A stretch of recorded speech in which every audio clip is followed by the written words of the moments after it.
Ghosts appear in many forms. We can see them. What was that? We can hear them. I am not afraid. And sometimes we can even feel them. We've gone around the globe in search of the most terrifying spirits and supernatural beings who continue to live on long after their deaths. On World's Scariest Hauntings, anything can happen. Because you never know who's watching when the lights go out. What the hell was that? In this episode, a trendy neighborhood built on top of a mass burial site. As soon as you unearth bones, you're gonna have some kind of backlash from that. Memories of a troubled past hang in the air. They're so vivid, you can almost touch them. I was kind of in a state of disbelief. I kind of felt shivers crawling up my spine, and I felt pretty uneasy. The streets of Griffin Town in downtown Montreal are haunted by a bevy of terrifying spirits. The ghost of Mary Gallagher is said to return here every 7 years to look for her head. Where is it? Where is that bucket? Where is that head?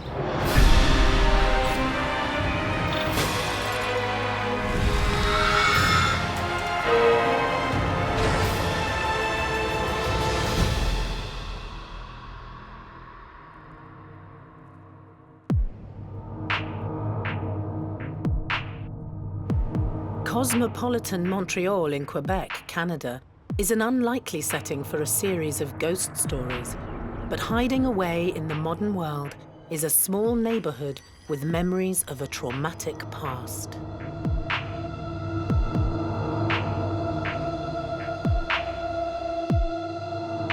Griffin Town may look like a burgeoning metropolis, but the swanky apartment blocks and restaurants can only paper over the cracks of a torrid history where famine, disease, and murder were regular occurrences.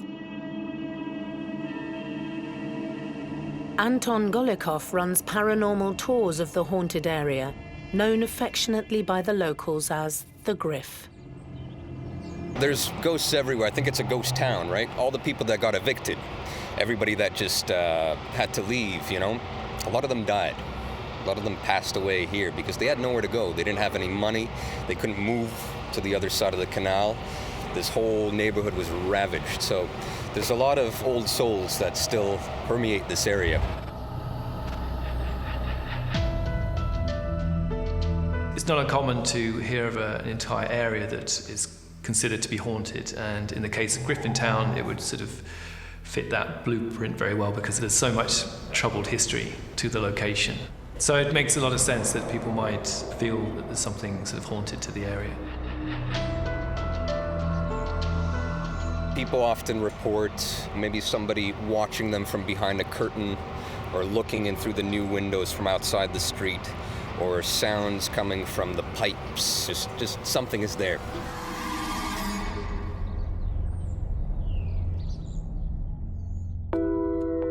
In recent years, gentrification has turned the once industrial location into one of Montreal's wealthiest neighborhoods.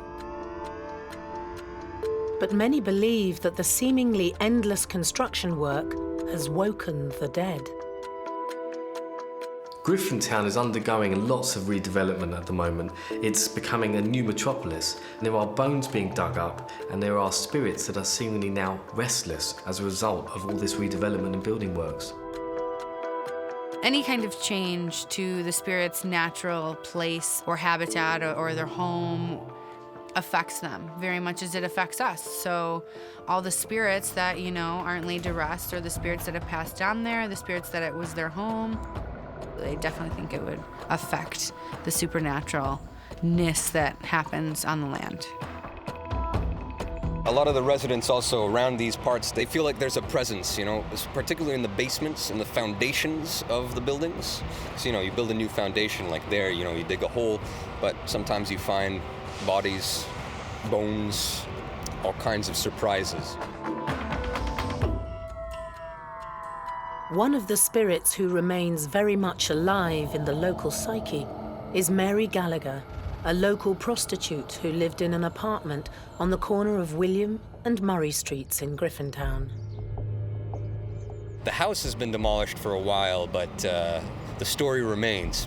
You'd often see people sitting in lawn chairs on the evening of the anniversary of the death of Mary Gallagher. And oftentimes what they will see is a headless corpse walking around, kind of ambling, probably looking for its head. Some spirits like to show themselves on dates of significance, such as anniversaries, birthdays, or even the date they died. It's fairly common, and there are examples of like grey ladies, red ladies, and those kinds of apparitions, historical apparitions, seen at notably haunted locations on exactly the same date every few years. Mary's story dates back to June the 27th, 1879. Mary Gallagher and her friend, Susan Kennedy, went out for a bar hop. And they went all the way down to the Old Port, which is a bit of a walk away from here. And they came across this one man named Michael Flanagan, very robust, drunk Irish man, sitting in a bar by himself, drinking whiskey. Perfect client, perfect person to bring over with them. And they started working their charms on him. The trio headed back to 242 William Street.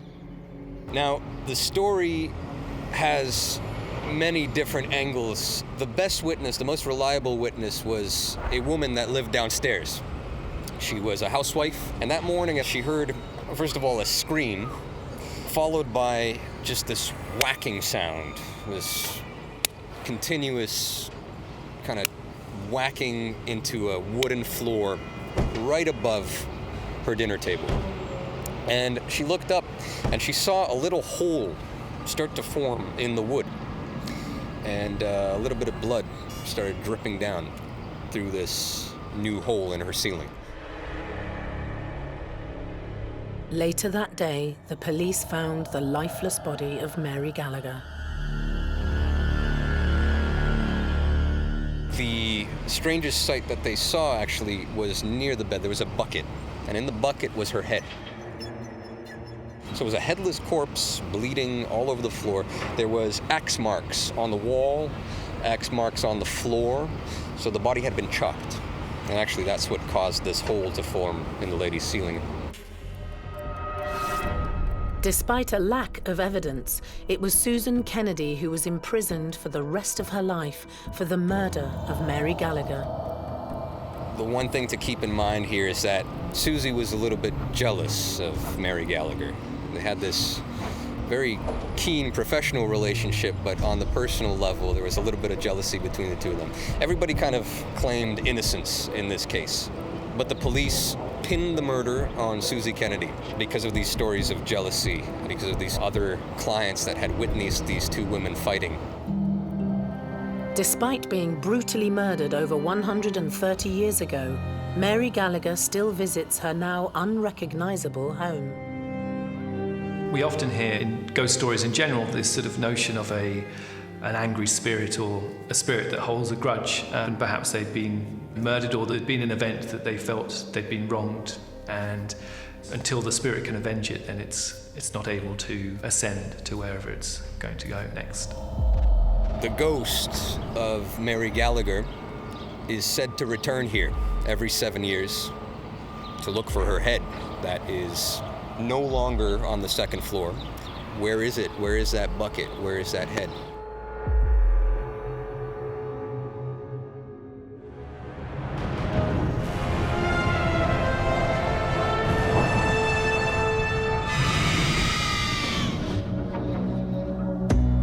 Before Griffin Town existed, the land was a portage route for Native Americans.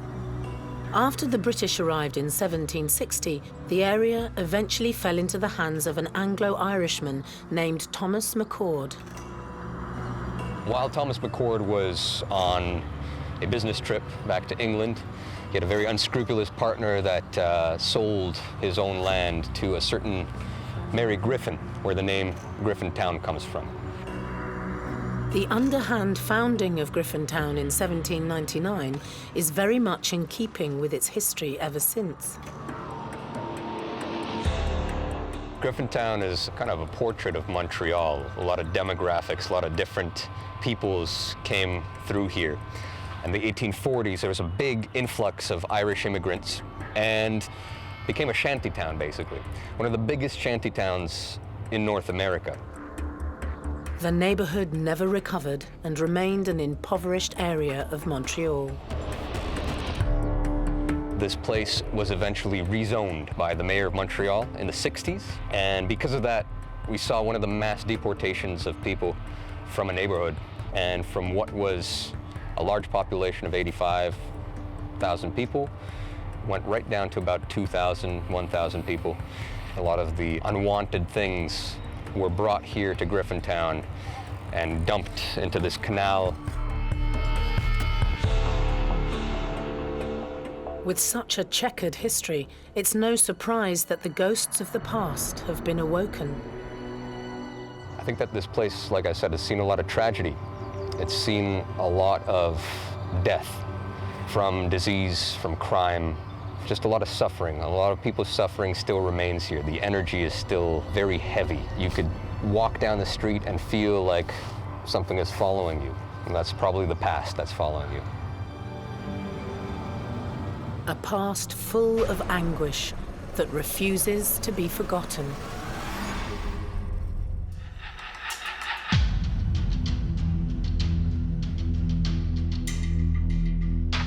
In downtown Montreal, you'll find one of Canada's most haunted regions. Founded in 1799, Griffin Town sits uncomfortably in the modern world, a neighborhood with a dark past. The Lachine Canal is the lifeblood of the district known as the Griff. In the 1850s, this whole place expanded. The canal actually grew for bigger shipping, bigger boats that would pass through here. You see this swing bridge, which is behind me over here, and it connected Point St. Charles, which is on the other side, to the Griffin Town, which is here. The Wellington Swing Bridge is no stranger to tragedy and supernatural sightings. On the bridge, it's been reported that there's a ghost of a little boy that is walking along the bridge to the very, very edge of it, right on the left over there. He's wearing a suit. He's well dressed. He's looks like he's returning from church or something like that. And he seems to be in a rush. He seems like he's going somewhere in a rush. And he starts to run at one point at the end of the bridge, and then he jumps and just disappears, so we don't see him anymore. Don't know if he's fallen or something. It looks like he's just gone. Reports from September 1908 tell of the 13-year-old boy's horrific death.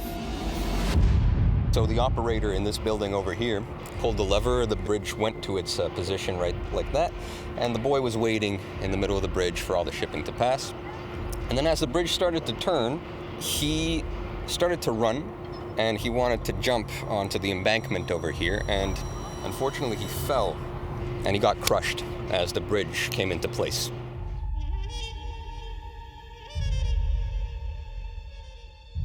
They called the local doctor here.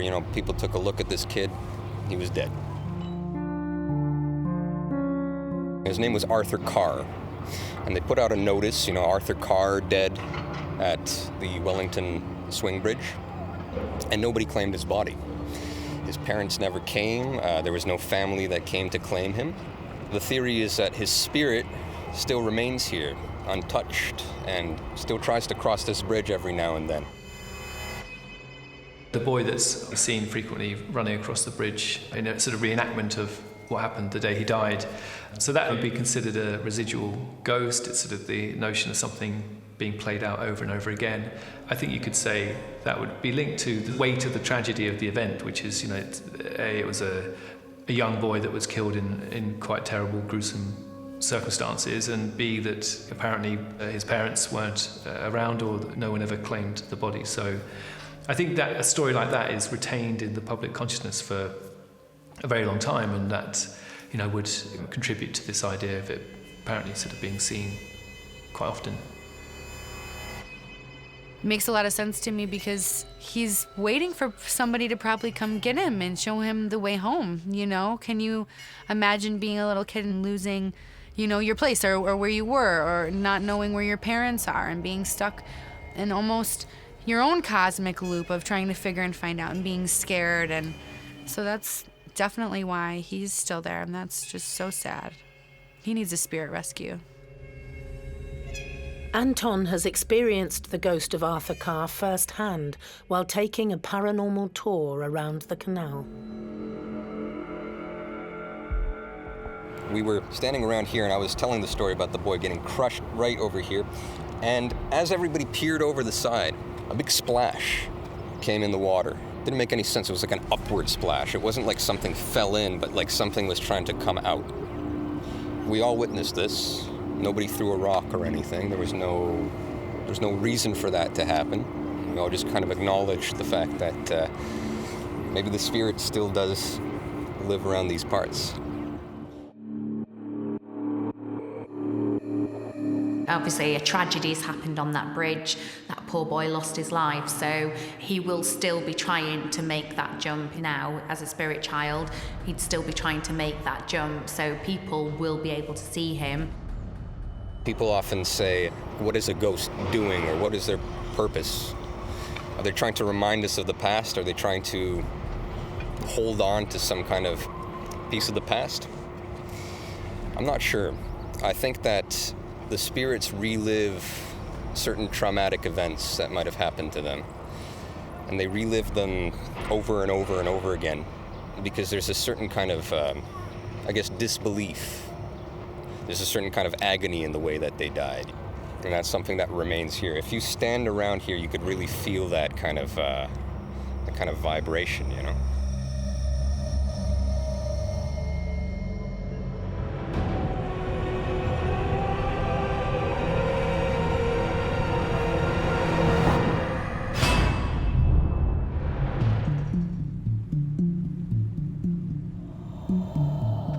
Not all the ghosts of Griffin Town are believed to be human. Some lurk in the dark, terrifying the local residents. Catherine Ridyard has lived in and around the neighbourhood for 25 years. She vividly recalls her supernatural encounter on the streets of the Griff. It was late summer. It was about 2:20 in the morning, and I was coming home from that direction over there. And I stood on the corner where the light is, and I looked this way, and I saw what appeared to be, it looked like to me like somebody was squatting on the sidewalk. It was somebody squatting. That's what I thought. I realized that, no, that's not a person, because it was just too tall to be squatting on the sidewalk. And then all of a sudden I got this feeling, and it looked up at me, and it noticed me noticing it, and it looked at me and had red eyes. And the first thing that went into my gut feeling was, it's hungry. The unworldly being that scared Catherine so much is believed to be a shadow person. Shadow people is a name given to a spirit that looks or resembles a dark shadow. It's normally faceless and they move within the shadows. Some are seen as being darker than the dark of the actual area they're seen in. Some say time travelers, some say nasty negative spirits, some just say it's a manifestation of spirit. Some say it's your own shadow. So it could be a vast array of different things. I mean, I could tell the outline of it looked like somebody was like a big frog, almost like in appearance, sort of. But it was a black shadow, and it had like a head, but it had also red eyes, and it scared me. With some trepidation, Catherine has returned to the location of her terrifying experience. It was here, and I came back the next day, and I looked at the ground, and it looked like there was some kind of black goo on the ground. Now, you've got to remember, this is 8 years ago. And then this pole has been this way ever since. I still get a bad feeling just standing here. You know, I don't like it. I don't walk on the side of the street at night, or in the daytime for that matter. Catherine has since begun to study the strange beings. I heard something about shadow people and red glowing eyes and that kind of thing.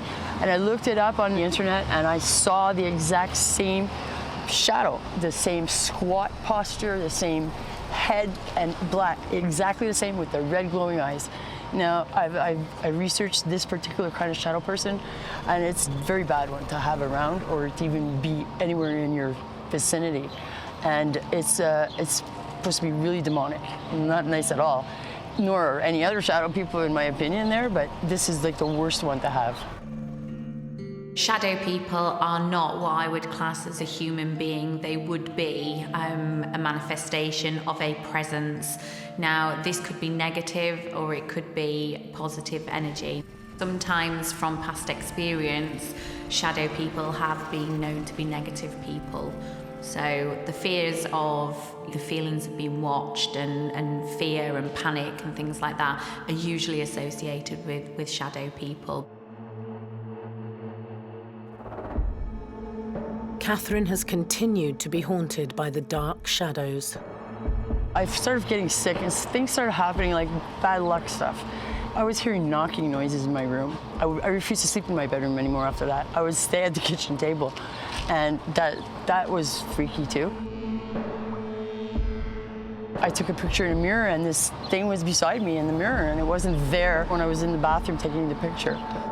In all walks of life, we can sit there and say 7 years bad luck comes from smashing a mirror. You know, how many times is that actually true? Whereas if you come into contact with a shadow person, there could be a negative presence associated with that she would have sat and probably thought to herself that I've seen this and this could be associated with it. Catherine is on the road to recovery, but she'll never forget the night she came face to face with evil. If I hadn't noticed it as quickly as I did, it hadn't noticed me before I noticed it. I think I may very well have disappeared, you know, like, because I think in that alley there's something, there's a doorway or something, and like this pole here is still here, and it's still like looks like it's eaten away, and I think it comes out once in a while, and it might just grab somebody. Just standing here gives me goosebumps. My health has improved 100%. I'm happy about that. But I'm also, you know, I'm very wary of things. I believe that things go bump in the night, and that's the way it is. And in Griffin Town, there are many other spirits that go bump in the night.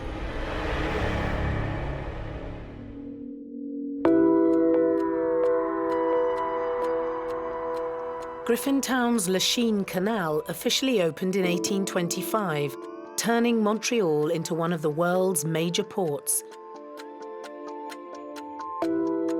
This channel of water has become one of the Griff's most paranormally active areas. Certain areas of Griffin Town are said to be more haunted than others. There's a particular area by the canal that has seemed to attract more spirit phenomena than others, and that might well be due to tragic circumstances. We are on the extremity of the canal. We're actually right next to the Peel Basin. On the other side of the canal over here, there's a lot of ghost sightings that happen. A lot of people take photos around these parts. A lot of tourists come by here, and people notice on their photos after they've taken them that there's orbs, there's little white dots that are floating around in the photos. It's a very strange phenomenon, you know? It's kind of indicative of spirits that might be still living around these parts.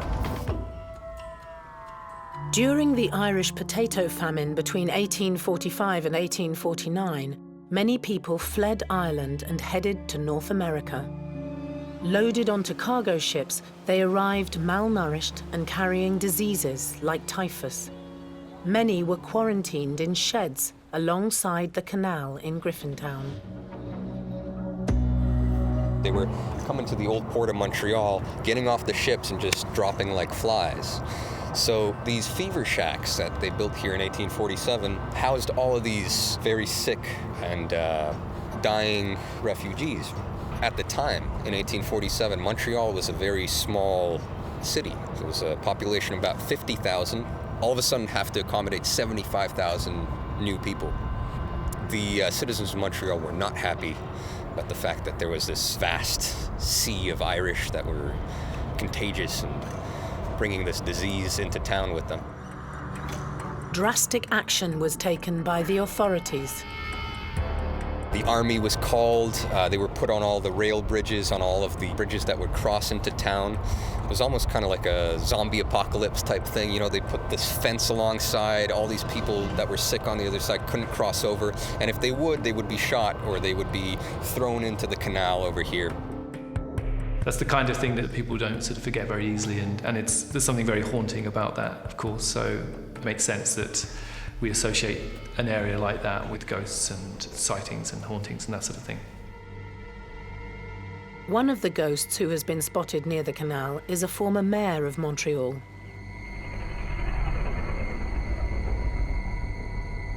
In 1847, there was a certain John Easton Mills. He was actually American, but he was the mayor of Montreal, elected. He was a very generous man.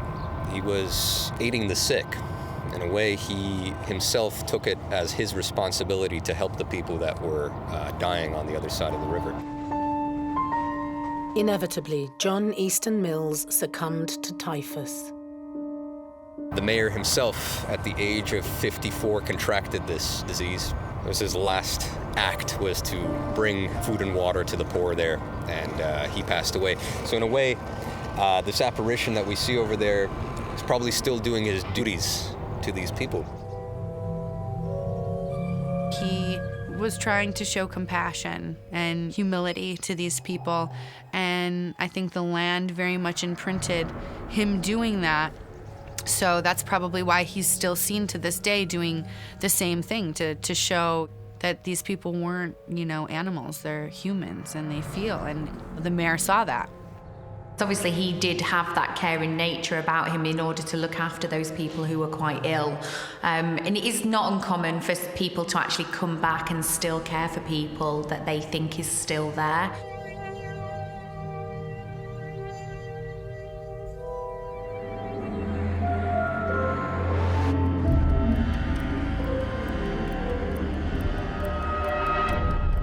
The typhus epidemic of 1847 claimed the lives of 6,000 people. The victims of this tragic event are buried just below the cycle path that runs alongside the Lachine Canal today. There was so much death that they had to build trenches to get rid of the dead.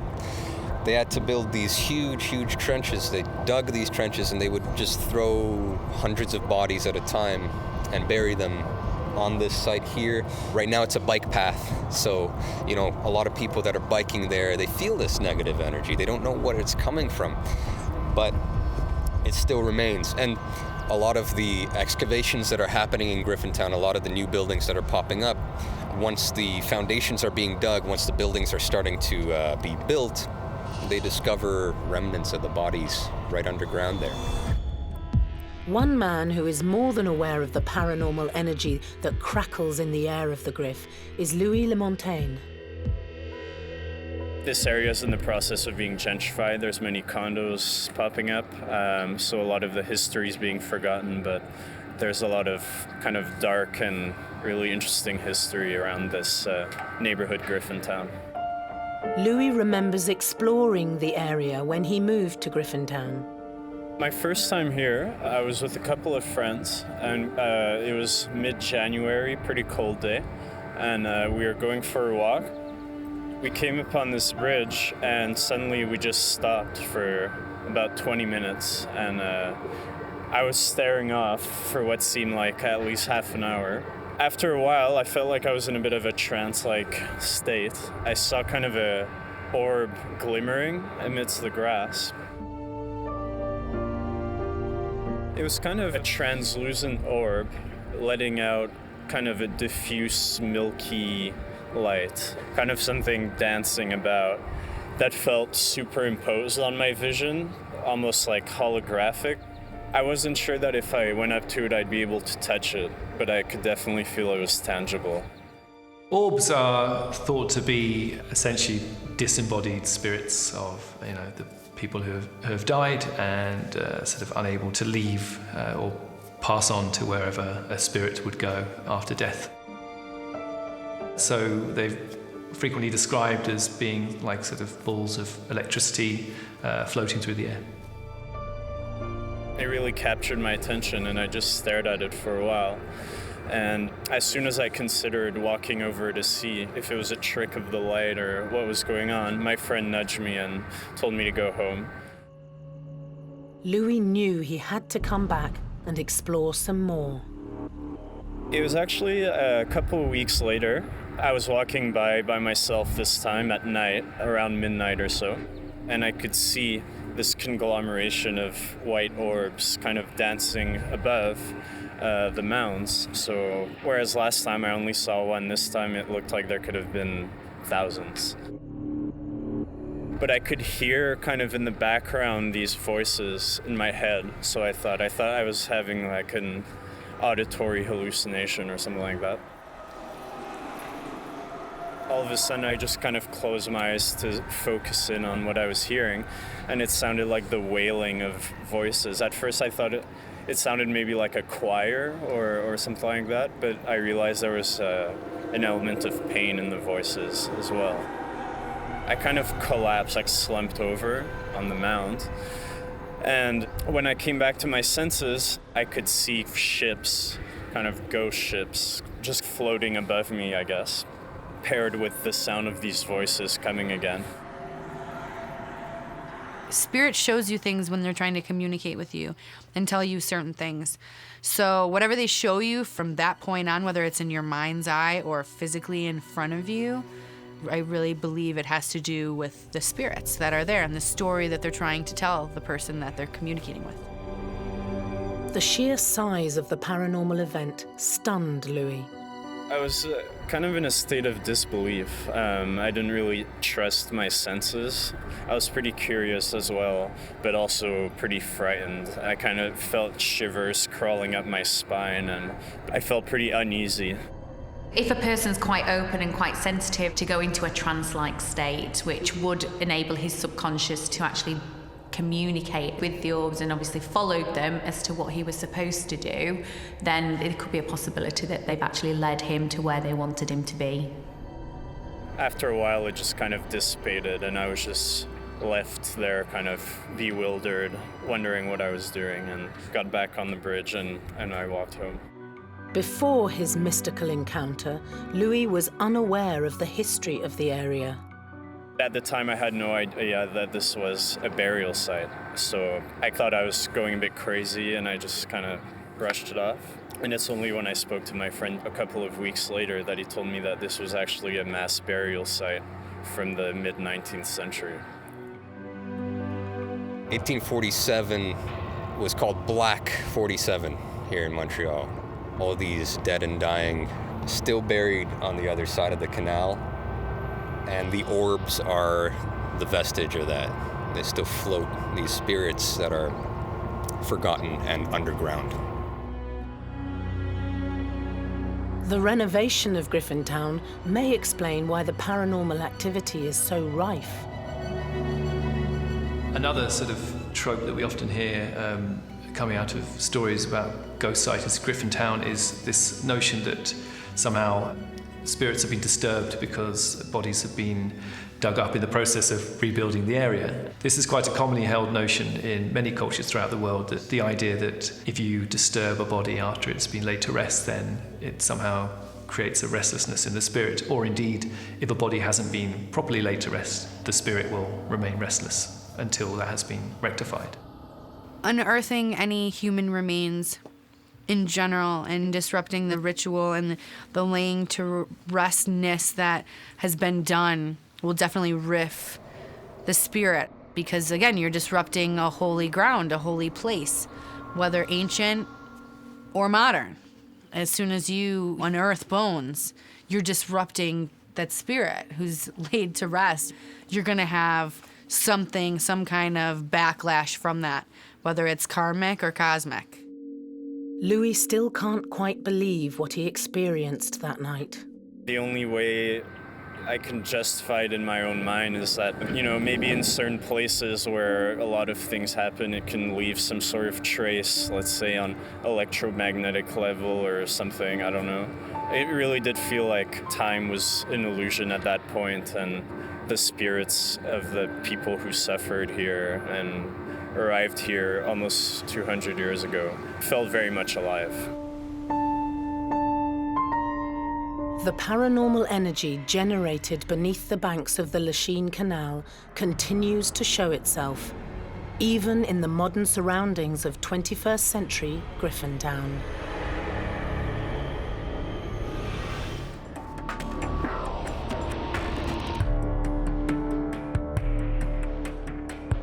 Many of the ghosts of Griffin Town are believed to be projections of its traumatic history, but one of the most iconic landmarks harbours spirits from a more recent past.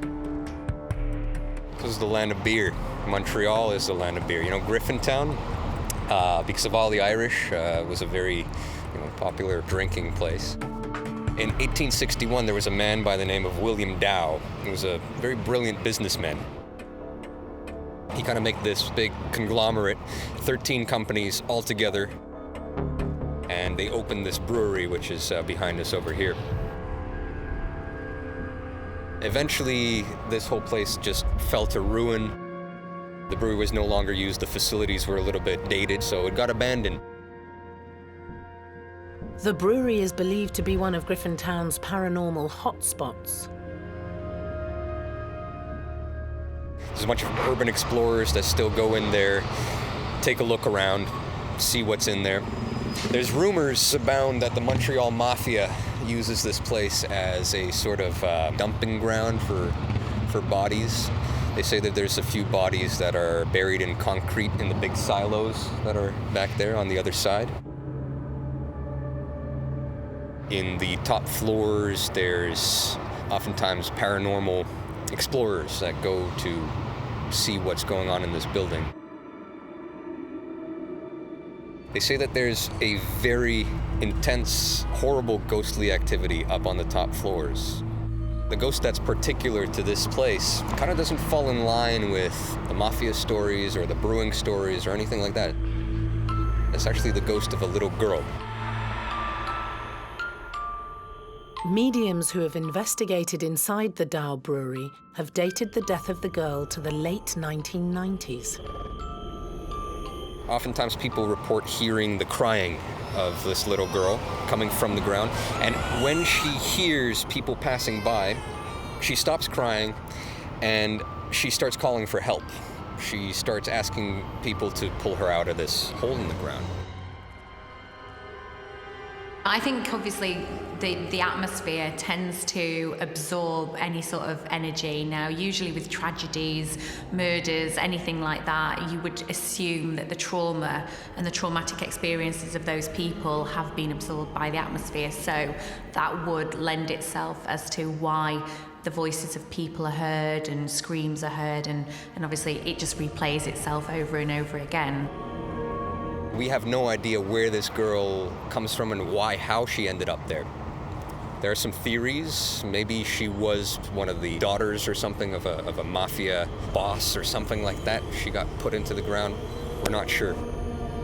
But she's definitely in there. She's crying for help. And if ever you go in there, you'll feel that energy up on the top floor.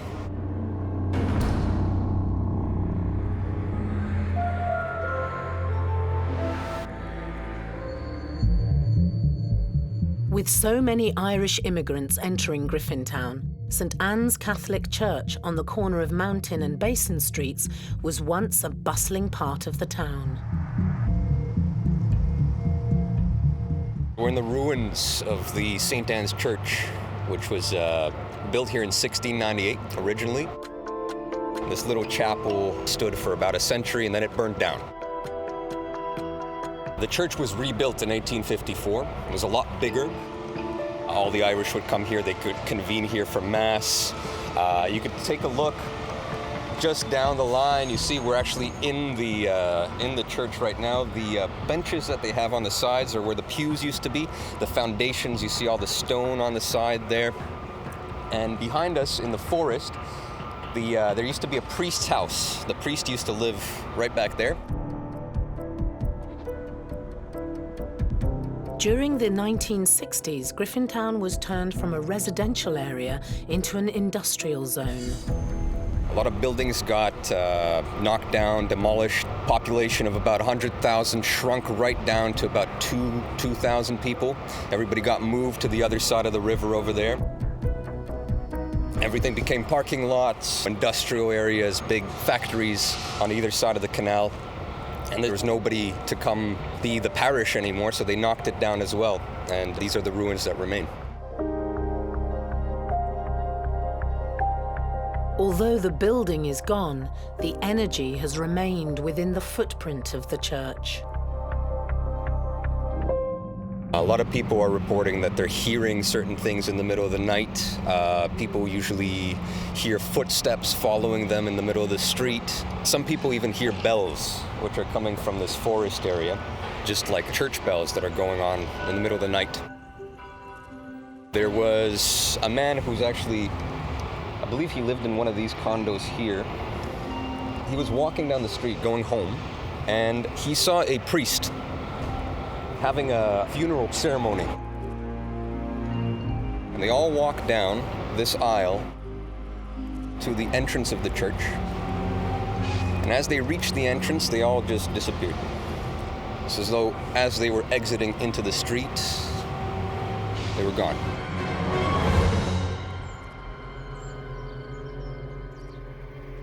Now, there was no noise, there was no sound. But the person who witnessed this said that the mouths were open, they were singing, and there should have been noise. This is an example of a residual haunting, because the spirits seemingly moved through, oblivious to their surroundings, and then suddenly disappeared. Somebody obviously passed away that was grave importance to the land or the people that are in the procession, and it made an imprint on the land, so it shows itself from time to time replaying as residual energy does.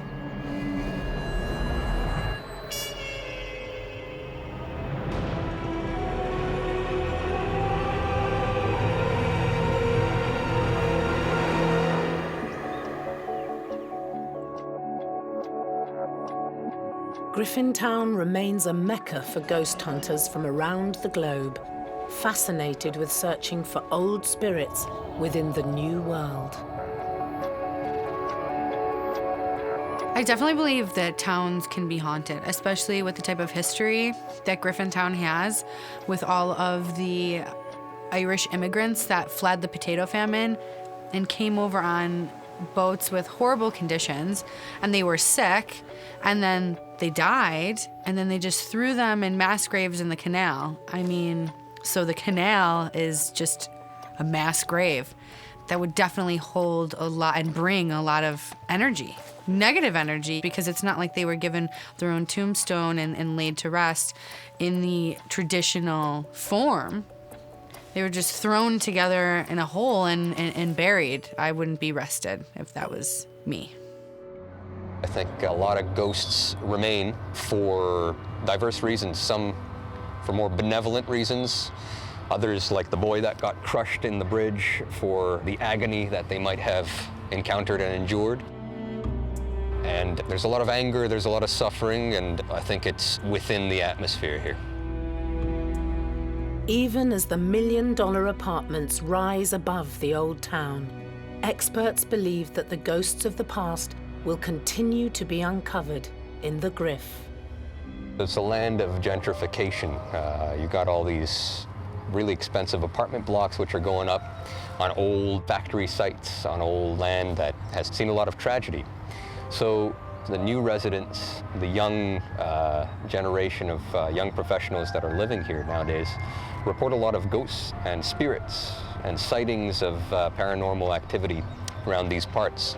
They're digging up the past and now finding all that old history and all the old secrets of the Griffin Town.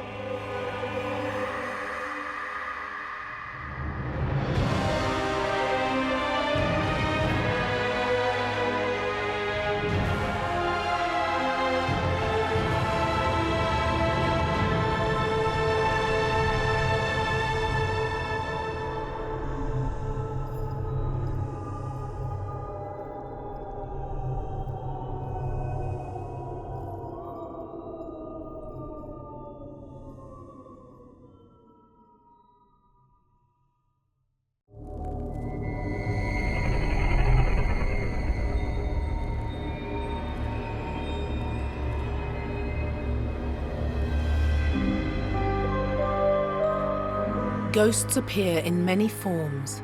We can see them. What was that? We can hear them. I am not afraid. And sometimes we can even feel them. We've gone around the globe in search of the most terrifying spirits and supernatural beings who continue to live on long after their deaths. On World's Scariest Hauntings, anything can happen. Because you never know who's watching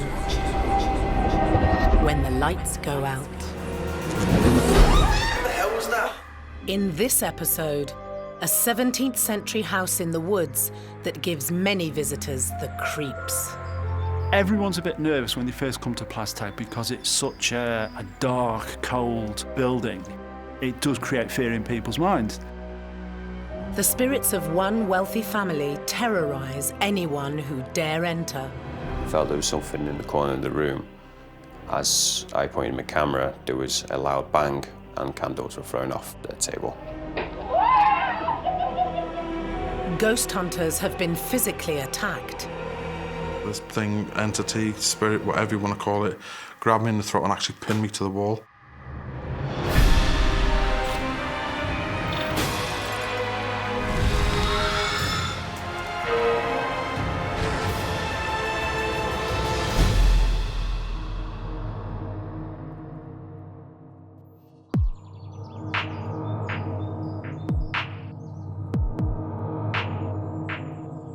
Built in rural North Wales in 1610, this stunning Jacobean home has a commanding presence on the picturesque landscape.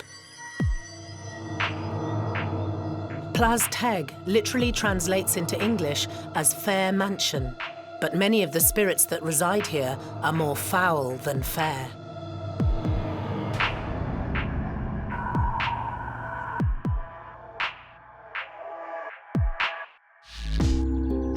The 17th century mansion was home to the Trevor family for over 325 years and even served temporarily as an asylum. It's believed that many of the inhabitants have refused to leave. Marcus Reed Edwards runs tours at Plazteg and knows about the ghosts better than most. I've been here at Plazteg now for about 10 years. I first came about 15 years ago on a Twilight tour, and when I came on several of those tours, and on one of the paranormal evenings I got talking to one of the team members and sort of wrote myself in to help in here, and I've been here ever since. For a paranormal enthusiast, the allure of Plazteg is obvious. I think if you were trying to describe the archetypal haunted house, you couldn't do much better than this. It's, very sort of gloomy, dark, brooding property that's sort of shrouded in trees that seem to loom up from behind it. It has all the hallmarks of the perfect haunted location.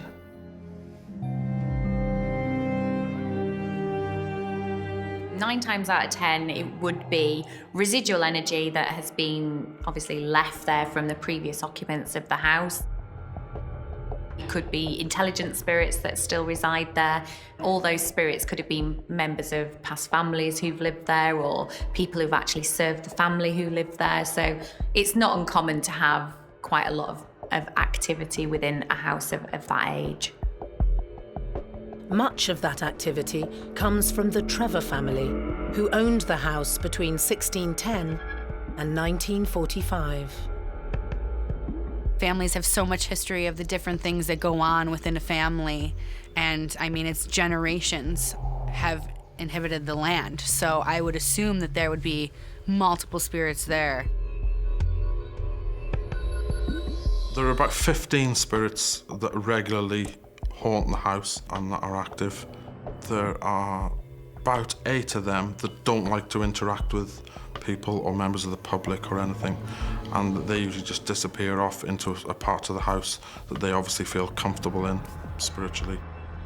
The numerous different ghosts that are known to haunt Plazteg include a mean-spirited judge, former owners John Trevor I and John Trevor V, child spirits Jack and Emily, and from the 17th century, a young girl named Dorothy. The spirit of Dorothy Trevor has been seen on the roadside by Plazteg. Now this is quite common because the spirits that are often murdered or died in tragic circumstances are repeating the same thing over and over again. It's likely that Dorothy's spirit is residual in nature, and many drivers have reported seeing apparitions running across the road or even driving past, and even on occasion hitchhiking and asking for a lift. The story of 16-year-old Dorothy, the daughter of family patriarch Sir John Trevor I, is a tragic one. She had been sort of promised to be married to another wealthy family's son, but she'd actually fallen in love with one of the local farmers' sons by the name of Isleworth. Isleworth and Dorothy decided that they were going to elope on her 16th birthday. She had hidden all her jewels and belongings under a tree across the road near to the well, and Isleworth and her were going to meet just up the fields. And she went across to get her belongings. Obviously she couldn't see where the well was, fell down the well, and she died. Isleworth, in a panic, went looking for her. Obviously couldn't find her. The jewels were missing, so she could have been murdered. So he went back to the meeting place and he hung himself because he didn't want to be accused of murder and the stealing by the Trevor family, because he obviously knew what power they had and what consequences he would face later on.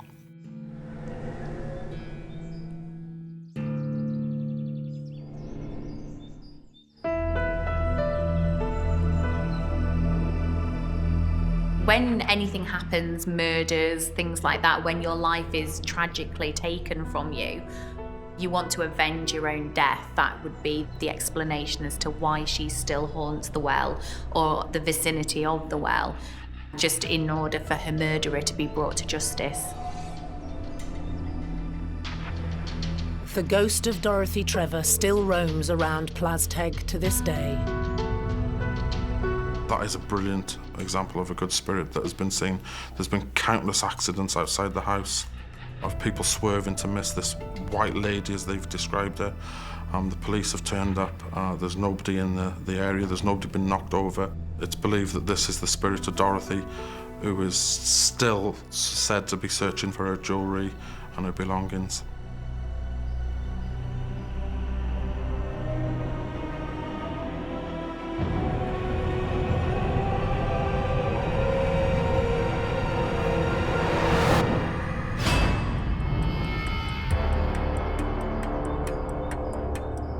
Plazteg is a Grade 1 Jacobean mansion.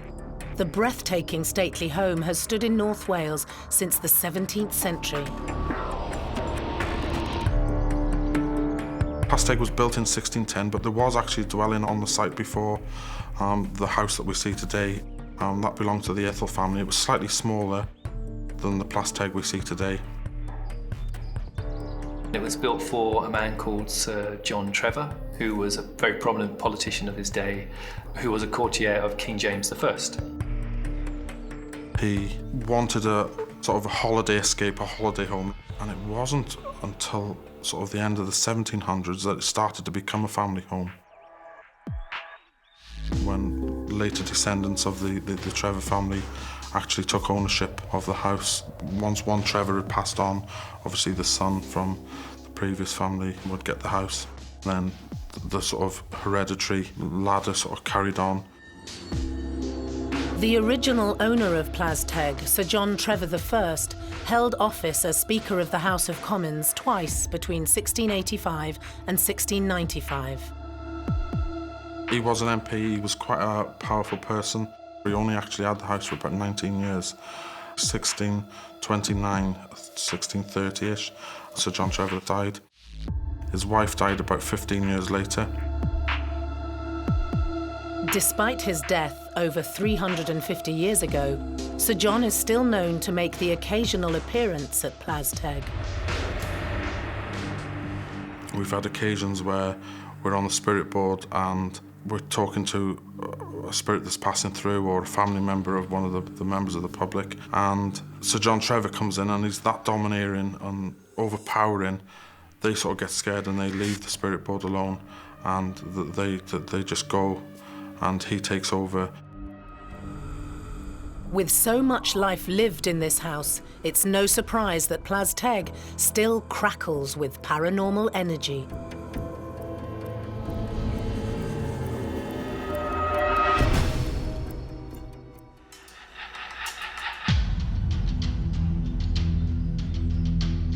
In Flintshire, North Wales, a 17th century house named Plazteg dominates the landscape. The Jacobean mansion is believed to be haunted by the ghosts of the Trevor family. Paranormal investigator Paul Rowland has been studying the home for 15 years. Everyone's a bit nervous when they first come to Plazteg because it's such a dark, cold building. It does create fear in people's minds. But once you've been here as many times as I have, I can walk around here at night on my own. I'm not that bothered, I quite like it actually. While using a tape recorder on one of his many nights at Plazteg, Paul captured an electronic voice phenomenon, also known as an EVP. We would have been in the parrot room behind us, and there was a group of public, and I'd put a specific piece of equipment on the table, and I was asking for a spirit to respond through the box because they're capable of live audio EVP, voices through the boxes. But instead of a voice, we got the dog barking. Now, I've never known a dog to be in this building whatsoever, so there wasn't a dog in the building on that night. But nevertheless, why the dog showed an interest in us, I do not know. Whether there was a dog lover in the room with us. But it was curious that it was actually heard in real time, and fortunately enough, I had an audio recorder going at the time and caught it on recording. Introduce yourself by your name and ask for a response through the machine. You know the action. Yeah? Let me get that. You do.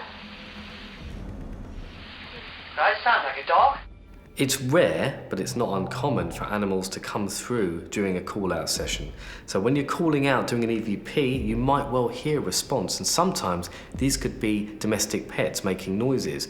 If their spirits are still there, you might well catch them at the time. What I find strange is the fact that they've actually heard it with their own ears, which is a Class A EVP, which is something that you hear with your own ears at the same time as obviously picking it up on a voice recorder. So that is a fantastic EVP. Introduce yourself by your name and ask for a response through the machine. You know the action. Yeah? Let me get that. You do. I think if we hold the idea of spirits and ghosts to be a genuine occurrence, then there's absolutely no reason why other animals, other than humans, are also capable of existing in that manner. I mean, if a spirit can touch you or, or move things, who's to say you can't hear a dog bark or a cat meow or feel the presence of an animal?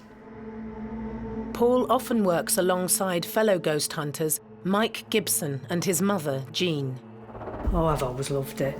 Always loved it. It's always intrigued me. So it was a great opportunity when they asked me to be a member here at Plazteg. So, yeah, I never looked back. You're just sort of drawn to this place and you want to try and catch much evidence as you can so other people can see what you've caught, really, and try and prove there's a supernatural world.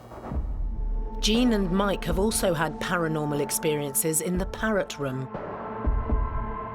We were filming at the table, and as we were filming, there were questions were being asked by Jean Gibson. You want us to spend the night here? You want him to stay here? When you've been in that room for about an hour, and then we have got a bit of footage where I happen to ask out, do you play tricks on Cornelia, the lady of the house? Do you move things? Well, you know the lady of the house? Do you ever play tricks on the lady of the house? Because she keeps blaming that someone takes the Radio Times and pinches stuff. Is it you messing about? As this was going on, I felt there was something in the corner of the room. As I pointed my camera, there was a loud bang where there was candles, and candles were thrown off the table. You messing about?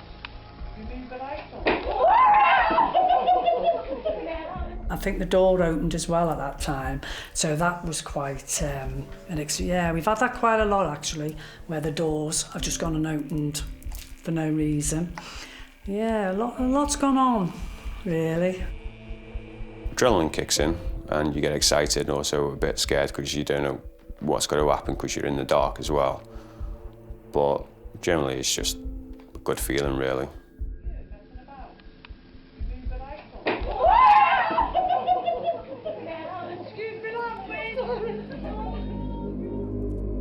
The supernatural happenings in the Parrot Room don't end there. In the window, occasionally a lady has been seen looking in from the outside of that window. Now, we're 3 floors up. There's no platform for anybody to stand on out there. There's no way anybody could fix that or anything. So we genuinely do think it's spiritual. We haven't got a clue. We're trying to work out what that is. There are 9 bedrooms at Plazteg, which are kept in impeccable condition by current owner Cornelia Bailey. Many of the rooms experience unexplainable occurrences. The Amber Room, a friend of Cornelia's actually came and stayed with her several years ago. Around about 3 or 4 o'clock in the morning, this spirit would come in, walk around the end of the bed and disappear off up the long gallery. And it got him to the point where he was too scared to stay in the house, and he actually moved to one of the local hotels, and he stayed there while he was doing Cornelia's finances or whatever it was at the time, and he just refused to sleep in the house after that.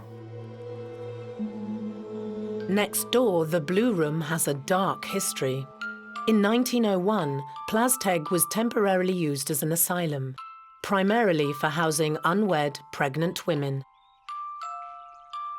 This is the Blue Room. This is where the ladies would have been brought to give birth to the children, and there would have been a couple of beds placed in the room, and then the child would have been forcibly taken from the mother, and then it would have been adopted to a married couple to become part of their family.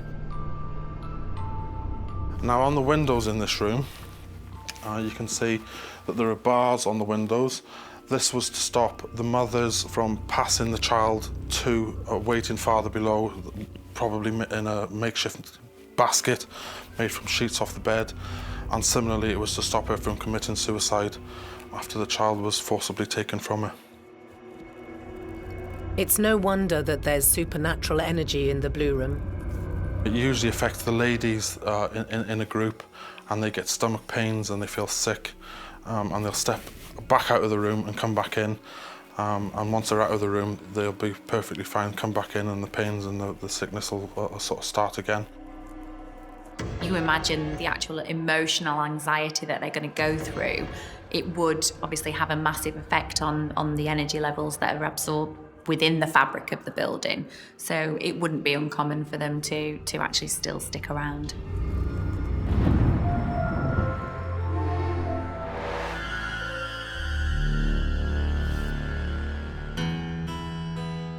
Despite its strong heritage and proud lineage, by the 1950s, Plazteg had fallen into the ownership of estate agents. They put a demolition order in on the house, and that's when Patrick Trevor Roper, one of the later descendants of the Trevor Ropers, heard about the plight of Plazteg, and he decided that he was going to purchase the house, which he did. He never actually lived here. He rented it out to several different people, and then he decided that he could no longer afford to keep it going, and he decided to sell it, so he listed it in Country Life magazine, and that's where Cornelia spotted it in 1986. The current owner of Plazteg, Cornelia Bailey, worked tirelessly to restore the mansion back to its previous glory. When Cornelia bought the house, is because it was covered in a really thick black paint. One of the people that had rented the house had painted it with a black oil paint, and it was an absolute nightmare, a disaster. And Cornelia spent 2 years with a penknife picking away at the paint to restore it. It's actually wood that comes from part of the Spanish Armada, and it's a spectacular, magnificent staircase.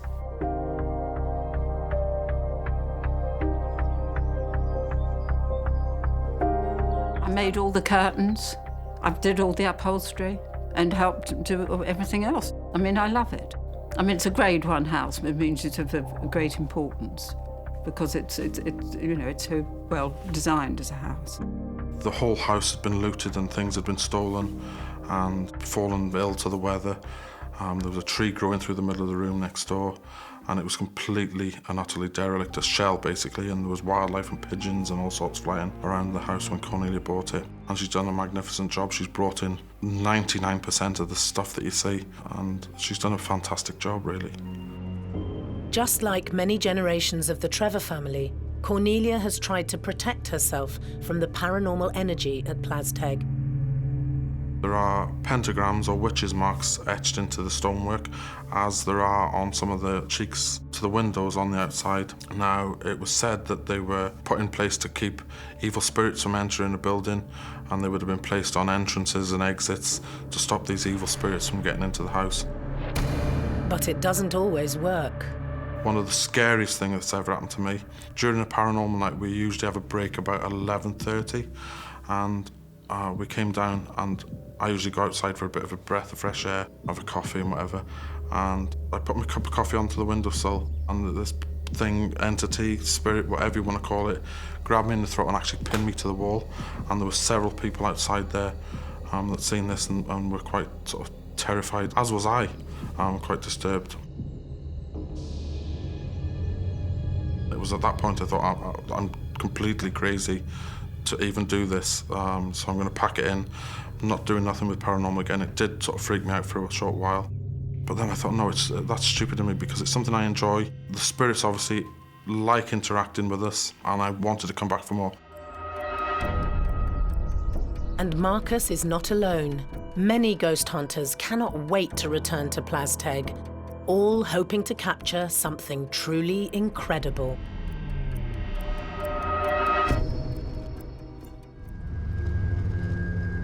Plazteg in Flintshire, North Wales, has stood since 1610. The Jacobean house is full of supernatural energy, and in the twin poster bedroom, there is something truly magical.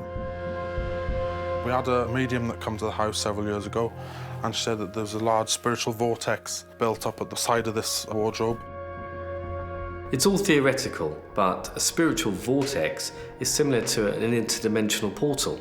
So often psychics, mediums are able to see these vortexes as kind of swirling mists or spiralling forms of energy. Sometimes they're also seen as shimmering parts of the building.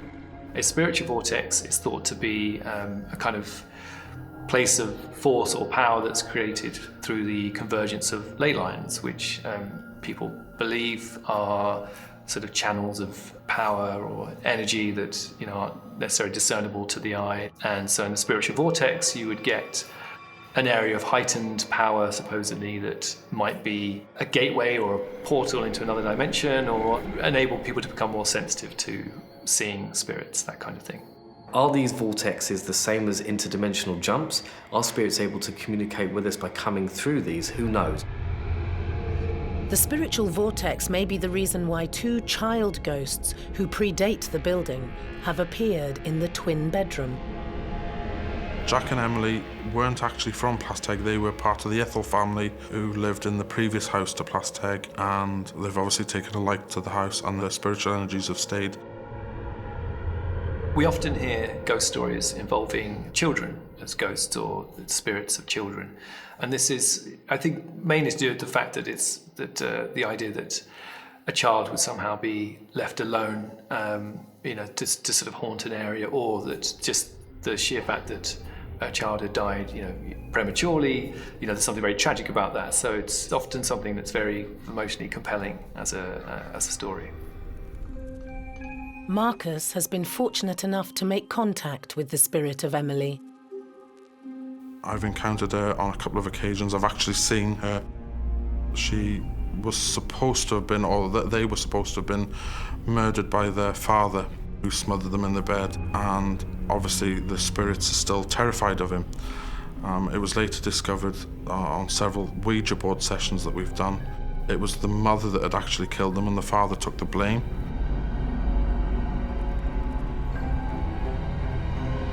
If they hold the grudge against their father, if they blamed their father for their deaths, then they will still blame their father in death because that's what had happened when they obviously passed away. I think it was their mother who actually killed them, but they wouldn't have held any grudge against their mother because they would have always believed that it was their father who killed them.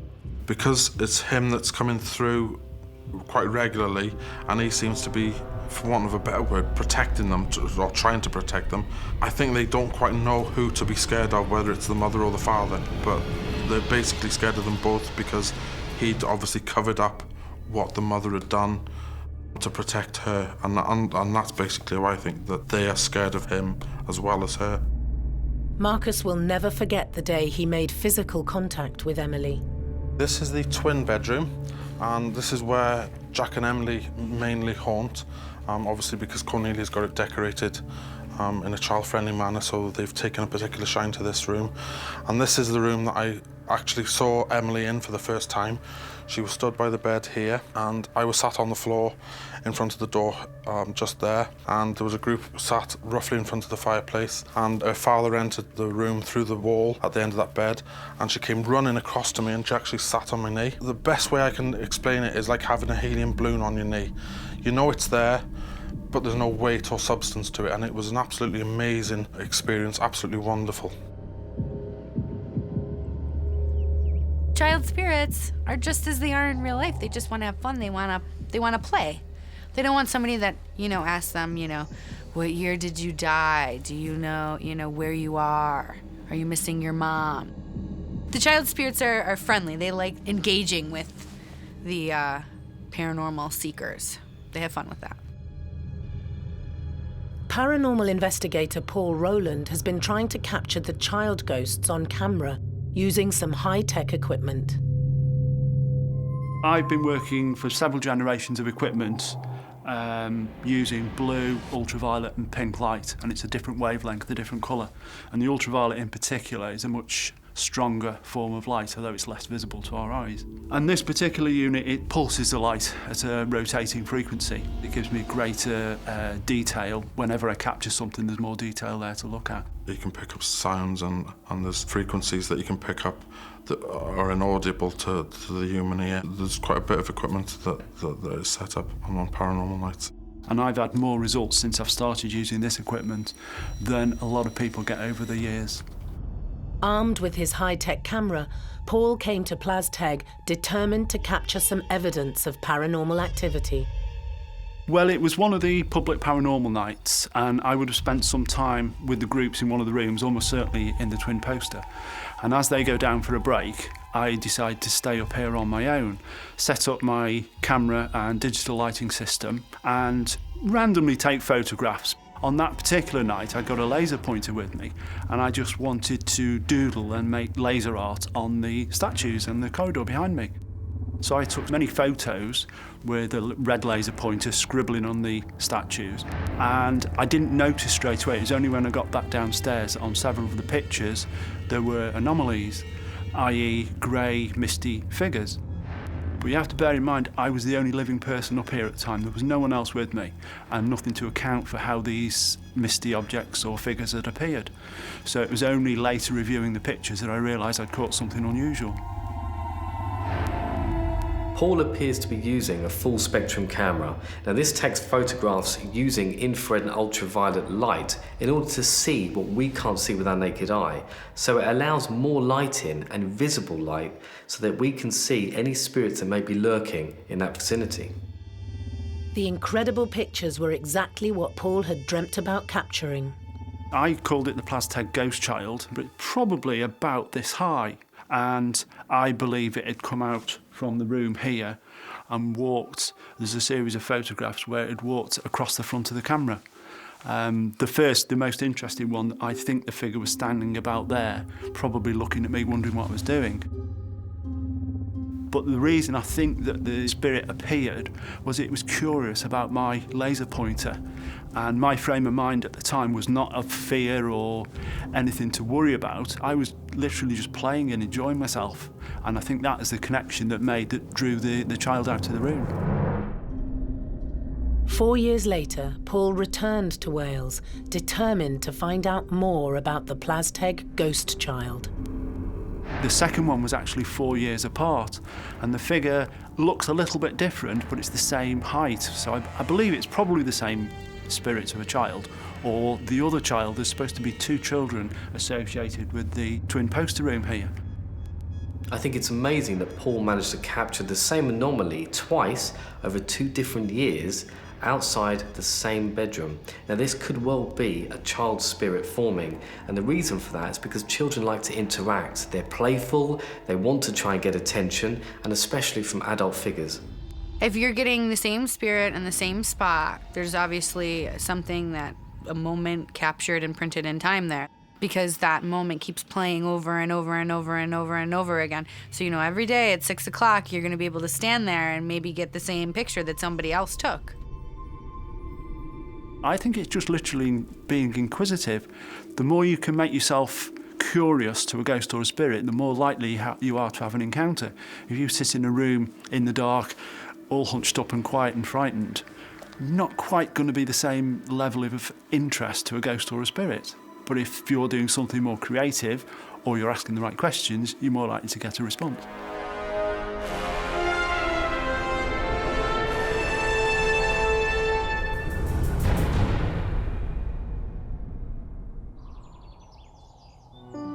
During the 17th century, Plazteg was not just a family home.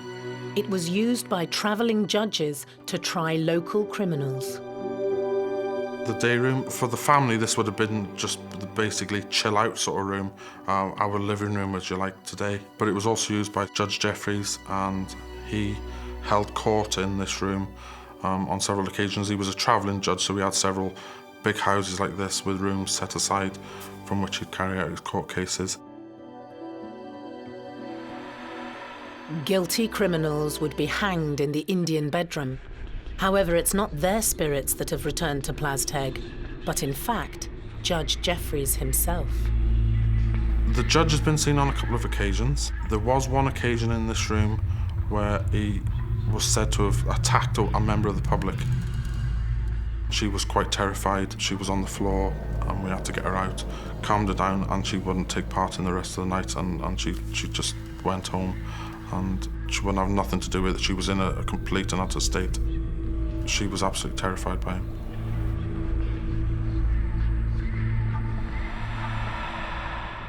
Marcus has never actually seen the judge himself, but on one October night, he captured something truly unexplainable in the cottage on the grounds of Plazteg. I wasn't aware of any spiritual activity next door, and it was last Halloween night I came down just to keep a check on Cornelia, really, and make sure that she was safe. And I went outside, just walking around the grounds till sort of midnight, and I was just taking photos with my phone, and took one through the cottage window, or took several actually, and in one of the photos there is a man sitting in the chair, and it's absolutely awesome because the photo that I'd taken previously, there was nothing at all in the chair.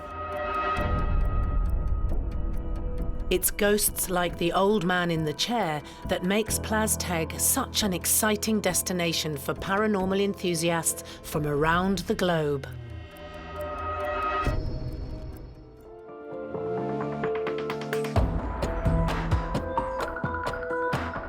Built in 1610, Plazteg in North Wales was commissioned by Sir John Trevor I.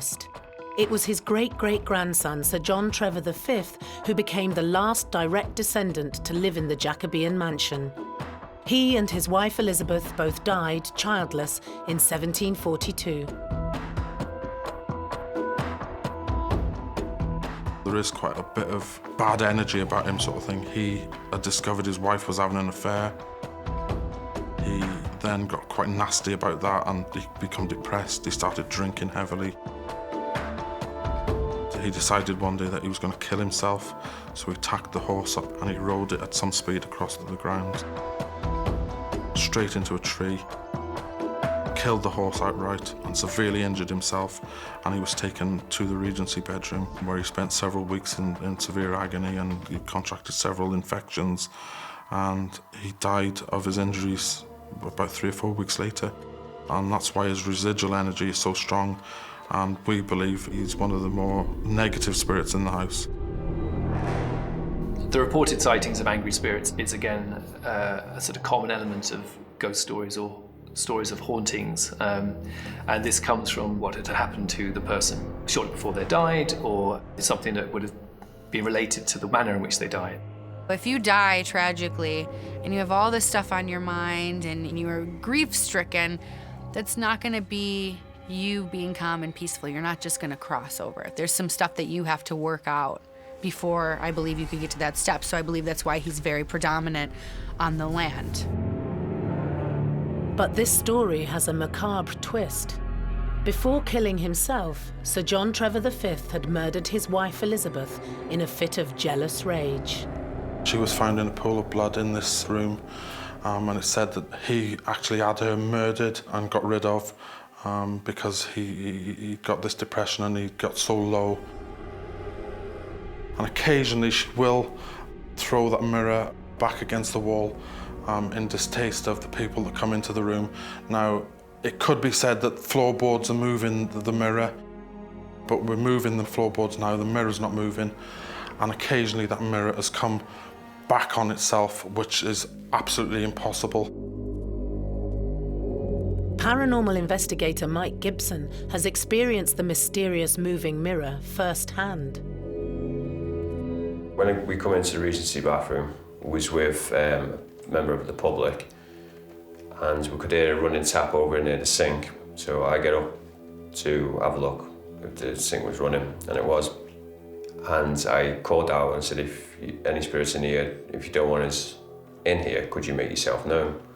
As I said that, this mirror here slammed forward and then slammed back, proper aggressively. And as it did that, we got up and left the room. Mike is certain that it was Elizabeth, the wife of Sir John Trevor V. I think he was quite an aggressive spirit when he comes through, and he is quite strong in that room.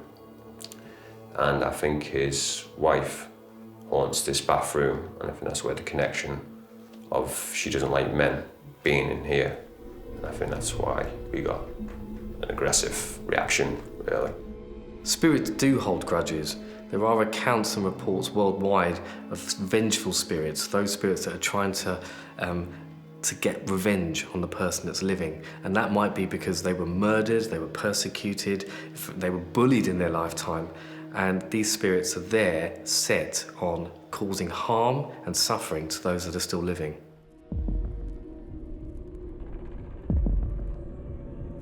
The spirit of Sir John has also been threatening to others.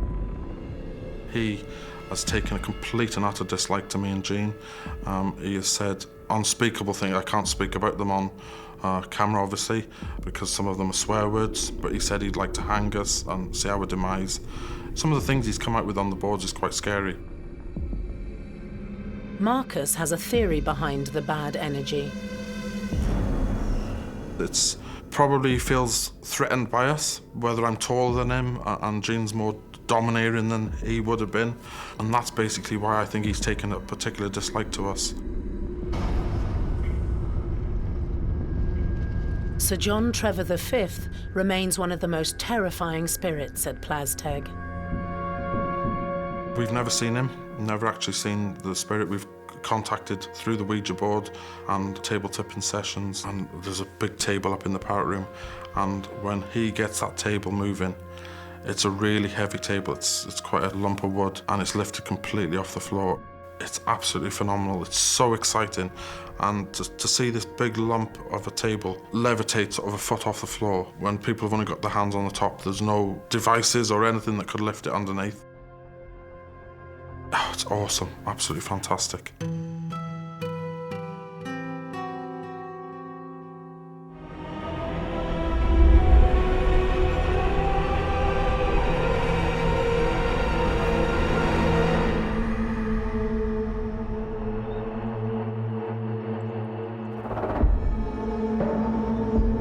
Ghost hunter Jean Gibson has been co-hosting Paranormal Evenings at Plazteg for 7 years.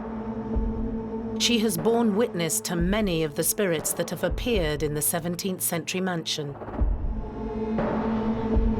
To be honest, the time I feel scared is when I'm on my own. I'm okay when I'm with the public because I've got to try and be brave, but it doesn't always happen. But when I have to go back into the room to get the equipment, like the spirit boards or things like that, you just got that horrible eerie feeling that they're just watching you and you just want to get out that room. Or you can see like a dark shadow. So you think, was it or wasn't it? You know, is your imagination getting the better of you? It can be quite eerie. On the Jacobean staircase at Plazteg, Jean saw something that took her breath away. The one that most particularly sticks in my mind is when I saw a lady walking up on this stair. Now, we never saw this lady again. She wasn't with the group. She wasn't anyone visiting Cornelia, so who was she? You know, and a few people have said they've sighted a lady they'll describe as Spanish. She did have lovely black hair. I would say that the woman on the staircase would still be there from whatever happened to her. That's keeping her there, whether she fell, whether she was murdered, whether her body was never found, whether it was a place she loved. But there's many different reasons why a spirit would stay at a place. It was a case of just looking, and because to me, she was just like looking at you know, she was solid. So I sort of just looked, never thought anything of it.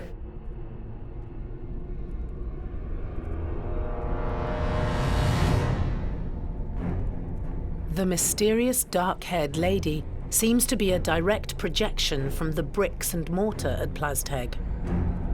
Now, nobody knows who she is or why she's there, and she doesn't seem to interact with anybody. There are two different types of spirits, intelligent and residual.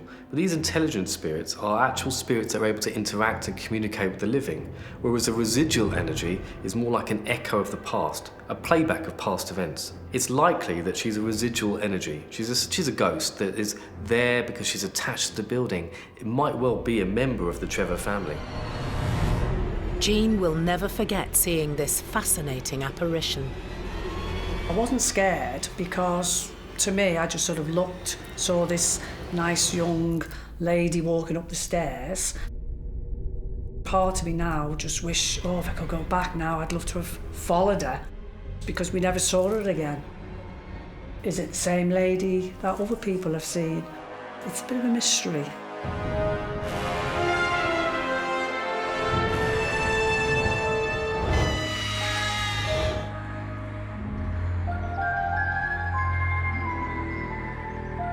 Plazteg continues to be an important part of British history and an intriguing location for ghost hunters. Every time I come, it's like the first time I'm coming. Just the unique atmosphere. It's not like a National Trust building or another house that's open to the public. It's not roped off. It's access all areas basically. It's just so unique. I would say about 90% of the people that come here get the feeling. The Plazteg feeling, I call it, and it's that sort of butterflies in the stomach and that excitement, and it's really exciting.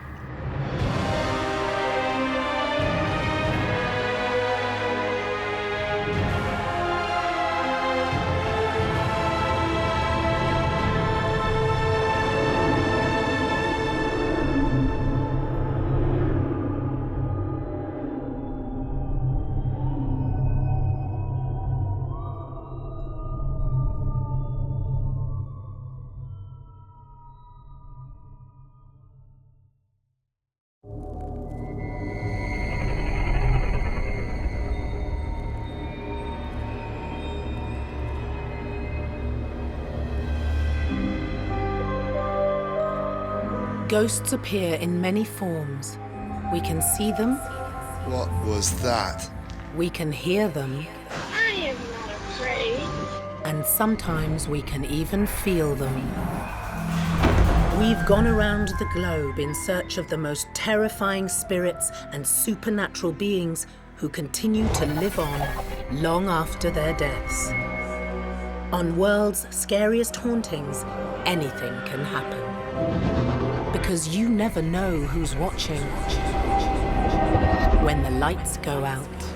What the hell was that?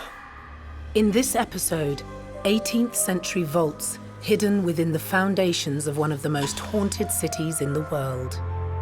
The reputation of Edinburgh vaults was one of murder, was one of mayhem, of mystery, of torture. These subterranean slums housed Edinburgh's poorest and most deprived citizens, most of whom have never left. If I could describe the vaults in one word, I would say intense. Probably the most haunted experience I've ever had as an investigator. Down here, nobody is safe. I'm one of the ones that does get picked up on. I just saw a shadow. Can I stop? I literally just saw a shadow.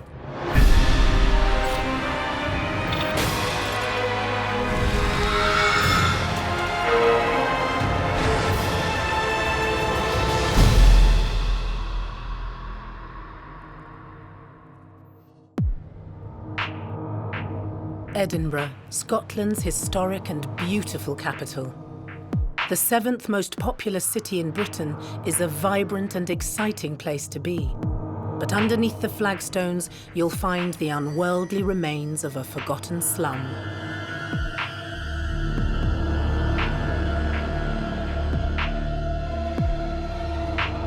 Formed in the foundations of the South Bridge in the 1700s, these vaults originally housed tradesmen.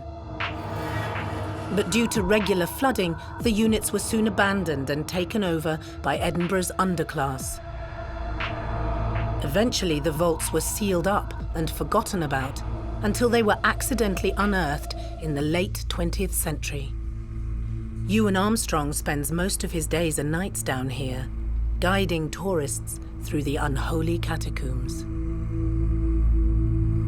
Well, when I started in the vaults many years ago, I wasn't a massive believer in ghosts. And I know many people do say the same thing, they're not massive believers.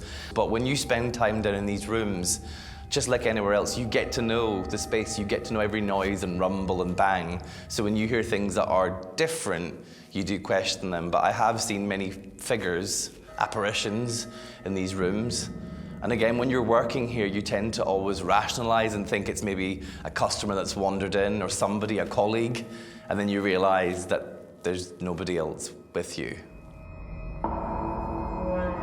The underground world crackles with paranormal activity.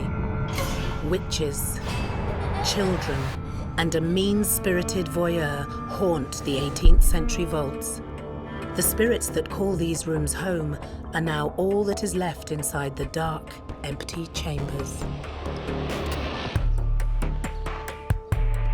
I believe that the Edinburgh Vault is such an active, paranormally active location because of the murder that took place there, the crime, the punishment, and the overcrowded conditions that there were in the vaults.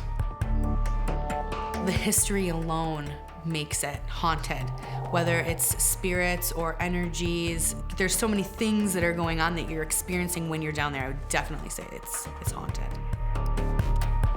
With the vaults being used for over 100 years as an underground city, it's thought that over 10,000 people may have passed through these rooms. So I think it's no surprise to find that maybe one or two of them may still be here. Many people have reported a shadowy figure standing on the steps here or following behind them as they make their way down these passageways.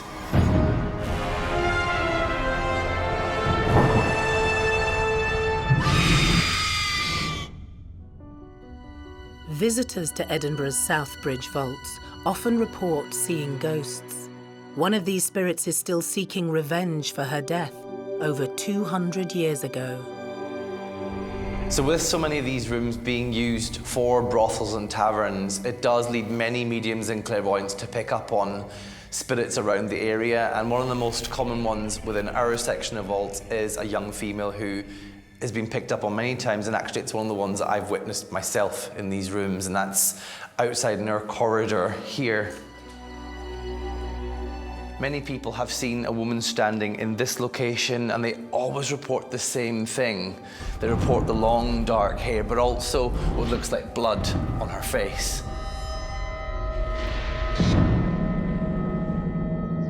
Apparently, the story goes that she went down there to meet two men, and she was actually set upon by a group of 30 men and was actually murdered. Now, because the group of men was so large, nobody was actually prosecuted for her murder, which could be a reason as to why she's still haunting the building. I've had many people come down into this particular section and witness her. My scariest one here was during one of my daytime historical tours in which a small boy from New York, a 7-year-old, on a holiday, he sat physically on the steps and started in front of a group of 14 people, started physically talking to a woman here, and he said that the men had been bad to the lady. She was stopped on these stairs, where it's reported that she got her head so severely beaten off the steps. The woman's body that was found here in 1797, and Elizabeth Ann Morrison, she was found with her skull in over 6 pieces. Her body itself being taken to the local school, the anatomy, and sold on for nothing more than beer money for the local police. She obviously has some unfinished business. Nobody was actually tried for her murder, which means they got away with it, and she probably won't rest until he's been found, but obviously she's never going to rest now. Paranormal encounters with ghosts, just like the murdered woman, are the reason that tourists come from all around the globe to visit this dark, underground world. And many leave with unexplainable souvenirs. So people who have been down to the vaults and spent time there have reported being pinched and scratched, prodded. They've reported hearing noises. Some have claimed to have seen apparitions and also have had rocks and stones thrown at them. Physical contact with the spirit world has led experts to believe that a poltergeist may be active in the vaults. The word poltergeist is the German word for noisy ghost or noisy spirit. They are able to throw objects, move objects, interact with the living, and will cause mayhem and distress anywhere that they're found.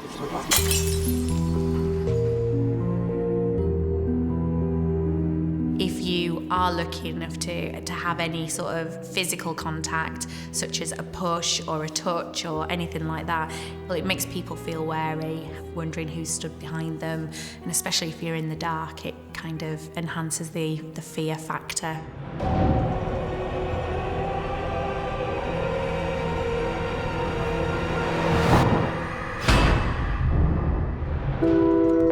Edinburgh is spread across 7 different hills.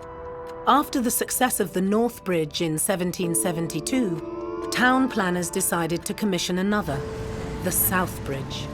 This new 1,000-foot-long expanse would be able to house tradesmen within the 19 arches below. The bridge itself was built in the valley of the Cowgate, which itself had been quite problematic over the years, involving things like plague and witchcraft. And it was one reason the kind of slightly more scientific Georgians, who weren't the biggest believers in a curse or myth, they thought by putting these rooms here, they could, well, get rid of the past and start again. After 3 years of construction, the bridge and its high-end shops were ready to open. One of the oldest stories associated with the bridge as to why it might possibly be haunted is that when it was completed in 1788, it was agreed that the wife of a judge was going to be the first person to walk across it, but she unfortunately passed away a few days before.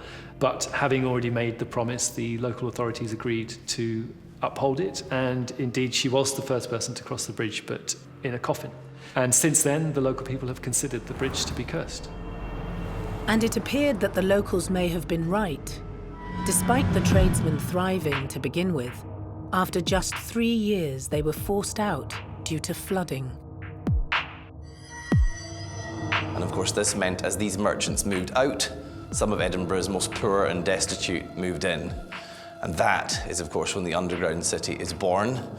And that also covers people from the Irish famines, the Highland clearances, all moving here en masse, raising the population and also rising the crime rate. As you can imagine, if there were 10 to 16 people living in one room and all stacked up on top of each other, the conditions were pretty horrendous. There was, running water, there was no sort of method of sanitation, there was no ventilation, it was incredibly dark, to the point where it's real pitch black. You can't see the hand in front of your face. Sometime around the mid-1800s, the vaults became so uninhabitable that even the poorest citizens had to leave. A history of death, disease and crime were sealed away. The ghosts of Edinburgh's vaults remained buried for over 100 years.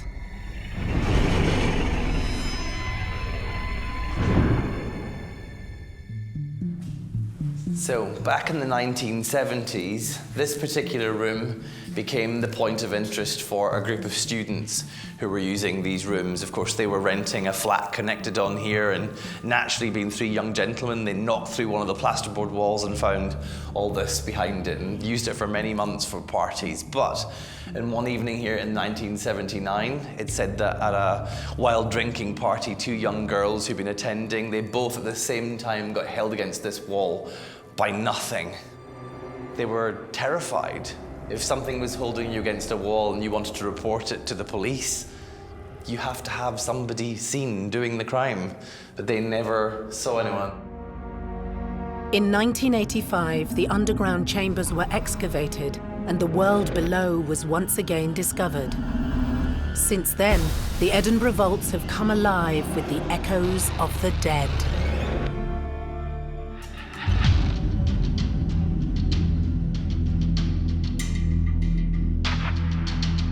Below the cobbled streets of Edinburgh are a series of vaults, once home to traders before becoming a slum for the underclasses. The labyrinth of mysterious rooms play host to a number of ghosts. But it's not just underground where you'll find the spirits of Scotland's capital. Edinburgh is home to many of the world's scariest hauntings. I think the thing with Edinburgh is it's a very old settlement. Obviously, you're built between two volcanoes again, and many people, especially things like pagans and Wicca, they believe that that makes it an energy hotspot. But I think because Edinburgh, for many hundreds of years, was such a small place, because of the barrier walls being built around us and the continuing problem with the English-Scottish wars, it does mean that life is lived very quickly within a very small space.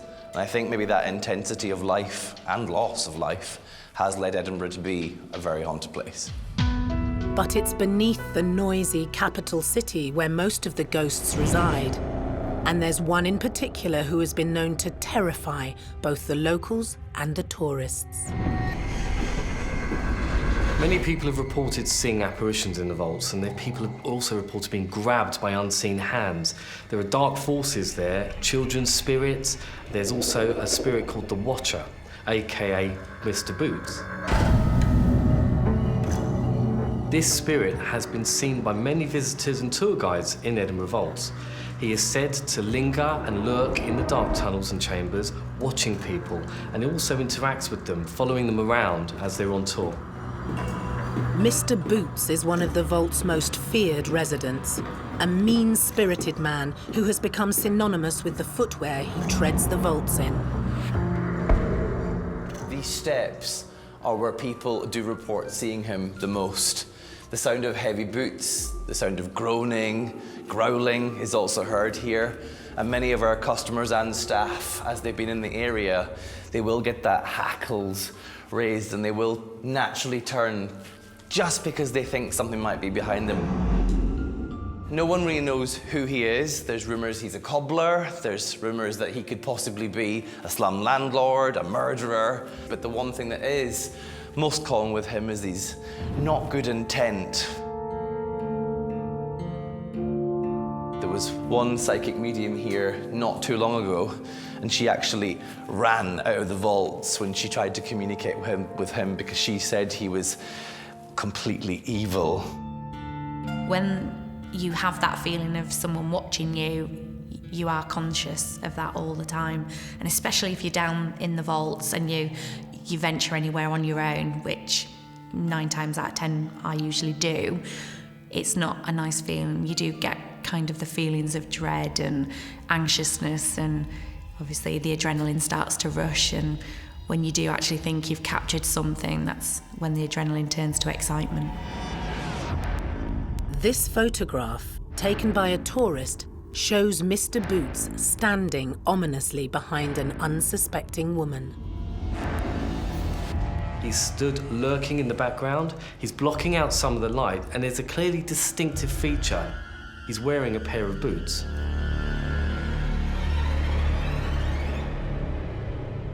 Local paranormal investigator Gordon Peat has been visiting the vaults for years. He has felt the presence of Mr. Boots on numerous occasions. He believes that the vaults are his, with some of our guests being physically touched. They felt cold, scratched.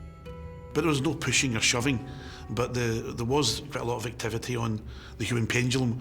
You invite a spirit to push that person forward or backwards to answer the questions, yes or no, and that was really active. Nikki Curry was on a ghost hunt in the vaults in January 2018, when she too had a mysterious encounter with Mr. Boots. We did some Ouija boards and stuff and table tipping and stuff like that, and then we went off on our own, and that's when there was just two of us that came up here on our own, and we felt somebody was watching us, and there was nobody here because everybody else was down the other end. I couldn't move, I actually froze and said there's somebody staring at us, but it was pitch black, so didn't see anything. So I says, let's take a couple of pictures and then we'll go. So we took our photos on our iPhones and then just left. It wasn't until the following morning that Nikki looked back at the pictures. She couldn't believe what she'd captured. It just looked like a figure. It just looked like somebody was walking down the stairs in front of us. Somebody did a bit of research and said it might be the Watcher, and that's why we obviously felt like we were being watched. It did look like a figure, and it looked like he had long hair, and it looked like he had boots on. So, yeah, it is an amazing photo. I'm just chuffed. The eyewitness that took a photograph of apparently Mr. Boots, he clearly displays an image there of what looks like a long coat, some kind of outfit that's touching the floor. There's no facial features, but the apparition that's manifesting itself is very tall, it's very slender, and it does definitely have a long robe or some form of coat that it's wearing. Experts believe that sightings of Mr. Boots are like action replays of the past. One theory that was proposed in the 19th century to explain possible appearance of apparitions was something known as stone tape theory, which was the idea that material such as stone, or similar to the way a cassette tape might work, can retain sort of impressions of the past. It's almost like time rewinding over and over and over again and constantly replaying the same thing because it was imprinted in the space. So the reason why people might think, for example, that Mr. Boots remains within the vaults is because perhaps he is a projection that has been stored in the sort of stone, and therefore he, in fact, is not looking at anybody. We are just experiencing him from a different time. Nikki has returned to the vaults for the first time to face her fears. It's weird being back here. Like, when I look there, I think, yeah, that's weird, because we did feel really scared standing here. It's actually quite scary standing here just now, and it's daylight, it's not even during the night. But what if Nikki had come face to face with Mr. Boots? I think we would have screamed, and I think we probably would have been in a huddle. I don't know if we'd been able to move, because there's nothing up that way, so I don't think we would have got it out. I don't know, I might have passed out.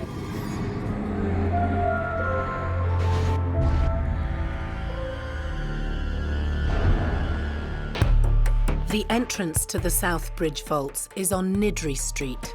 The road itself has a scary past. So when these vaults were first built, it's partly to encourage new business, but also to discourage the past.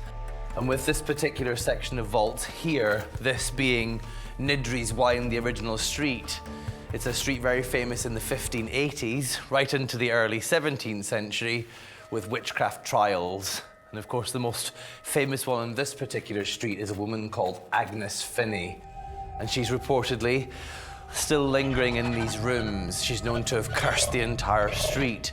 She was herself, of course, burnt to death after being accused of 20 counts of witchcraft, including, apparently one day in the marketplace, bumping into a small boy in which she cursed him. He's known to have become paralyzed and died 2 days later. The history of witchcraft continues to this day in the vaults.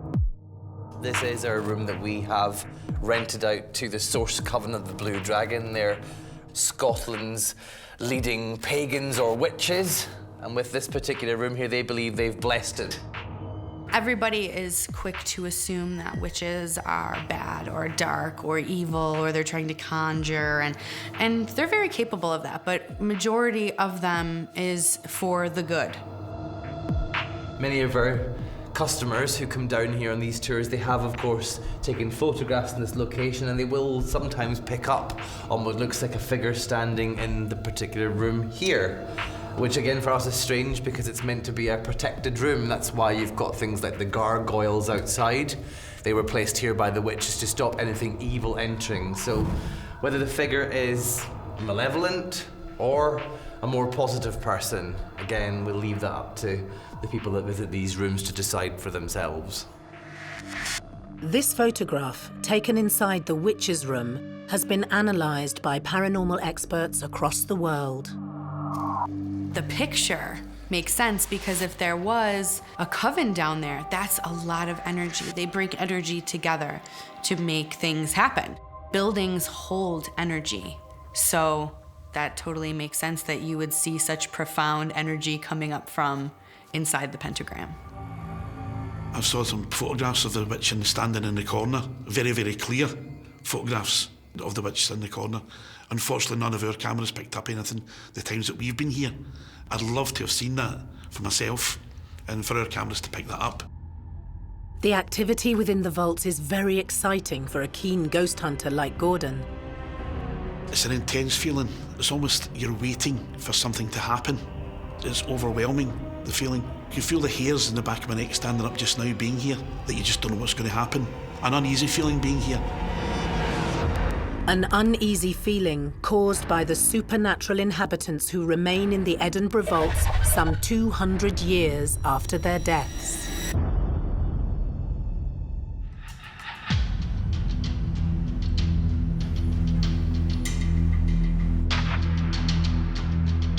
Only a few feet below one of Europe's most historic cities, ghosts haunt a maze of vaults that once housed the underclass of Edinburgh. One of the chambers in particular has been rife with paranormal activity of an evil kind. Back in 1995, a group of local Wiccans, they moved into this particular room. The stone circle you can see here, it was placed here by them to be a protective area, an area of safety. On one occasion, a priest who came on a tour here, he believed he picked up on a demonic entity telling us we should simply brick up the door. But people do come in, and those people that pass through the stones are apparently in the greatest of danger because the witches who use our vaults, they believe they shut the circle down in 1995, and they believe they shut it down and offered the space inside to whatever malevolent entity was here. And since that date, customers come in here, again, many people gesturing to each other to walk in, to taunt it, and they will leave with scratches, cuts, bruises, and many people reporting for many weeks afterwards, suffering things like sleep paralysis, seeing shadows and shapes moving around their own homes. Paranormal investigator Tom Buckmaster had a terrifying experience when he tried to cross into the demon circle. From the moment we sort of walked into that place, we were being followed by shadow figures. We had footsteps following us up the corridors towards the vaults. I mean, it was just a strange, eerie place that you just feel constantly that there's something else there with you. Tom's footage from November 2016 reveals the fear felt by himself and his fellow paranormal investigation team members. I think one of my team members, Kev, he stood in the stone circle. Obviously, there's supposed to be a lot of negativity around that. Apparently, there was a ritual kind of done to keep a demon within the stone circle. If anyone steps in there, people have been attacked, scratched, pushed. I think they've even had ambulances called to people. When he stepped in there, he felt something touching his back. The whole room went ice cold. It's quite cold down there already, but there was just a significant decrease in temperature. And at the same time as he was in there, we turned on the digital recorder and we caught growling, sighs that just weren't there in the moment. What is that? Rewind it quick. There's a growl on that. It was just like a intense fear. Obviously I'd heard about things that had happened in there, but it was just like, I was all up for it before the investigation. Even when we first got there and we were setting things up, I kept saying, I'm going in it, I'm gonna go in it, I don't care, I'm gonna go in. The point when I was about to sort of put my foot over, something was just, I don't know, it's like a feeling, just something stopping me, as if someone's telling me, like, don't go in there. And it was just an instant fear, goosebumps, my whole body was just sort of reacting, and I just couldn't do it. It was just something stopping me. If you don't want to do it, don't do it. In my head, it was just like that feeling of, you just know something's gonna go wrong if you do it, if that makes sense. Just that pure fear. That's the only way I can describe it. It's really strange. Still scarred by that night, Tom has yet to return to the vaults. They can be terrifying. Yeah, truly terrifying at some points. I do definitely want to go back. I think there's more to the place, there's more we need to sort of find out. And I think if we do go back, we'll probably get more than what we did before.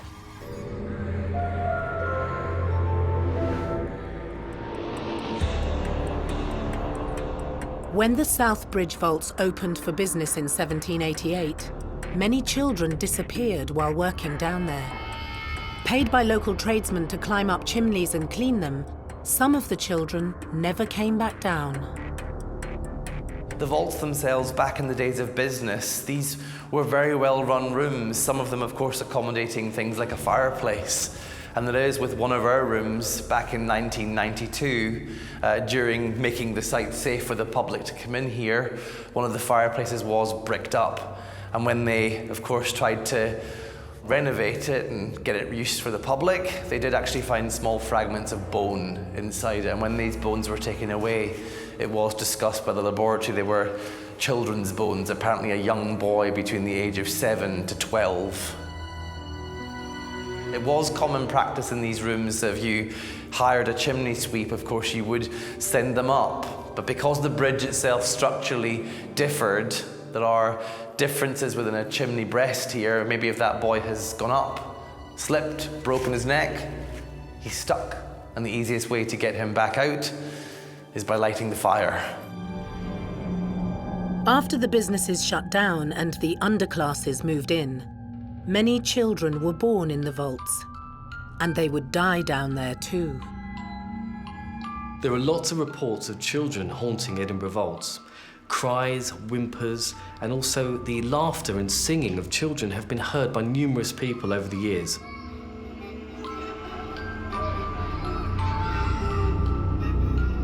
One reason for their spirits being trapped in this location is because they were all living in close living quarters and conditions back in the day. For many, many years, children there perished and died of malnutrition, of disease, and of crime and murder. The children from the 1700s would have been peasants, so they would have been on the streets begging during the day and then just looking for somewhere to sleep at night. But they are very, very mischievous. They will throw things, they will torment equipment that we've got, drain batteries. We've also had people having their backs of their ankles kicked and things. So when you do have children, they do like to play and mess about. Some spirits don't know they're dead, that's the thing. And they latch on to visitors to the vaults, especially women. And, you know, a lot of our female guests that came along had that sense, that they had a coldness from their waist down their legs, that their hands were cold, almost like someone was touching them. And they got that feeling it was a kid, especially the guests that were mothers and had that motherly instinct. They felt as if there was a child latching onto them and hanging onto them. One of the most often sighted ghosts is a young boy called Jack. He is one of the ones apparently responsible for, again, tugging at clothing and leaving many women down here running in fear. And again, many people think he doesn't mean harm, but because he is this mischievous spirit who does like to trip people up and throw things like stones and coins, they do think he's responsible for some of the more impish behaviour in these rooms. And right on cue. And one of the ones that does get picked up on... I just saw a shadow. Can I stop? I literally just saw a shadow. I'm not even winding you up. Seriously, not winding you up. I promise, honest to God. Right here. It went past this light.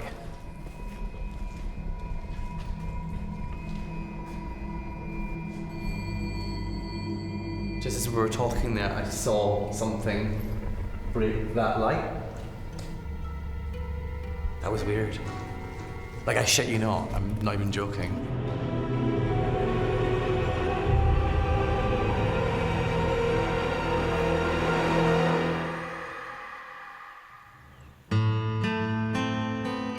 One of the most tragic events in the history of the city was the Great Fire of Edinburgh, which started in an engraver's shop on November the 15th, 1824. Hundreds of families living in the vaults perished. One of the largest structures in the Royal Mile is known to have caught fire. With the wind picking up, that fire spreads, and of course they can't control it. This is, of course, just in the early days of the fire service.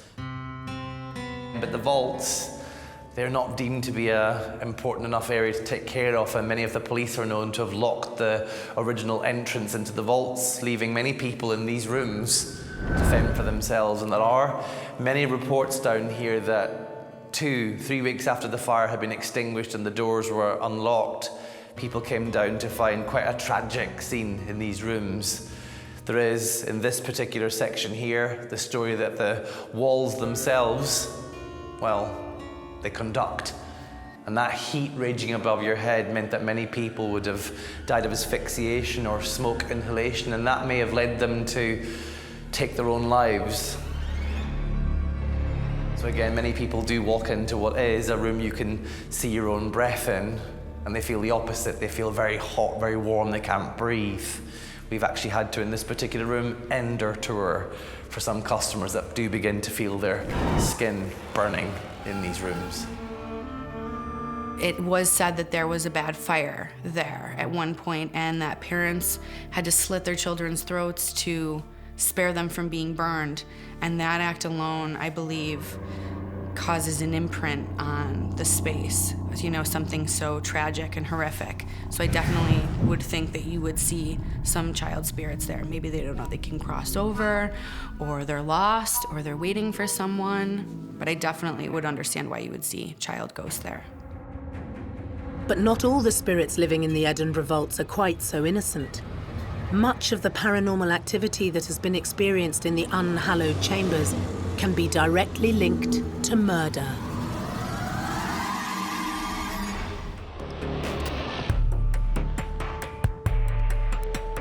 Edinburgh's South Bridge vaults are home to a number of paranormal beings. Once housing the dregs of society, the labyrinth of chambers are now a tourist destination and a popular mecca for ghost hunters. But this underground world also holds a criminal past. It's believed by some experts that the vaults were used by serial killing duo Burke and Hare. The pair murdered 16 people between 1827 and 1828 so that they could sell the bodies to a local doctor who would pay them good money. This is an underground. This was really like, you know, Edinburgh's underbelly, if you like, back in those days. Rumours have it, various different reports of the history of Edinburgh reported that this is where, you know, the infamous grave robbers Burke and Hare plied their trade, because people were dying every day. The mortality rate was so high, so it was ideal for them. William Burke and William Hare were two Irish labourers who lived together in Edinburgh. In November 1827, their lodger, a man named Donald, died of dropsy. Short on money, the pair hatched a morbid plan. It was Burke's idea to try and sell the body of the dead lodger to the local Royal College of Surgeons. And they contacted a Dr. Robert Knox. He offered to take the body off their hands and paid them something in the region of £7 for their efforts. And at the time, I think the average annual wage was about £40. So you can imagine that was quite a lot of money, particularly for two men who had up till then been working quite low-paid work. So I think having sold the first body, they thought that it might be a profitable business to start. I think the story is they started off robbing graves, which there was a fashion for at the time, again, because you could make a lot of money selling the cadaver. But that soon turned into murder. And it's kind of one of the worst kept secrets, and it is to do with this hastily bricked up doorway. Behind the corridor here lies one of Edinburgh's biggest mysteries, and it's that of William Burke and William Hare, the infamous body snatchers. There is a network of rooms behind us which does run all the way from the Southbridge vaults into the medical school, the basement of Surgeons' Hall, the School of the Anatomy.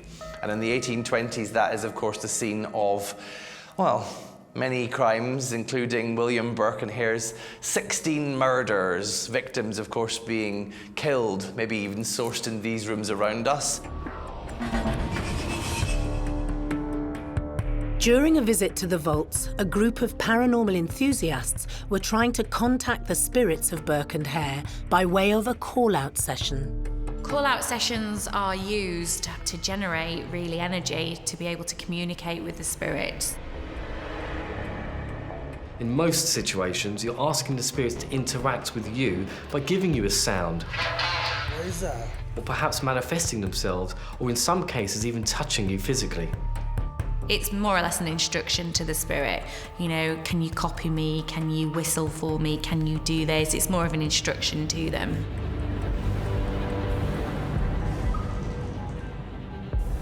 Zoe White was playing the part of a sacrificial victim on the night of the call-out session. Well, I was lying down. I was on like black bags pretending like I was a dead body. And everybody was in a circle, and the man was calling out, like, trying to bring a ghost forward. They were trying to call out the serial killer, saying, "I've got a body for you, come forward, make yourself known." And as Zoe laid still, the atmosphere in the room changed. Well, I just felt like wind at my hair, or like coldness. And people standing in the circle said that they felt the drafts and didn't notice anything until I got out of the room. Once finished, Zoe sat down. It was then that her mother noticed something. I was sitting down and I was going to like brush my legs off, and then my mum shouted, "Don't touch your legs." And then I looked down and I realised I had a handprint on my calf.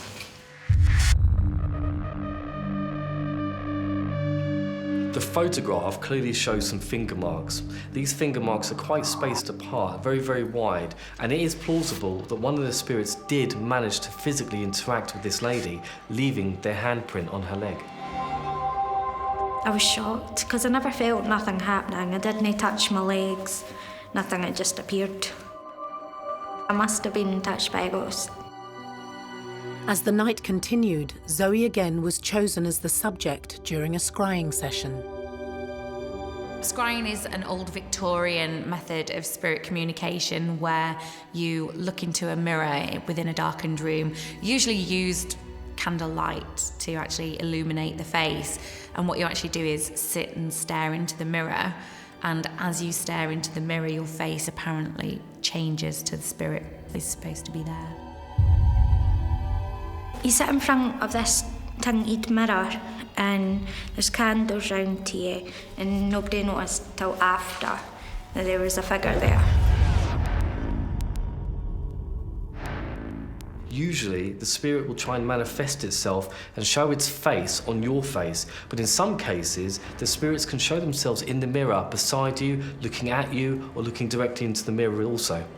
The photograph depicts what appears to be a face manifesting itself in the mirror, looking at the lady as she's staring directly at herself and her own reflection.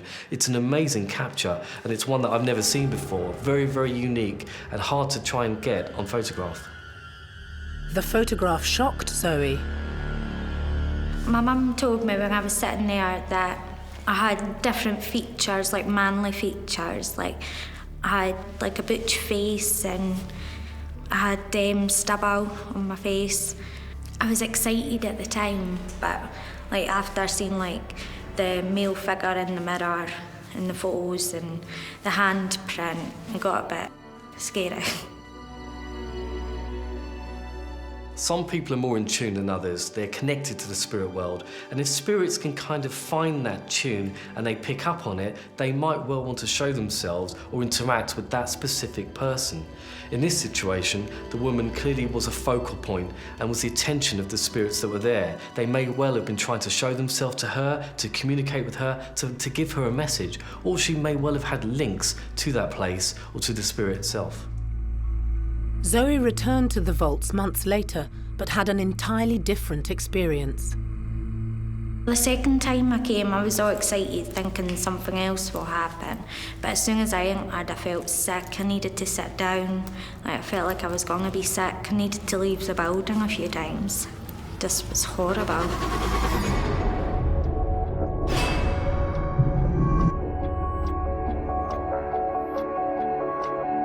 The vaults continue to attract attention. Tourists in Edinburgh often find themselves drawn to the mysterious underground world, and new ghosts are being discovered all the time. The idea that so many people had likely passed away while living in there, and the fact that they're incredibly dark and atmospheric, all lends itself to the perfect location for a haunting. I don't think anybody coming here to do any kind of paranormal investigation would be disappointed. I think that there's a lot of activity down here. There's a lot of untold stories down here. And I think each time that someone comes back, if you come back 3 or 4 times a year, if you came here every weekend, something different would happen. You get some sort of different story, a different feeling from the vaults. Paranormal experts who have visited the vaults all agree that they are extraordinarily active with all kinds of spirits. In my personal experience, I would say that there are intelligent beings in those vaults. I do actually think there is some residual energy in there as well that kind of makes it feel as oppressive as it does. But my personal experience says yes, it is haunted. If I could describe the vaults in one word, I would say intense. If you wanted me to give you in a paragraph, probably the most haunted experience I've ever had as an investigator. If you're into all things paranormal, you have to come to the vaults. It is an intense experience. The future of the vaults looks to be just as fascinating and mysterious as the past. I think the thing with the vaults is we'll never truly know all their secrets. The amount of people that have lived in these rooms, and we are talking about most of them who didn't have a chance to write things down. Many people are illiterate, and their experiences maybe go untold. So we never know whether they're here. But I think for these rooms, as we uncover more, and there are more vaults around us which haven't even been emptied yet, maybe when they get opened up, we will discover a lot more activity in these particular rooms. And again, if there was murders happening down in these rooms, there may still be somebody lying, waiting to get discovered inside them.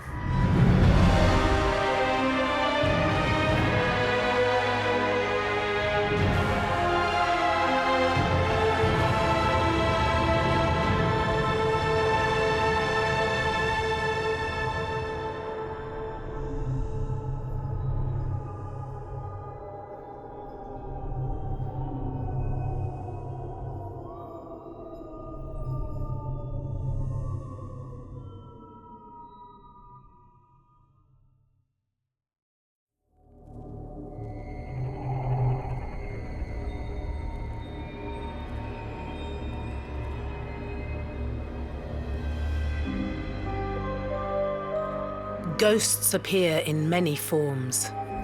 We can see them. What was that?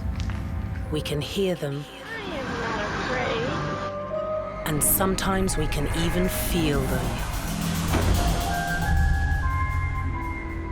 We've gone around the globe in search of the most terrifying spirits and supernatural beings who continue to live on long after their deaths.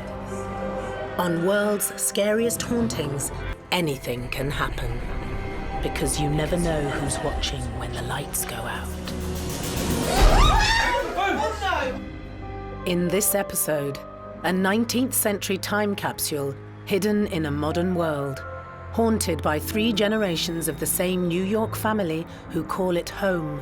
This has been my home my entire life. Why would I leave when this is my safe place? This is my happy place. Paranormal recordings frighten even the hardiest of ghost hunters. What was that? And I was out of this building so quickly, I must have set a new world's record. I was terrified. It's no wonder that paranormal investigators from around the world want to spend the night at the merchant's house. I don't want to call it the Holy Grail, because that would be crazy, but this is the Holy Grail of haunted houses.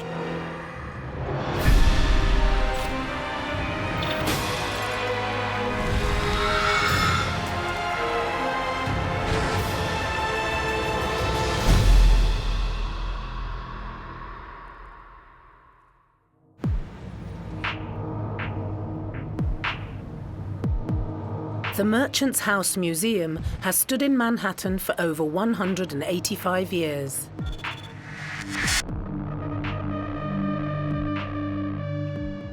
Home to one family and one family only, the house has remained uninhabited since 1933. Now a museum, visitors regularly come to find out more about life in 19th century New York. But it's the ghosts of the Treadwell family that interest paranormal investigators from around the world. For almost 100 years, 3 generations of the Treadwells called 29 East 4th Street their home, and many believe that they've never truly left.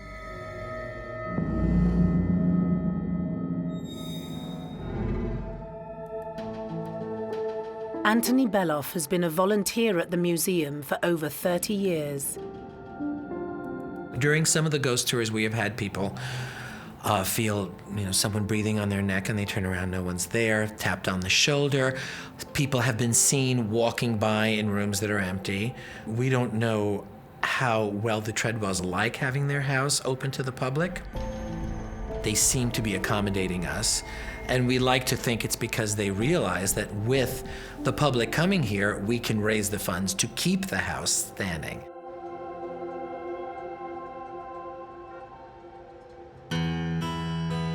Communications manager Emily Hill Wright believes that stepping foot inside the museum is like going back in time. I certainly think that people's experiences are real here in the house, that people feel touched by history. They walk into these rooms and they really feel what it would have been like to be here in the 19th century, and that can't help but bring up questions of whether the family is still here. If you lived here, you wouldn't want to leave either.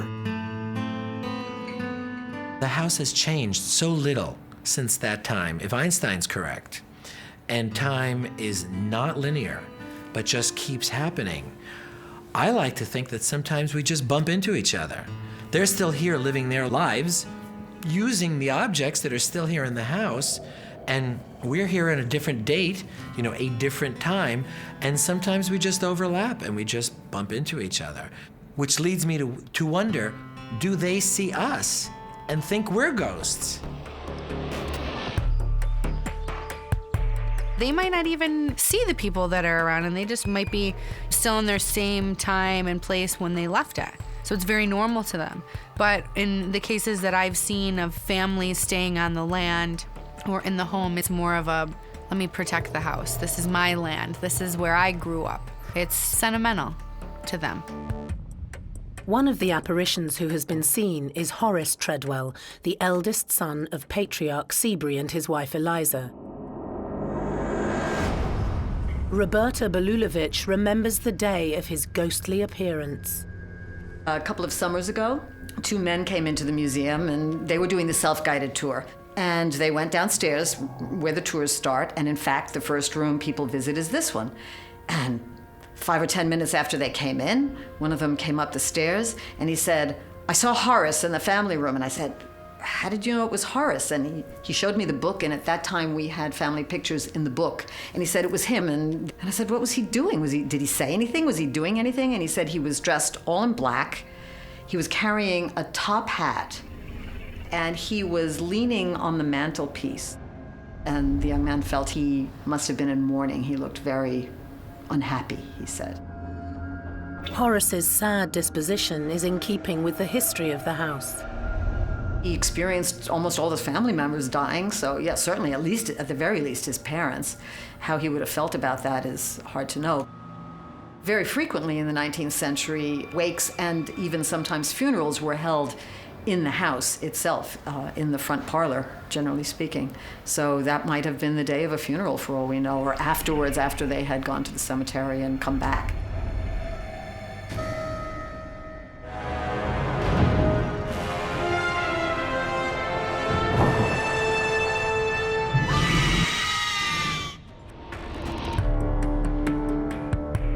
While modern Manhattan has shot up around it, the Merchants House Museum has remained in New York's trendy NoHo district for over 185 years.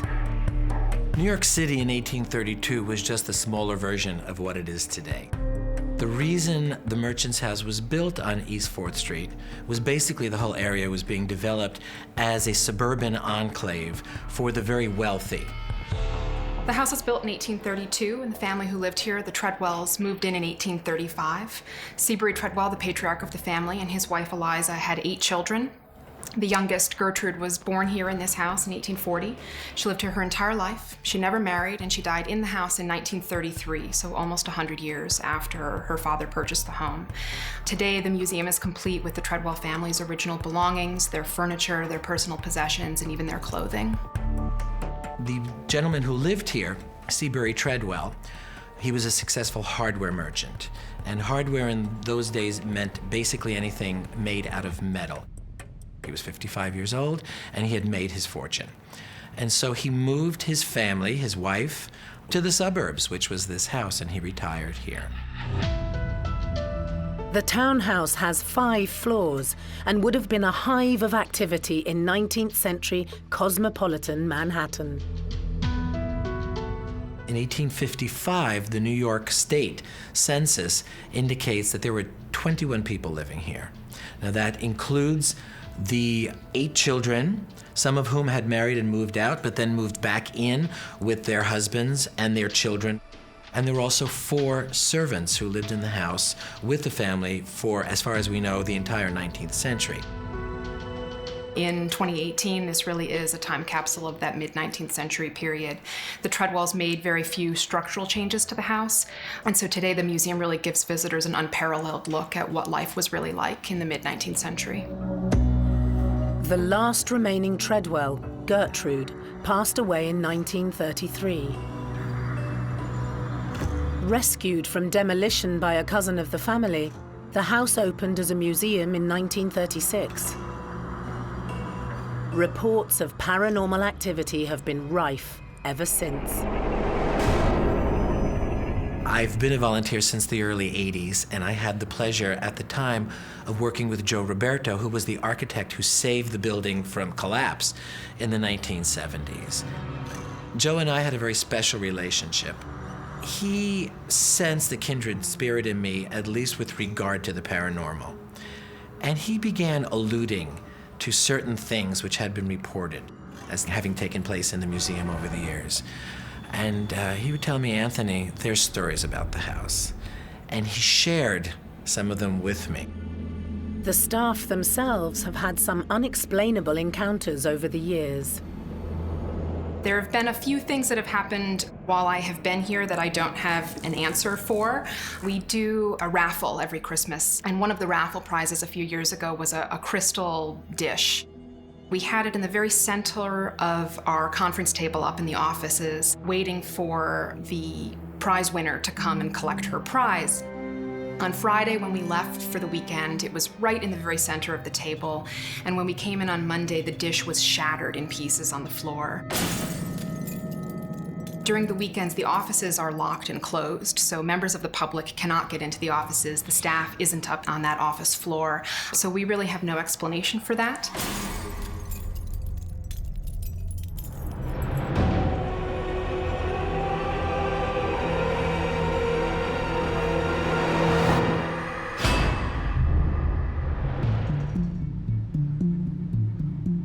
Hesitant at first, the museum has now allowed a paranormal investigator to look into the supernatural happenings. Ghost hunter Dan Sturges has exclusive access to the merchant's house, and during the past 12 years, he's carried out over 75 investigations. As a paranormal investigator, the merchant's house is on everybody's radar. So I heard about it when I moved to the city 30 years ago. As an investigator, it's a place that you want to come. It's sort of on everybody's bucket list. Dan's favorite ghost hunting tool is a voice recorder, and over the years he's captured many ghostly EVPs. EVP is short for electronic voice phenomenon, and it's essentially when you've captured communication with a ghost or a spirit, supposedly through an electronic device that would record that. But it's a brilliant way of evidencing that spirits are there, because you can have direct communication with them. You can ask out, call out, say something, ask questions, and you might get a clear response left on the recorder. Dan's most recent EVP was captured in the kitchen on the basement level of the house. We were all hungry, so we sort of left the recorders running in an empty house. A few weeks later, I'm listening to nothing.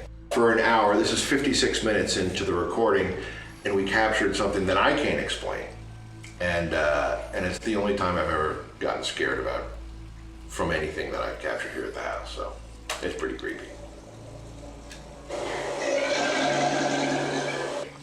This was something that made noise in the kitchen. Don't know what it is, but I don't plan on investigating the kitchen anytime soon, so it was a good creepy noise. It's recordings like this that keep Dan coming back for more. I don't want to call it the Holy Grail, because that would be crazy, but this is the Holy Grail of haunted houses. It's no surprise that New Yorkers and tourists alike continue to visit the 19th century townhouse, hoping to catch a glimpse of the ghostly Treadwell family.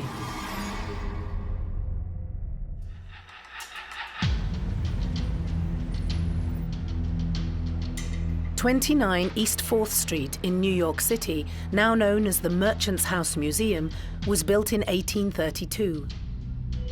Seabury and Eliza Treadwell already had 7 children when they moved into the grand townhouse in 1835. Their 8th and final child, Gertrude, was born here and died here. Gertrude Treadwell was the youngest of 8 children. She grew up and lived in the house itself for almost 100 years. She never married and died aged 93 in 1933. 4 of the Treadwell daughters did not marry, which was not as unusual as we think nowadays. There was a growing movement in the 19th century for people to marry for love, not for a sense of duty.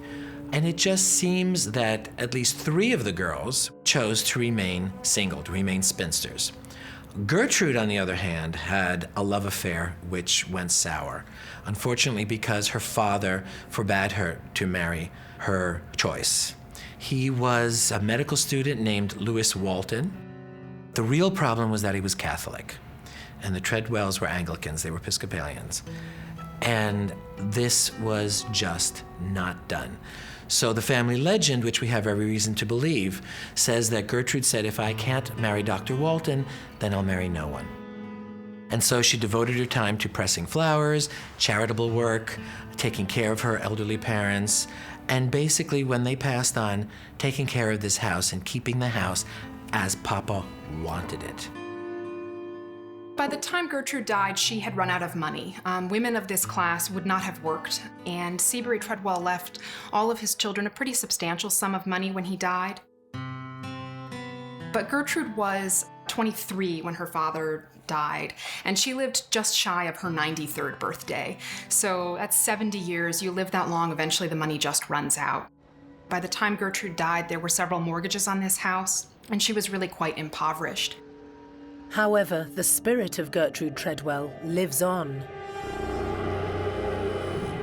The very first story that we have in our museum archives is actually from shortly after Gertrude's death in 1933. Gertrude passed away in the late summer, And early fall, we get beautiful days in New York, and so the neighbors were all outside on their front stoops and enjoying the beautiful fall weather. The children were playing very rowdily right in front of the house. Stickball, Ringalivio, whatever the game was that they were playing. And suddenly the front door of this building flew open. And a petite elderly woman wearing a brown dress and a very old-fashioned cut was seen to rush out on the stoop and wave her arms and chase the children away. Very stern, very upset. And then she went back in. The children were terrified, simply because everybody on the block knew that Gertrude had passed away about 2 weeks prior. And there were many, many people out on the street, and they all saw this woman, and they said, it was Gertrude. But there are lots of stories throughout the years of visitors, staff members, just people walking by, hearing things, seeing things, having paranormal experiences here in the house. So it's a long history of stories. Anthony himself remembers his first encounter with Gertrude. This is the rear bedroom on the master floor. We call it Mrs. Treadwell's bedroom. This is the bed we have every reason to believe Gertrude was born in. And these are the things that the family owned. This is also the room in which I had my own first paranormal experience, which was a terrifying one. I was closing up and came into this room just to check on it, and everything was open just the way you see it now. Lights on, windows open. I walked up the hallway and closed the front of this floor first. And then I returned down the interior passageway. And that door, which should have been opened, was closed. Though I wasn't really paying attention, and it didn't strike me as odd until I opened it and stepped back into this room, which less than 2 minutes before had been wide open and illuminated, and the shutters were closed, they were bolted, the lights were turned off, and even the door to the entrance, which I had glanced into 45 seconds prior, was closed. It's often said that the blinds and doors open and close on their own in Mrs. Treadwell's room, and I believe that this is an intelligent spirit. She's able to manipulate objects, move furniture, turn lights on, and interact with objects around the building. Walking past a room and seeing blinds open and lights on, that is a ghost that has to interact with certain electricity, has to pull the blinds open. It takes an enormous amount of energy for them to be able to do that, so that is very intelligent. I stopped in my tracks in that doorway, paralyzed, just absolutely paralyzed. It wouldn't make sense. It didn't compute what had happened here. And my heart started beating, I started shaking, and I bolted up the staircase to the offices, grabbed my things, and I was out of this building so quickly I must have set a new world's record. I did not come into work the next day. I was terrified.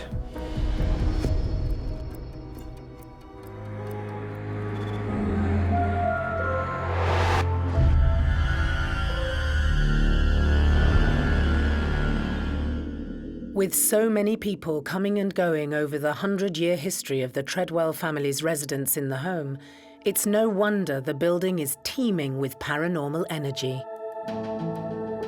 Orbs are the early manifestation of a spirit apparition. They are classed as energy balls. Basically, what happens when a spirit manifests itself, it needs energy to be able to manifest. And what happens is the orbs start to manifest as small lights of energy and then materialize into full-blown apparitions. So there have been reports of orbs pictured throughout the house, and I believe that that's because of all of the energy. The family is very predominant in the home. They've owned the home, they have passed away in the home, so that right there in itself would have a lot of energy. I would say a lot of residual energy. And a lot of the energy in the house is powerful enough to make you jump.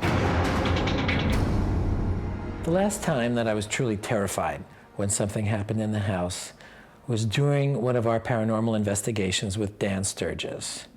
I had been taking things pretty much in stride and become quite used to the unexplainable things that seem to happen on an occasional basis here at the museum, but this one was disturbing. We were conducting an investigation, and we were here in Mr. Treadwell's bedroom. It was night, it was dark, and there were about 5 of us in the room, the usual team and a guest psychic joining us that night. And she verbalized that she got the impression that someone wanted the lights turned off, that the lights were disturbing someone. She said, "Is that it? Do you want the lights turned off?" And suddenly this door right behind me slammed. Does somebody want these lights turned off?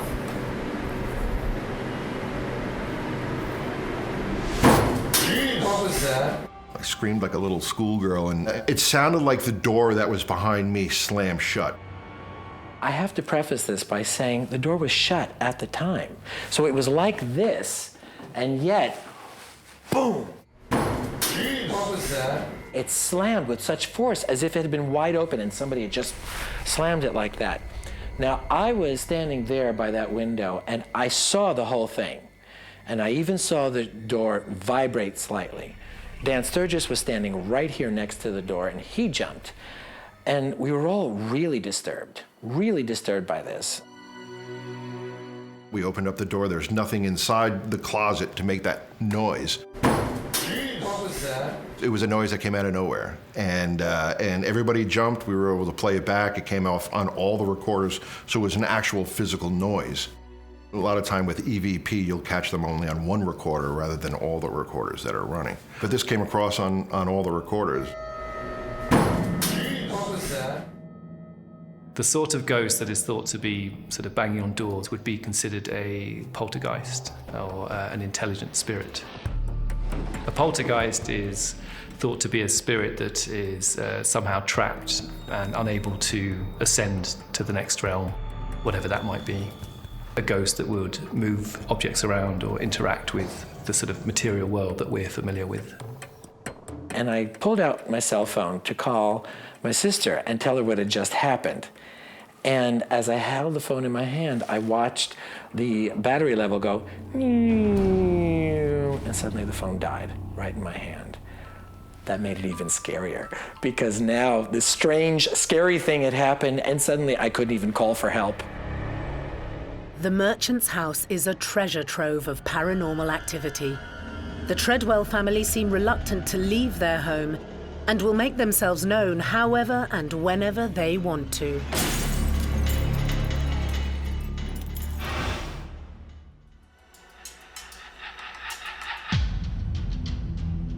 The Merchant's House Museum in Manhattan, New York, is a time capsule that has remained relatively untouched since the Treadwell family lived there.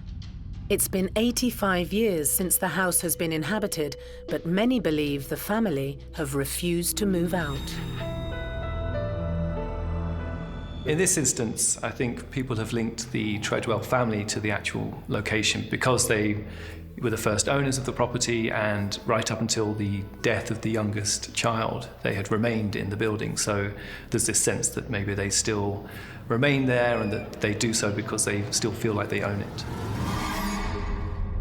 One of the apparitions that has been seen on many occasions is known as the Woman in White. Many believe her to be Seabury and Eliza Treadwell's eldest daughter, Elizabeth. Elizabeth Treadwell is known to still roam the halls of the Merchant House where she grew up and lived, and I believe that this is because she and her family have lived there their entire lives and she's protective over it. Museum board member Anthony Belov recalls the day he saw the Woman in White while preparing for an event at the Merchant's House. The guest speaker and I were seated here on the main landing discussing what we were going to do. You know, I'll say this, you'll say that, I'll introduce you, that sort of thing. I was seated right on this step, just like this, and she was seated here.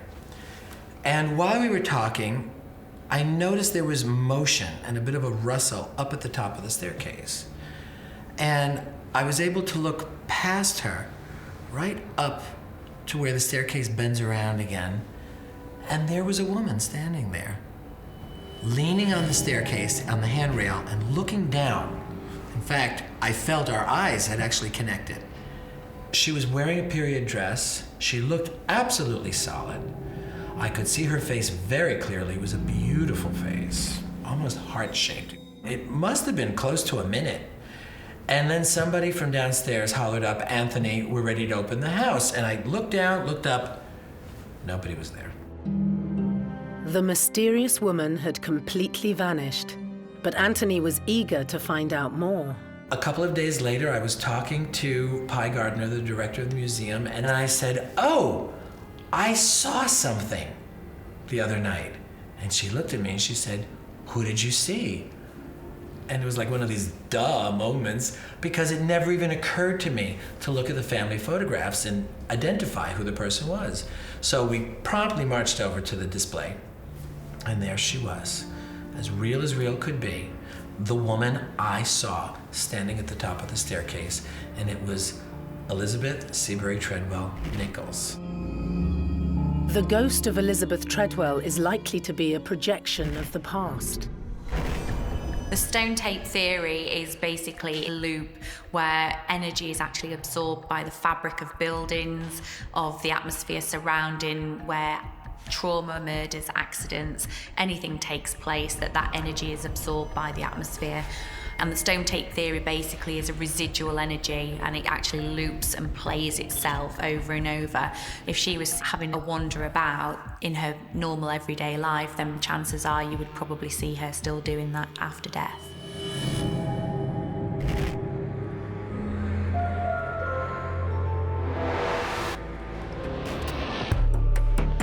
Paranormal investigator Dan Sturges has been collecting recordings in the merchant's house for the past 12 years.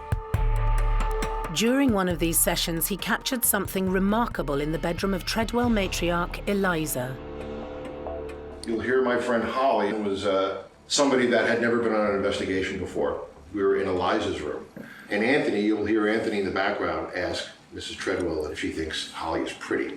You'll hear Mrs. Treadwell give an answer. Mrs. Treadwell, is it all right if I use your mirror? Do you think Holly's a pretty girl? Pleasant to know.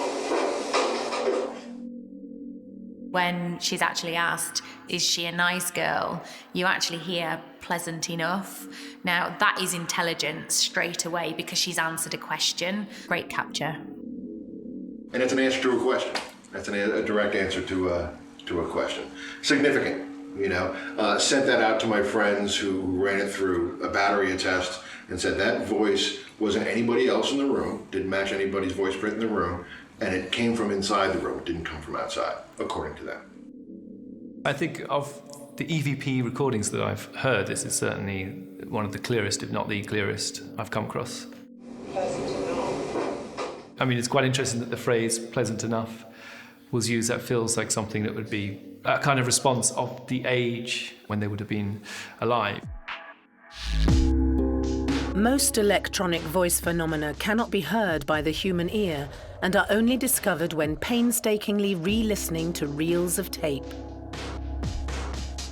We record absolutely everything on our investigations, and we trawl through hours and hours of recordings. Now, the reason why we do this is because spirits communicate on a level between around about 0.19 of decibel up to around about 0.21 of a decibel. Our hearing is around about 22 decibels. So in order for us to hear that, we need to train our hearing. But the voice recorders tend to pick up on these frequencies, and you're able to hear them speak as clear as day. It blows my mind. It's the scariest part of an investigation because it's usually about a week later I'm listening to the audio. And it can get extremely tedious because we might have 6 recorders running for 6 hours. That's 36 hours of audio I've got to listen to, and it's all the same conversation. That's the scariest part for me because I'm usually in my apartment by myself with the lights off and laying in my bed listening with my headphones. And when you do get a voice, you snap right out of the little meditation you're in while you're doing this and, you know, rewind, and then you go into investigator mode and start putting it through the filters and sending it out to all your colleagues all over the world to get their impression of it. Spirit's very subtle, but they use it to communicate. And if there's a lot of EVPs going on that are being caught in the house, it's because spirit would like to communicate. There's something that the spirits would like to say.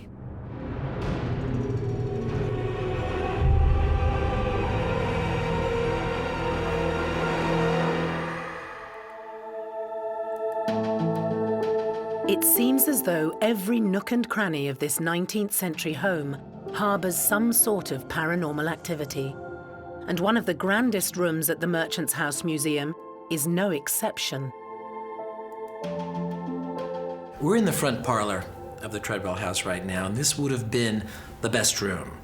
This room was reserved for company, for special occasions, for weddings, funerals. This is not a room that would have seen a lot of everyday use, with the exception of the family piano. And it's an interesting piece because over the years we've received many reports of people walking by outside or being in the museum itself and having heard the piano being played. Until recently, the piano was unplayable simply because of its age.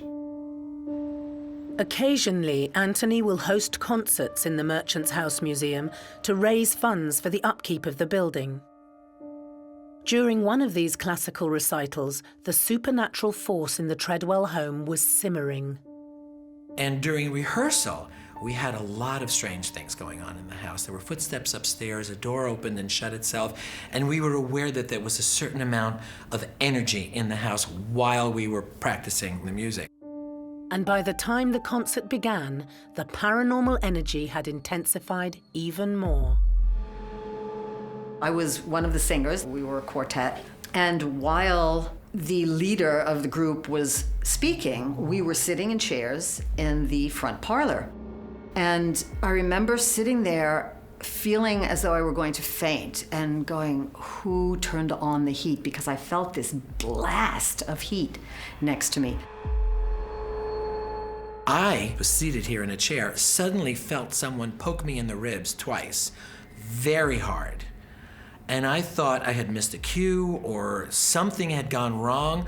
I didn't react because I was seated in front of all these people, but it was a very sharp poke. And then afterwards, visitors who had come to the museum heard us comparing notes, and they came up and told us that specifically while that was happening, they saw an elderly lady come in. 4 or 5 people claimed to have seen her, and they thought it was odd that none of the performers in front of the audience reacted to her, but she walked right past everyone and sat down in an upholstered armchair that's in the far corner of the room and listened intently to the rest of the concert. I hope she enjoyed it.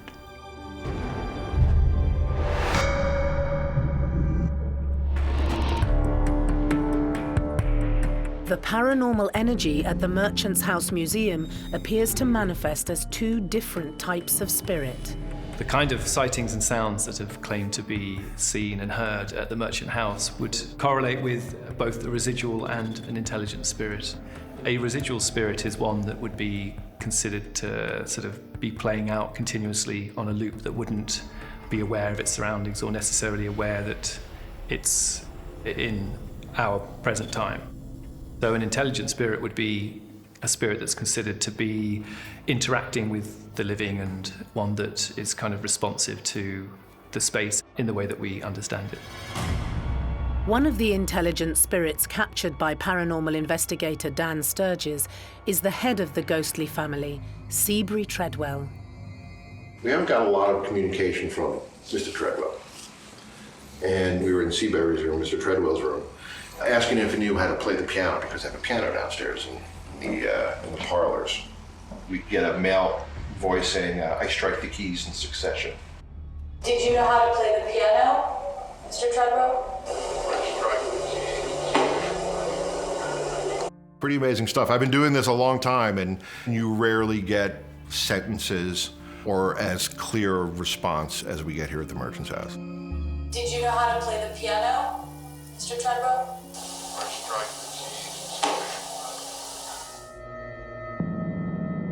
In recent years, the museum has come under threat from property developers in this desirable Manhattan area.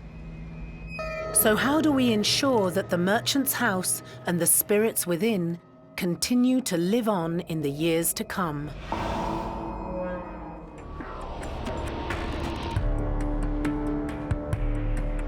The Merchant's House Museum in Manhattan is a perfect example of an upper-class New York townhouse. Once owned by the Treadwell family, it remains relatively untouched, despite being uninhabited for over 80 years. This is the only house in New York City that is from the 19th century, intact inside and out. And unlike most other museums, this house is all original on the inside. To have the family's original belongings is really very unusual. The importance of this house really can't be overstated. But it's the paranormal activity inside the four walls that fascinates ghost hunter Dan Sturges. He has been exclusively studying the Treadwell home for over a decade. There is a photograph in Eliza's room that was taken by a doctor from Toronto that was sent to the house and then sent to me. The original digital file was sent down to us. And there is a face in the mirror. Now, through my outside work, I work with some government agencies, and there are some guys in these agencies that are into doing this, and I can send them digital pictures. So I sent this picture to my friends, and they put it through all their processes, and they said it's not a reflection. It's not light coming off the glass. They thought it was something behind the glass. I can't explain that one. And that's the one I keep on my phone when people think I'm silly for doing this. I pull that out and go, take a look at this, and it blows people's minds. The photograph taken in Mrs. Treadwell's bedroom at the Merchant House shows a mirror reflecting an image back. Now, the paranormal investigator that took this photograph has captured something that looks like an anomaly. It looks like a person stood there reflecting back, but it's difficult to see any features. It's difficult to ascertain who that spirit could be. Is this a real person? Is it not? We have to kind of be a little bit skeptical when we look at photographs or look at video clips, but this particular photograph is clear enough to say that there is something there reflecting back. Dan remembers his first ever investigation of the merchant's house. One of the stipulations about me coming in to do an investigation was we had to have a 19th century seance. Now, I was not, at the time, I was not into psychics and mediums. That was not my bag. And you know, living in New York City, there were more psychos than psychics out there. And I hadn't met anybody that I trusted. So they really put me under the gun to put together a 19th century seance. And what I didn't know is that a 19th century seance is pretty much the same as a 21st century seance. I went and I found a medium just by luck. I found a fellow named Richard Scholler, who has now become a world-renowned medium. And just all the stars aligned, and Richard was getting names, first and last names, dates of when people had worked here. There was a name that kept coming up and still comes up when we bring a medium into the house, is Annie McNulty, and she gave us the dates. It was a servant that worked here. We know that the entire time the Treadwells lived here, they had 4 female servants, usually Irish immigrants, who lived and worked here at the house. The servants' quarters at the very top of this house are perhaps the oldest intact site of Irish habitation in New York City, because we know that there have been servants here from the 1830s. The information acquired from Annie's spirit could only have been known by someone who had lived in the Treadwell house. She talked about S-shaped settees that were in the house that nobody had known about except for the museum director. She worked in the house for a few years. She lived up in the servants' quarters on the top floor. And a lot of the mediums will bring up her singing. So I think she might have been one of the nannies possibly to the kids and would sing them to sleep. As well as Annie, the voice of a child has been captured up on the top floor of the merchant's house. A colleague of mine, we were doing an investigation, and he was introducing the group to whoever might be in the room and said, there's no reason for anybody to be afraid. We're just here to communicate with you. And my friend Sarah, who had never been on an investigation, I asked Sarah, just ask a question, don't feel funny, ask a question. And underneath that, you can hear a little girl say, I am not afraid. Ask a question, Sarah. The EVP captured at the Merchant House is an excellent example of a Grade A EVP. The investigator is clearly stating there's nothing to be afraid of when there is a clear response from a little girl saying, I'm not afraid. Ask a question, Sarah. Now, it's quite longed out, but it's very clear, and phonetically you can make out exactly what this is saying. But it's an example of a spirit that's intelligently interacting with the investigator. And it sounds like a child. It may well be a spirit of the Treadwell family. Ask a question, Sarah.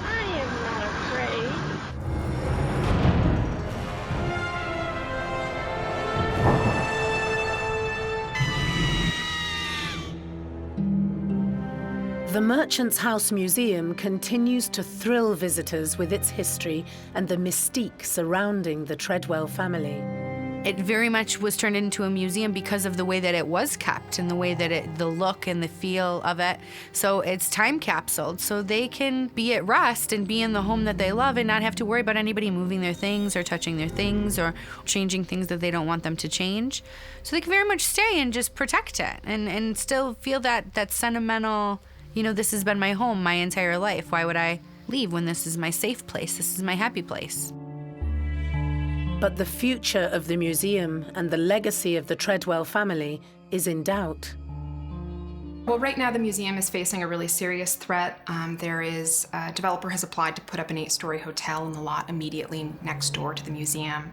We've hired structural engineers and architects to come in and do studies, and there's really no way that the museum could sustain a development of that size in such close quarters. To say that the museum could suffer really catastrophic structural damage is not an overstatement. So we are, of course, very, very, very concerned about what the future might hold. People use the word priceless a great deal. This is priceless. This is truly priceless because it cannot be replicated. It cannot be replaced. If one piece of furniture goes, sure, you can buy another piece of furniture. You can have someone make it. You can have a reproduction. You can even have something from the period, but it will not have belonged to the Treadwells.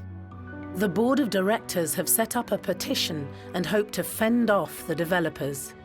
Glibly speaking, it would be a shame not just to lose the building, but then our resident spirits would be displaced. Where would they go if the Merchant's House, if the Treadwell house, was destroyed? I've been a volunteer here at the museum for such a long time simply because I am smitten by this place, absolutely smitten by it. This house is so special. It's so truly unique. It's so important. It's so significant to the history of New York, not because of anything that happened here, but because of what it tells us about a New York that is so long gone and yet was so influential in making New York City what it is today.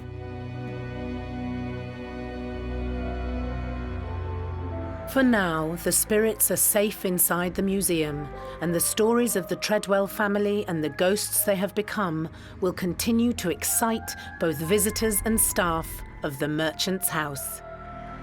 So many things have happened to me in this house over the years that I'm sort of not reacting anymore. I more often than not say hello, good evening, that sort of thing. Oh, thank you for sharing your presence with me. And I rarely am caught off guard these days. I rarely jump. It still happens occasionally when I really don't expect something, but I get more, I guess I could say I get more excited or more happy that the family is interacting with me than anything else.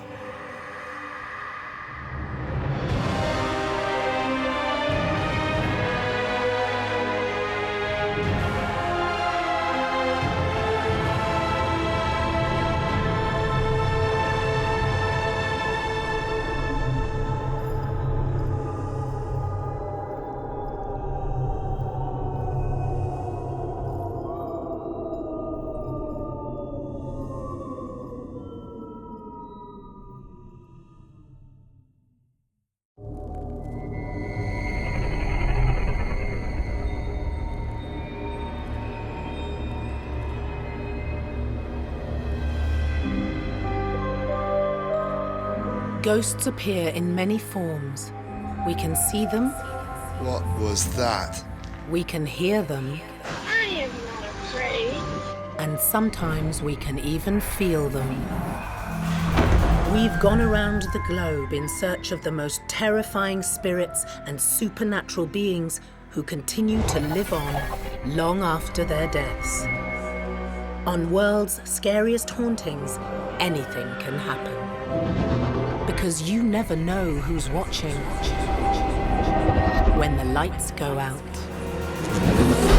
the hell was that? In this episode, an 18th century prison that housed some of Britain's most notorious criminals. Bodmin Jail is synonymous with death because of all the unsavoury characters that were banged up in this penal institute.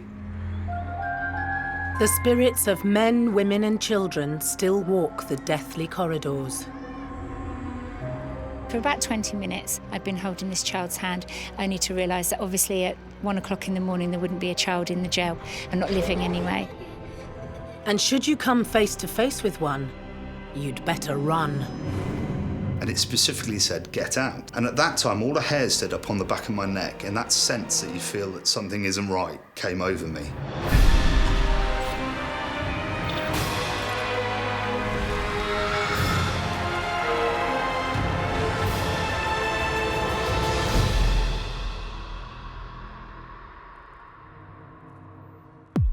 Bodmin Jail in Cornwall is an intimidating structure which overlooks the small town that shares its name.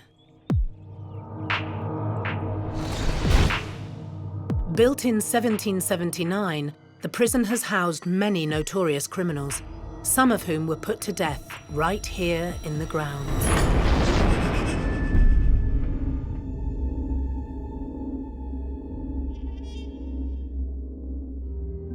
Some 240 years later, it's now a museum and soon to be a hotel complex, but it's believed that many of the spirits have never left the building.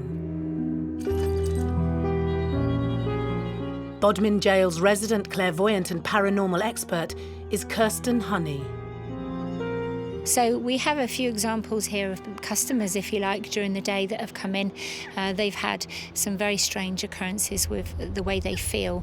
So they've suddenly become very faint to the point where they pass out physically. We have other people that have come through and run up to members of staff saying there's a child that they're very concerned about, for instance, with no shoes on and kind of roaming around looking lost. So we've gone and investigated that, of course, and found there hasn't been a child present in the jail at that time. We have other things where people are touched or they hear random noises or they have their name spoken as well, which is quite unnerving for people when they come through the jail to hear their own name being spoken when they're standing in a room completely by themselves. That can be, for me, very interesting and not unexpected at all, but for other people who aren't used to it like I am, quite dramatic in a sense. The paranormal manager at the jail, which was famed for its executions, is Mark Rablin. In the old days, they would have been taken to the lower gatehouse. These were the public executions, so prisoners were literally pushed off the wall at the front of the building and drew big crowds of people. But later on, they discovered that that wasn't so much a punishment, it's more of public entertainment it came down to. So they moved away from public sight and what we like to call the execution pit in the front yard. Prisoners were taken from there onto the trapdoors, a hood and a loose, and then dropped. So all over very quickly. £1,000 force across the back of the neck. Mark started working here 13 years ago. When I first came here, I mean, it was literally, I just had my first heart attack. I couldn't drive my articulated lorry anymore. And I saw a night here at the jail and I thought, that'd be fun, I'll go and have a look. Didn't expect much. I experienced 3 different things in one night, and that kind of got me thinking, which literally changed the entire life. I mean, when you see a shadow of somebody run down the wall when there was nobody there, or you get pushed off a wall and then you have a pebble thrown at you across the floor, that kind of focused me a little bit. And I thought, well, I went off and studied up and took over. So I've experienced full manifestations walking past me. I've witnessed things move, touch sensations being pushed, loads of stuff over time. The thing that keeps you here, because there's lots more still, I think. This building's got a lot more to give yet. Just inside the prison gates, a spirit has been captured on camera. In this area, we were doing our own After Dark event here, and a couple had come out and taken some selfies in this area. What they captured from there was actually a picture of a lady stood behind them. These were once living humans, living people, not something like a non-human entity or just a random energy that would be defined in some areas of the jail. The photograph is a stunning example of the paranormal energy that exists at the jail. Full manifestations, partial manifestations, particularly caught on camera or on photographs, are actually quite a rare phenomena. We're very lucky if we see them with our own eyes, but to actually capture something that amazing is an incredible thing indeed. A full-bodied manifestation of any figure or any entity is rare. You'll often see the person transparently or as clearly as you and I. They can be solid figures, they can also communicate and look at you and interact with you. And they're also deemed as intelligent spirits or intelligent hauntings.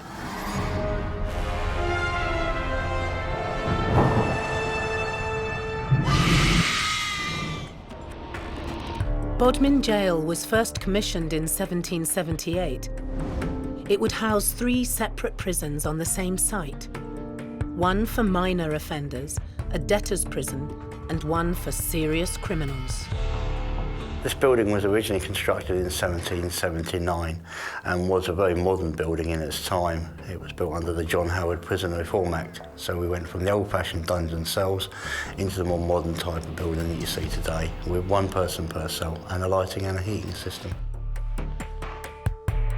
For the time, the prisons were a very modern development and actually one of the first prisons built that were considerate of the prisoners in a way. So they were quite airy. There would be 1 prisoner to a cell. There were programs that enabled prisoners to work and even make money.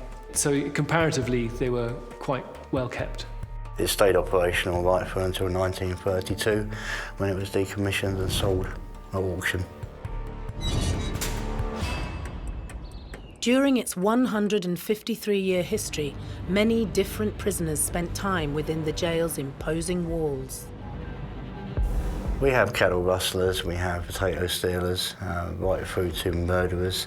Back in those days, anything connected to the food chain would have been a harsher sentence. So it's livestock and anything like that could have got you executed back in the day.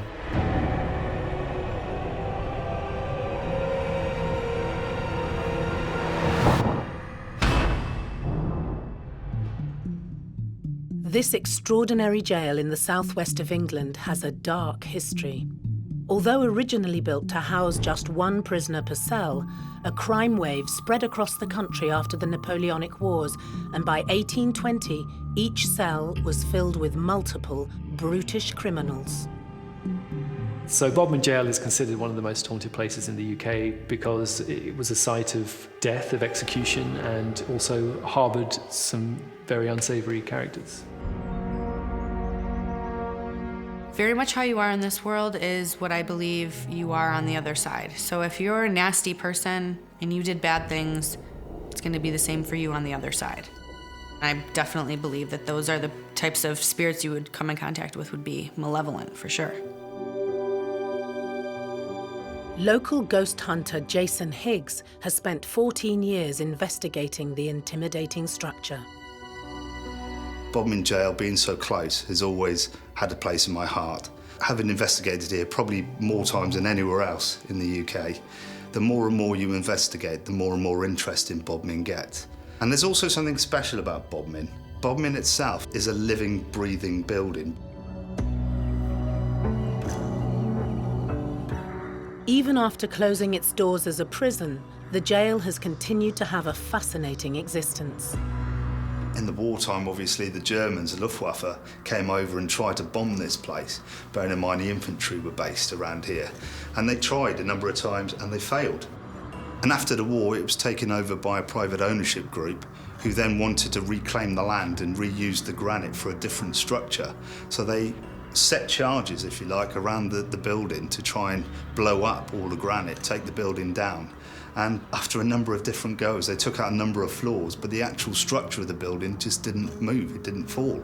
Every single time I come to Bodmin Jail to do an investigation, we always find something or capture something or experience something that just can't be explained rationally. One such experience happened to Jason while he was hosting a paranormal investigation in the jail. I think probably the only time that I felt really uneasy, we were running a public night. And I was on this particular level and near the hangman's cell. And we were running a device called the Ovulus, which is a device that has about 10,000 words in it. And depending on the sort of interactions using the sensors on the device will depend on what words it says. And normally it will kick out 1 word at a time. floating. And on this level, we were in this area, and I specifically asked, are you here? Would you like to communicate with us? And it specifically said, get, and then out pretty quickly. Get out. What the fuck was that? And at that time, all the hairs stood up on the back of my neck, and that sense that you feel that something isn't right came over me. And I just felt, no, we need to move. We need to get out of here now. But many people can't resist the allure and continually return to Bodmin Jail, hypnotised by its fascinating history and supernatural energy.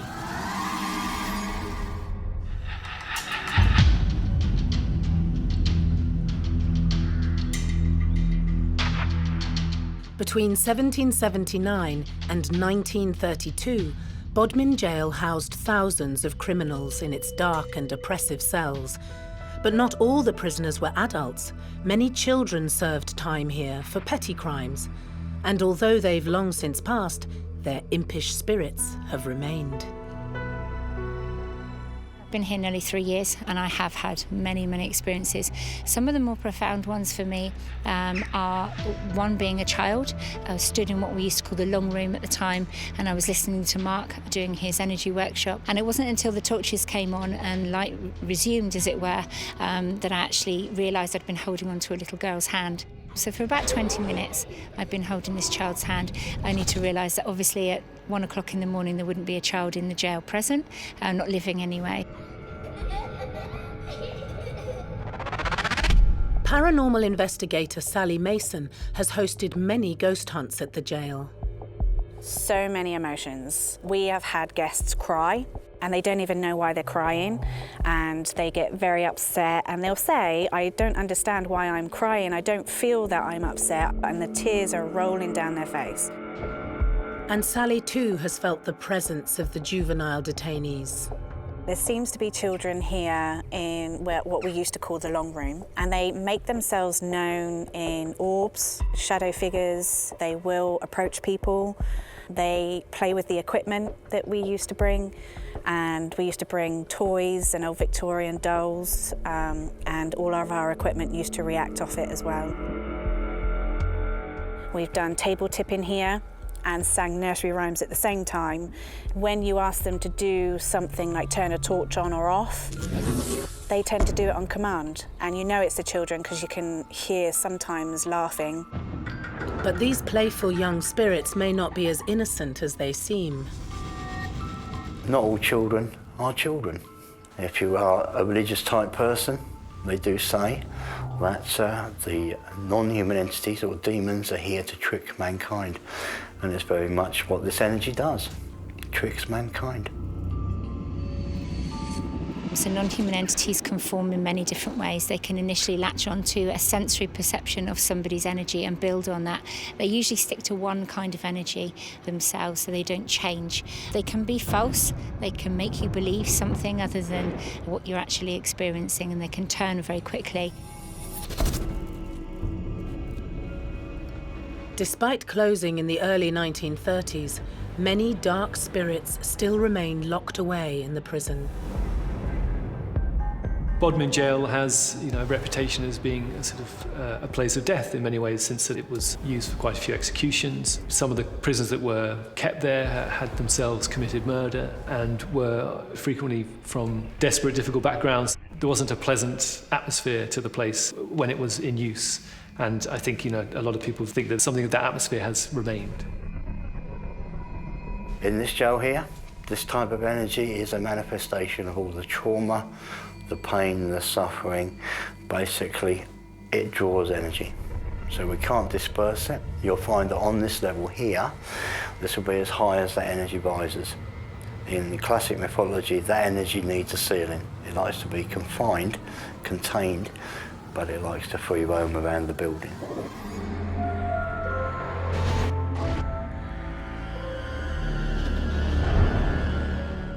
It's no surprise that some of the spirits trapped inside Bodmin Jail are known to be malevolent.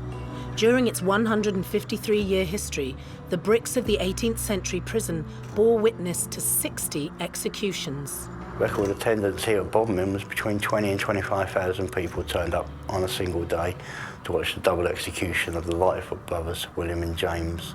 They'd murdered a local merchant called Mr. Norway, who was very popular in the town, and it drew a big crowd, that one. It was a double execution as well, so more spectacular than just one person. The last hanging in Britain took place in 1964, and capital punishment remained an option for anyone committing treason, right up until 1998, when it was finally abolished. But back in the 1700s, you didn't have to commit a particularly heinous crime to end up at the gallows. I believe there's something like 120 different crimes that would have got you initially executed. Everything from stealing a headscarf, vagrancy, any kind of theft of shop properties, and depending on the judge as well. Some of our judges were definitely the execution types. If you stood before them and he didn't like the look of you, that was it, you were history. One of Bodmin Jail's most famous inmates was William Bartlett, who was found guilty of murder and sentenced to death on November the 13th, 1882. William Bartlett was executed here for the murder of a child. He was a quarry manager and basically had a child out of wedlock. He said he'd look after the child, but in reality he strangled the child and dropped her down a mine shaft and was later caught. And he came here and he was executed off the side balcony scaffold. 135 years to the day after Bartlett's execution, November the 13th, 2017, paranormal investigator Tony Ferguson was down in the basement of the jail when suddenly the lights went out. Straight away we're thinking, is it an electric fault? Waiting there for about 2 or 3 minutes just for the lights to come back on. We're looking upstairs just thinking, how comes all the rest of the lights are on? And you get this eerie feeling of someone watching you. So we went upstairs to go and speak to staff. Basically, they said to them that the lights have gone out, and they just sort of looked at us in shock, said, no, the lights are fine. I was like, well, no, the bottom cells, the lights just went out for about 2 or 3 minutes. Is there like an electric fault or something? They sort of looked in shock and got Kirsten to come out and speak to us. She was quite shocked. She said that if those lights would have gone out, the other lights would have gone out. So we've gone back down there, so we know that there's something down there trying to communicate. So I put the camera down just to see if anything was following us. And obviously it just thought, oh, they're not filming now, you know, and just walked past quickly. Tony's incredible video of the moving figure is a rare and fascinating capture. It's almost like they don't want to be seen, but you've got to manipulate them kind of thing and play tricks on them rather than do it to you. The video clearly displays an apparition moving across the screen there in the basement of Bodmin Jail. It is a dark silhouette type figure, but it has some form of light anomaly around the head part of the apparition. Could the ghostly manifestation be William Bartlett walking to the gallows exactly 135 years before? Tony's footage was very interesting on the day because it was open to the public. They were down here and he placed his camera statically just off to my right. And then down here, literally on the video footage, you see what looks like a gentleman walk from right to left across the shot. We checked our video footage and we checked the people that were in the building, and we can confirm that there was no extra members of the public down here.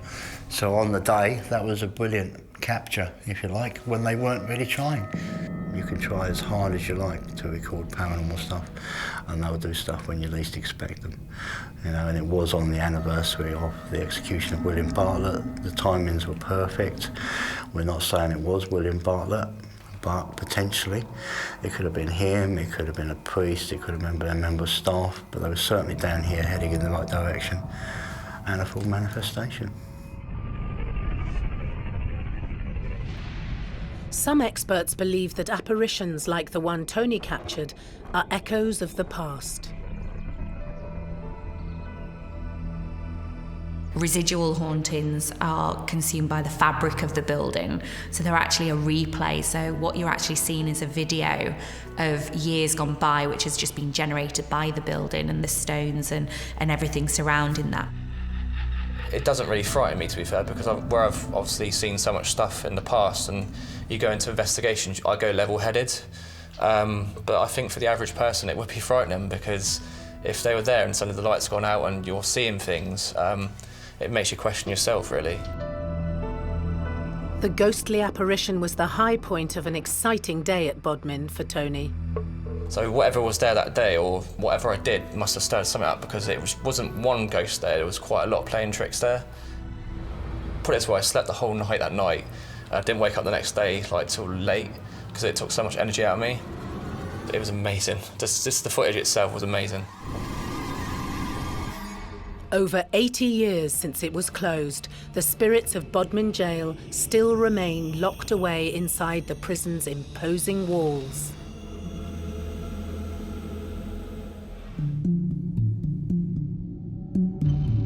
Built in 1779, Bodmin Jail in the county of Cornwall used to house thousands of dangerous criminals during its 153-year history. Even though the last of its inmates are long gone, many of their spirits still linger inside the dark cells of the prison. I think the reason that so many ghosts are still haunting Bodmin Jail is because they've never moved on. Their souls are trapped there. It is a place of power and energy, and all the misery and the executions that took place were kind of compounded to make it a honeypot of paranormal phenomena. Even skeptics have been converted by the activity in the 18th century jail. What you would say sometimes, you know, when you've got your belief system and there's nothing there, and suddenly you experience something out of that comfort zone, it will change people's lives. And that's what we do. We do our best to explain how it all works and what they're experiencing, and sometimes why. You know, people get emotional sometimes, they build it all up. You can stress yourself up to the point where some people won't even come in the building. I've been to Bodmin Jail several times. Over the last decade, I've visited there probably more than 3 or 4 times. The location itself is atmospheric. It's very dark, it's very sinister, and it's the only place that I go to where I feel physically sick. It affects me on a physical basis. The minute I get out of my vehicle and I step onto that land, it's almost like the energy itself kind of affects me. It makes me feel nauseous, I get dizzy. Like any building that's housed prisoners, there's an enormous amount of energy within there. People don't like being locked up. People don't like being told what they can and can't do. So that would give me the reason as to why there is so much energy still remaining in Bodmin Jail. Paranormal manager Mark and clairvoyant Kirsten concentrate on different branches of the supernatural, but share many of the same experiences. Kirsten is very sensitive to the building itself, and what we generally find is that we bounce off quite nicely with my sciencey side and her spiritual side. We have had some big experiences in the past whereby we finish for the night, clients have gone, there's only us on site, we're locking down. One night she thought it was me walking towards her up the yard. She's spoken to me, I walked right by her. I was in the other side of the building completely.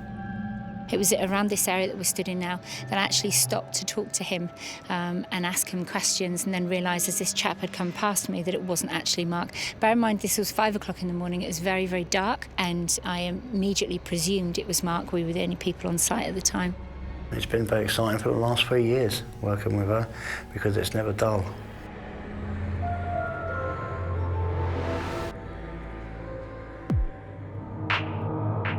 Local ghost hunter Jason Higgs was filming in the jail's naval wing when he captured an unexplainable paranormal experience that shook him to the core. When we were filming down there, a big storm came in, got very windy, it even started hailing, moved all the cameras into an adjoining cell, waited for it to pass, set all the cameras back up again, and the gate hadn't moved an inch, the gate was open.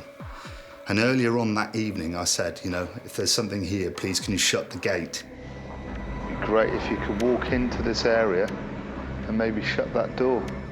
And while I was setting up for the filming for the second time, I asked a question. I'm talking to camera, just saying about what I was going to do that evening, and realising next door the camera was capturing the gate shutting on its own. And we've got footage of the gate, and it shuts slightly, stops, shuts slightly again, stops, opens a bit more, and then shuts again. And I don't know to this day what has caused that gate to do that. Because the wind had stopped at this point, the hail had moved on, it was a clear evening, but something had shut that gate. Some spirits are able to harness a great amount of energy, so they can touch you, they can throw things, they can move things. I would call a higher energy a spirit more than a poltergeist. That's how I would describe it. So you're dealing with high energy, walking into a room and you feel a sensation or an emotion comes over you. Temperature has dropped massively. That's being around a spirit that has high energy. The physics-defying gate left Jason and many others wary of the unexplainable activity inside Bodmin jail. There's a feeling of uneasiness, and I get it every single time I come here, so it's not as if it's a one-off. And when you speak to a lot of other people and they feel the same emotions, if you like, in the same places as you have, that just helps to collaborate, you know, scientifically especially, but as well as on a personal level, what may be going on in the jail. Paranormal expert and medium Joe Lockwood has also experienced the power that resides within the walls of the jail. I actually went there with my family, and walking around, I was quickly made aware that there was a presence of a man. Now, the only way that I can describe this is that he was watching and following everywhere we went, and my little girl actually turned around and said, "Mummy, I can see a man." And I said, "What do you mean?" She said, "There's a man just at the side of us." I already knew he was there, but I didn't want to scare the children. And she said to me, "He keeps on following us." And sure enough, he was following us. The only way I can describe him is his presence is quite authoritarian, if I can say that. He is quite oppressive, you know, the feelings of being watched quite sternly, you know, as if it's a watchful eye on you. I think that's the only way to describe him.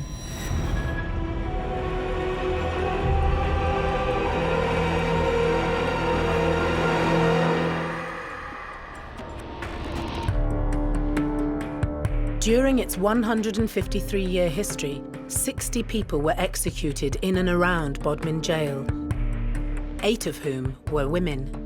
One of the most notorious hangings took place in 1878, the execution of 28-year-old mother of 2, Selina Wadge. So Selina was a young girl. She was in love with a chap who promised her the world.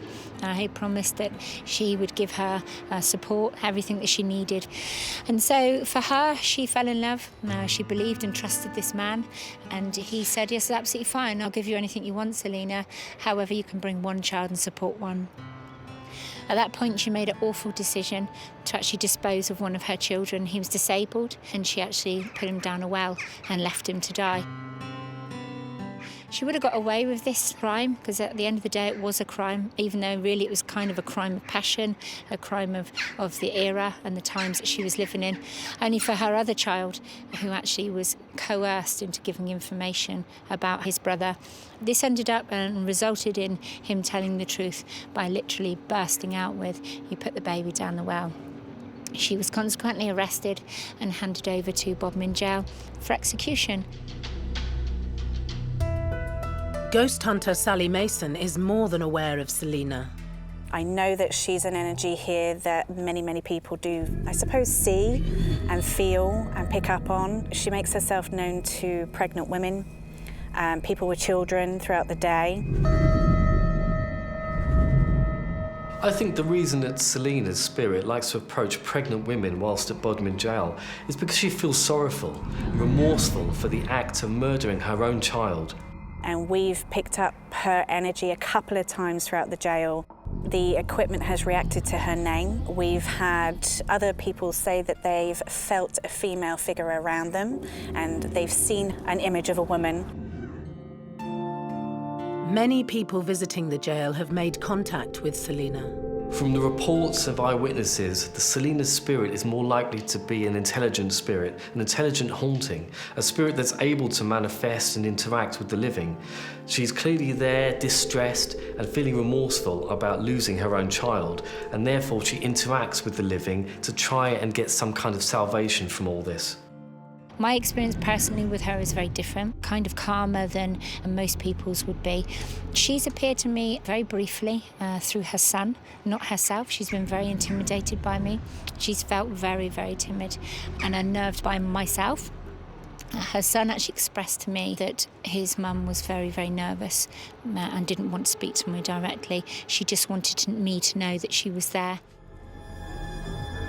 Kirsten believes that Selina was a victim of her time and environment. I just think that the story carries a lot of weight emotionally. For her, it's not like that. You know, she fell in love, she put all her trust into somebody, and that all backfired for her. Nowadays, you know, if you look at it, she just had that child. He wasn't very old. Postnatal depression, maybe. Anxiety and all the other things that stresses that society pushes on you. And I think it was just an accumulation of all those factors and stress and promises and actually being in a position where you have no idea what to do in life. 140 years since her execution, Selina Wadge is still searching for redemption. But many of the spirits at Bodmin Jail are unforgiving and will use their full force to express themselves.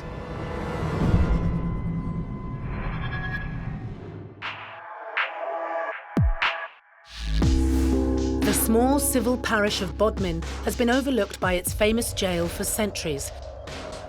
The imposing building that casts a dark shadow over the Cornish town used to imprison the most despicable of criminals, but now a bevy of spirits inhabit the prison, where death was part of life. I do actually think the executions would have an impact onto the paranormal activity that's there, because we all know if anything happens untoward, it's unfinished business. So it would lead me to believe that there are still people hanging around in Bodmin Jail.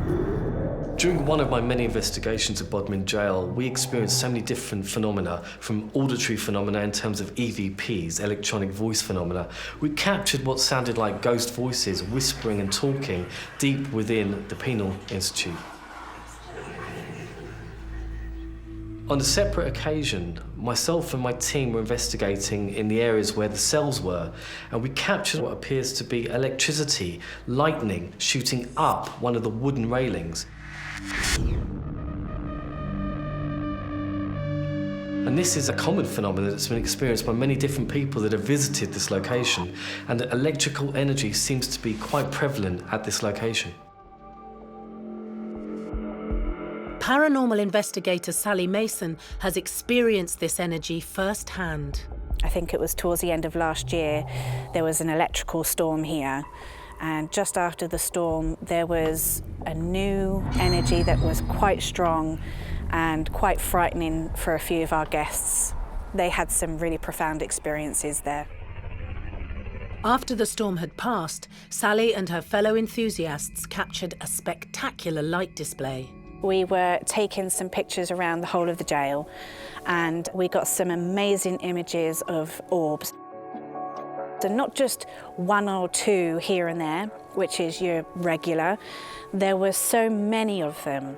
So there was all sorts of energy moving around the jail, different colours.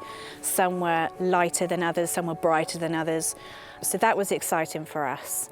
So we spoke about Selina Wadge. It was Alex that was my husband that was talking about it. As he was talking about her outside the cell that she was in before she got executed, there is an image of an orb that comes and moves, very, very small, but quite bright, as he's talking about her. It's quite distinctive. This orb seems to move in and out and has its own kind of energy signature and flow of movement. But the electrical storm may well have kind of incited this phenomenon to take place. It might have charged the environment and given those spirits some of the energy required to move around in the video. The cool thing that I found about the video was a lot of things that people say when they see orbs is it's dust. It's dust, you're in an old place. Obviously, you're gonna pick up these little things that look like orbs, but they like glowed. You could tell the difference from what you were seeing from dust to an orb, which I thought was really a very, very cool capture. Orbs are believed to be the early manifestations of a spirit. Sally's husband, Alex, was there on the night that they appeared so vividly. I believe it's a way of them trying to show themselves. It's the most basic form to make in nature. You have all planets around, bubbles around. It's just the most basic form of consciousness, I believe. Alex remembers his first visit to the 18th century prison. Bodmin Jail is the place that all ghost hunters really want to get into. We heard about the reputation years ago, and Sally knew a friend who came here, and so we decided to jump on and get in here. So we were desperate to get into this old building. It's a dream to be here, really. During one of the team's regular investigations, Alex experienced the full force of Bodmin Jail's energy for himself. That was about 1 o'clock in the morning. Everyone was downstairs in the long room, and I just had this exciting feeling to grab a few bits of equipment and head to the top floor on my own. I'd never gone off on my own in this place before, so I thought this would be a good opportunity for me to do it. So I grabbed a few bits of equipment, headed upstairs, and I could hear footsteps coming up the stairwell. I was calling out down the hallway, saying, "Is anybody there? Hello?" And then, without warning, there was a big bang over my shoulder. So in the footage, you'll see me jump before the camera actually falls. I haven't got a clue what hit it, but it absolutely terrified me as I turned around, put my light on, and the camera and the reel or the wiring was on the floor. This video footage is interesting. It clearly shows somebody responding to auditory phenomena, footsteps seemingly coming up the stairs. Whether or not the spirit was trying to kind of play a trick or show itself, we don't know. But the other phenomena that takes place is, again, light phenomena, spirit orbs that seem to fly past on the video. This could well be dust, and it could just be coincidental that it happened at the time of this unexplained footsteps. But the camera falling off at the exact same time could be significant. Maybe the spirit was in the room and in the area and tried well to get the attention of the investigator by throwing that camera to the floor. I mean, I would definitely jump. I mean, as a paranormal investigator, you try not to get too shaken up because you're going in there to investigate spirits and debunk. But yeah, when you're asking for communication, I mean, spirits aren't a circus act, so they don't just perform when you're like, show me you're here, knock on the door. They're like, okay, no, how about not? So when they do, it scares you and then it's exciting. So I bet you he had a whole bunch of adrenaline surging through his body at that moment. I wouldn't lie, I was actually terrified. On my own, 4 floors above everyone else, I was absolutely terrified. The first thing I did was to straighten up the camera and headed straight back downstairs again.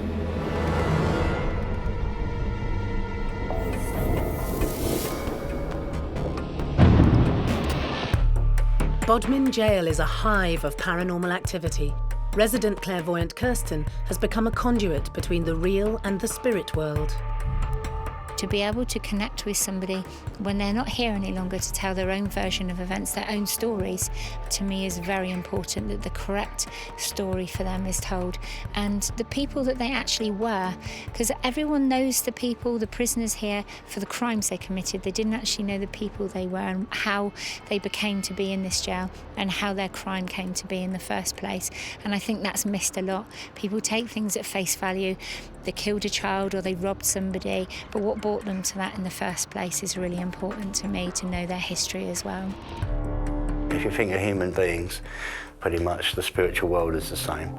So really you're dealing with the energetic imprint of a person from a moment in time. So you get the warder types, which can be quite aggressive.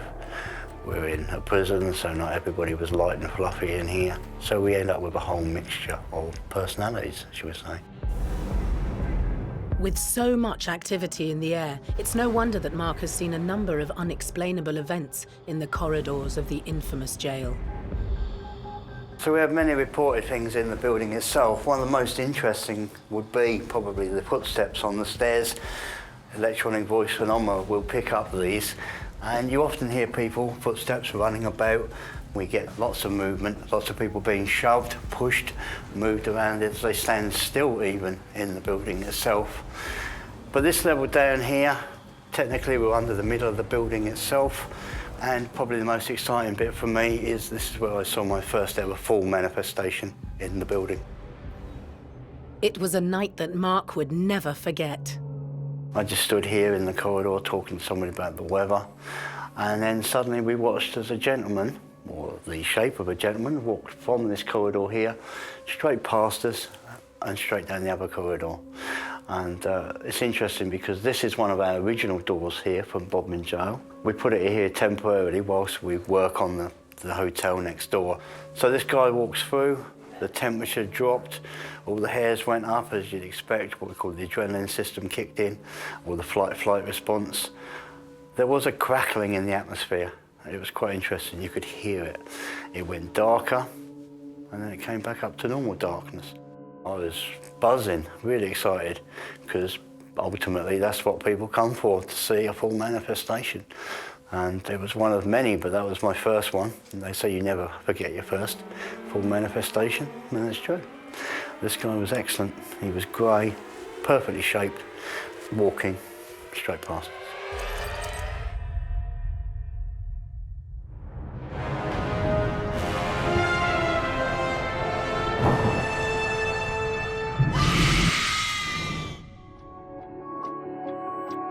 Bodmin Jail is a fascinating insight into a dark part of British history. The deranged criminals that once inhabited these ominous cells have now been replaced with their otherworldly counterparts. If the towering walls of this mighty prison could talk, they would tell tales of unfathomable horror.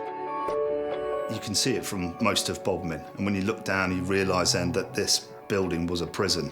And the fact that it was built in the 1700s, a sinister structure, its thick granite walls, and people were hung here, so it was a dark place. It's such an imposing building.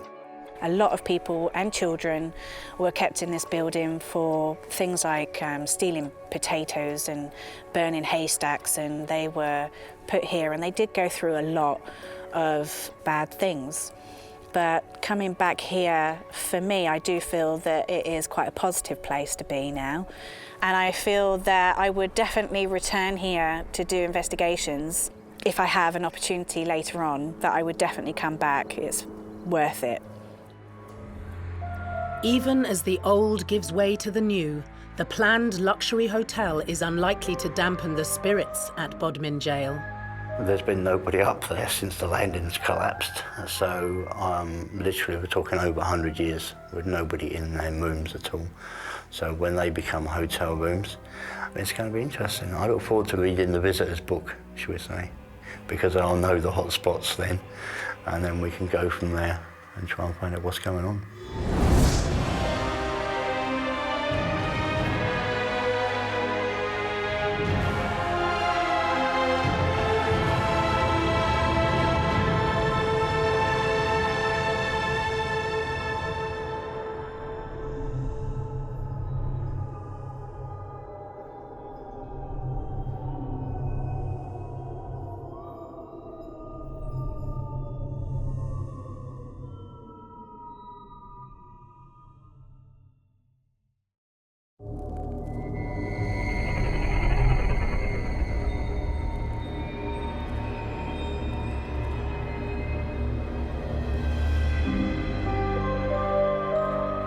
Ghosts appear in many forms.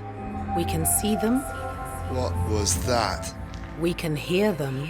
I am not afraid. And sometimes we can even feel them. We've gone around the globe in search of the most terrifying spirits and supernatural beings who continue to live on long after their deaths. On World's Scariest Hauntings, anything can happen. Because you never know who's watching when the lights go out. What the hell was that?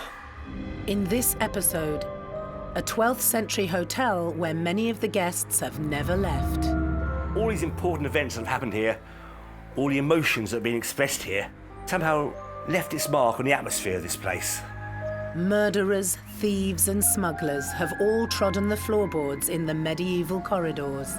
We were on the route for the Hauska gang, and it's actually written down that they would sit in our bar with the guns on the tables and no one dare say anything against them.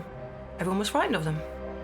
Some guests at the Mermaid Inn refused to ever check out. He pulled my clothes and he tugged them quite hard, actually. I'm used to spirits. It's been around me all my life, but he was quite intimidating, even for me.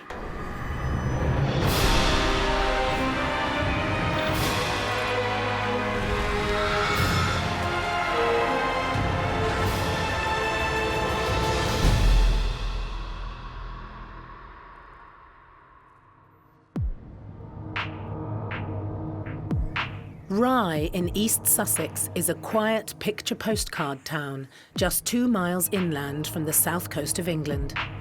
The cobbled streets of this historic tourist destination are lined with idyllic tea rooms and quaint B&Bs. But one medieval hotel stands out from the rest.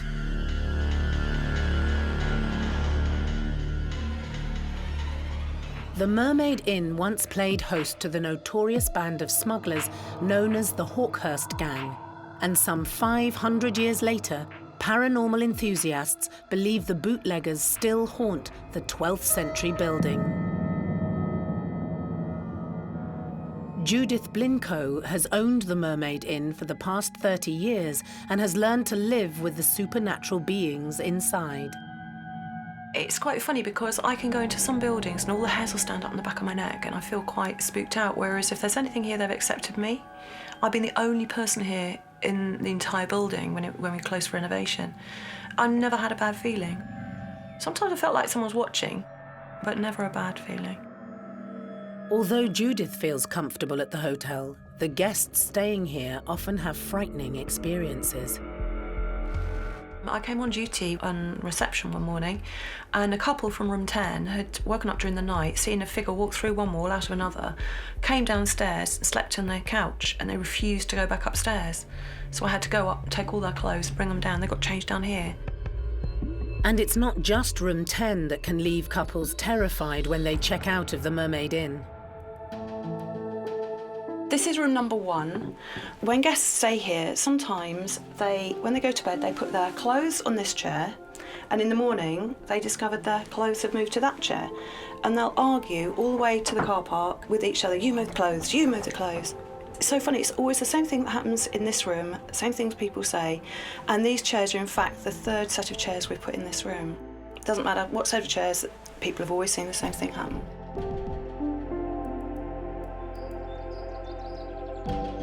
Well, I would say that it's a mischievous spirit. If you're a trickster in real life, you can be a trickster in death. At the end of the day, it could be them just letting them know that they're there and not doing anything harmful, but just being playful.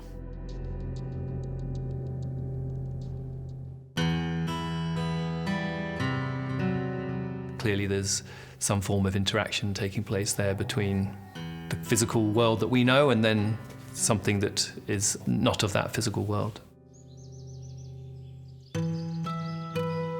This could be attributed to a poltergeist or an intelligent spirit. See, poltergeists are noisy spirits that are able to manipulate their surroundings and interact physically with their environment. So the movement of objects, movement of clothes, physically being touched by a spirit could all be attributed to a poltergeist.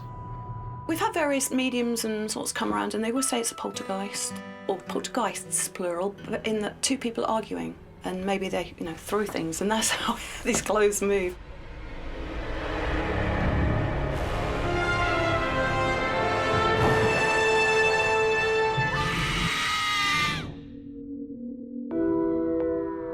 Despite its quiet demeanour, Rye has a torrid past.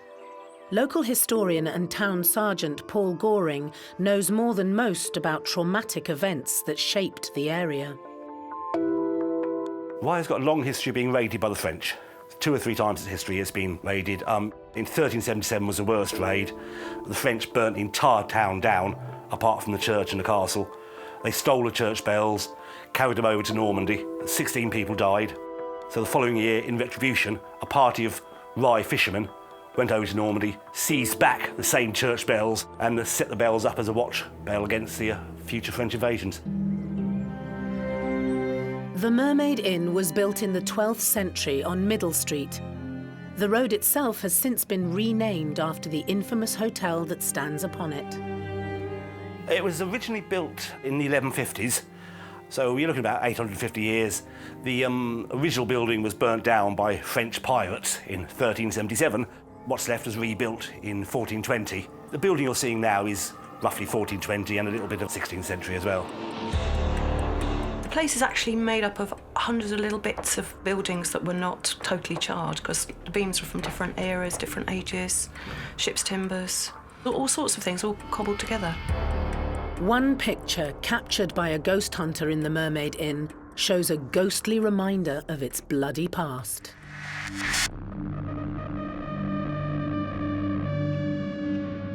In the picture, there's a figure that seems to look like a Saxon soldier, possibly with the shape of a helmet covering the eyes.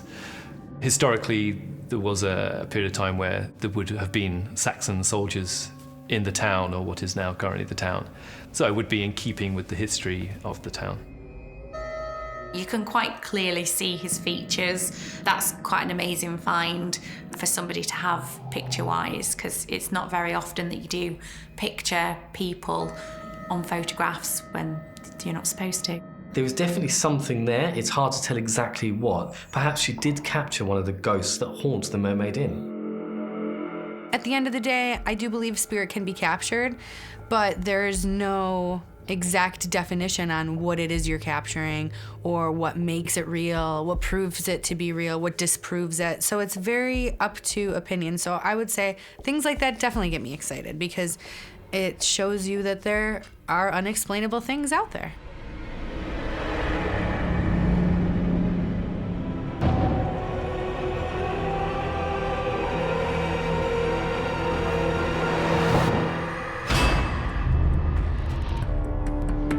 The Mermaid Inn has been welcoming guests for nearly 100 years. It's no surprise that out of the tens of thousands of visitors, some remain in the historic rooms long after checking out. All these emotions that have been expressed here over the years, all these important people that visit here, they've all sort of permeated the atmosphere here, and I think can be picked up by people who are in tune with such things. Charlotte Underwood is a medium and paranormal investigator who has first-hand experience with the spirits who still reside in the hotel. There's a lot of unearthly souls here. There's a lot of people that haven't realised they've passed. Some do realise and want to stay here because it's what they knew, and some can't go because they're trapped. And it's things that happened to them when they were living that stop them passing over. Some of them do want to interact with you, some of them don't. It's an interesting place to come along and investigate. In Charlotte's many visits to the Mermaid, she has made contact with some playful entities. We encountered numerous spirit while we were here. There's quite a lot of children here, actually, young children. There are some that are from the Victorian times here. You can tell by what they're wearing. And one of the little boys, he's about 10. He goes around with a little ball and like a cup to catch the ball. He likes playing with that. And he kept throwing it to me, thinking that I could throw it back to him. Bless him. I believe the place that they're in when they're officially crossed over into another time is a timeless place. It's a place without time. So I believe they're aware of us, but I don't know if they're fully aware of time. Hotel owner Judith has also experienced the power of mediums contacting the spirits of children. In room 15, called Dr. Sin's bedchamber, 5 members of staff, we all went in and were total non-believers. It was all a load of old rubbish. We made sure no one went in there first. They couldn't trick us. The medium himself, he said, I will now call upon the spirit of, and it was the person that he acts for, to come inside me, and you'll see my face change. And we all looked at him, and we all saw his face change into the spirit, and that was a real sort of deep, deep breathe-in moment. And by the time we left at sort of 2 in the morning, we really believed that what we'd seen, the spirit of a little girl with a dog. We all felt the dog. We all stood up and we actually felt the dog, and we all saw our hand disappear into sort of smoke. All 5 of us, and we all went in there not wanting to believe or anything, and it was all a load of hocus pocus, and it wasn't. It was so bizarre. The Mermaid Inn is home to many spirits, but not all of them are innocent young children. The ghosts of a notorious gang of smugglers have been known to terrify guests at the medieval hotel for centuries. The Mermaid Inn is one of the most haunted hotels in Britain. The 12th century building, famous for its eclectic mix of guests, from criminals to royalty, is nestled in the historic town of Rye in East Sussex.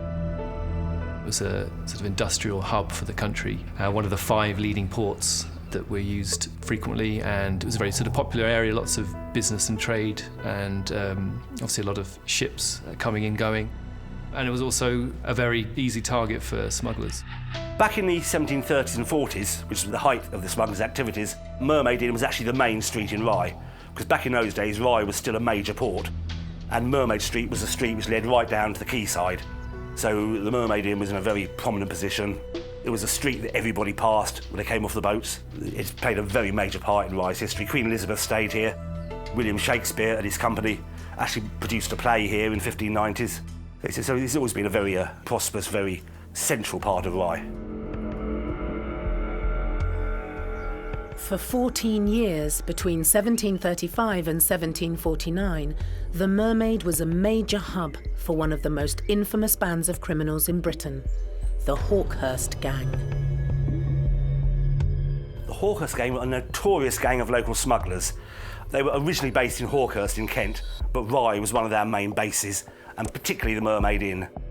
The leader of the gang was a chap called Arthur Gray, whose portrait is actually in the foyer here at the Mermaid Inn. His second in command was Thomas Kingsmill. They linked up with a chap called Jeremiah Curtis. He was rumoured to be the illegitimate son of the mayor of Rye, James Lamb.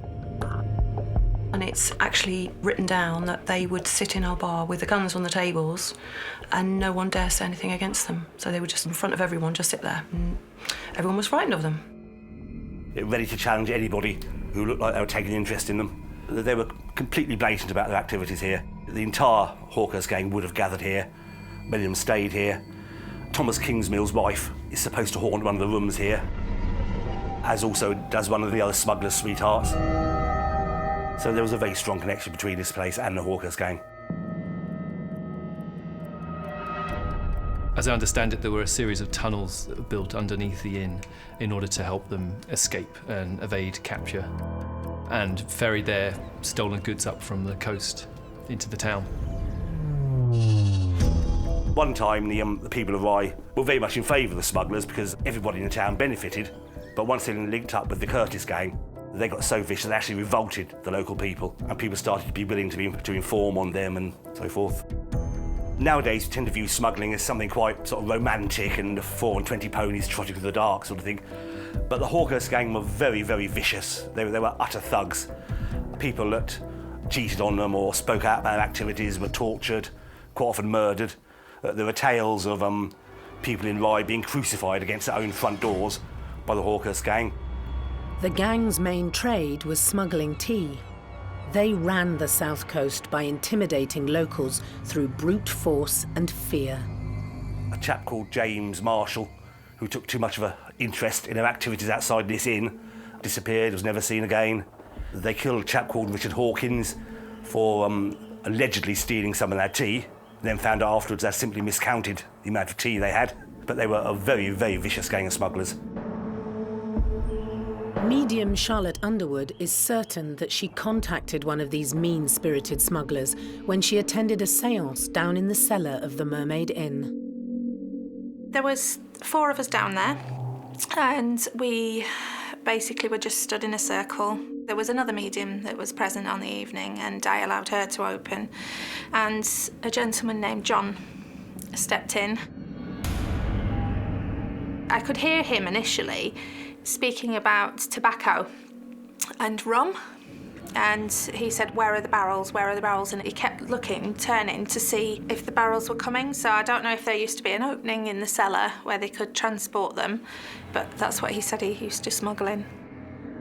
The cellars here still date back to the time of the original inn, 1156, and there are allegedly tunnels which run from these cellars right across Rye to various places in Rye. In particular, they go to the old Bell in the High Street.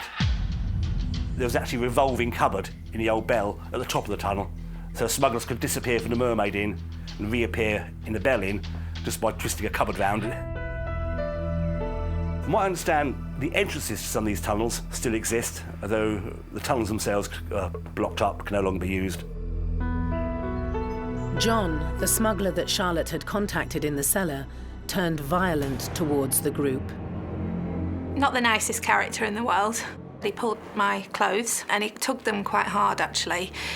He did also put his arms around one lady, but he was speaking to her and I could hear him as well, and he was, for want of a better word, swearing. And he didn't like the fact that there were ladies down there. My beliefs are that spirits manifest in different realms, so you will have negative energies who tend to be on a lower level, but they will obviously harbour in certain rooms or certain areas, but you will also find that there are nice spirits within a property as well. It's like the good and evil dual sort of thing. I'm used to spirit now. It's been around me all my life, but he was quite intimidating even for me. So yeah, we cut it short.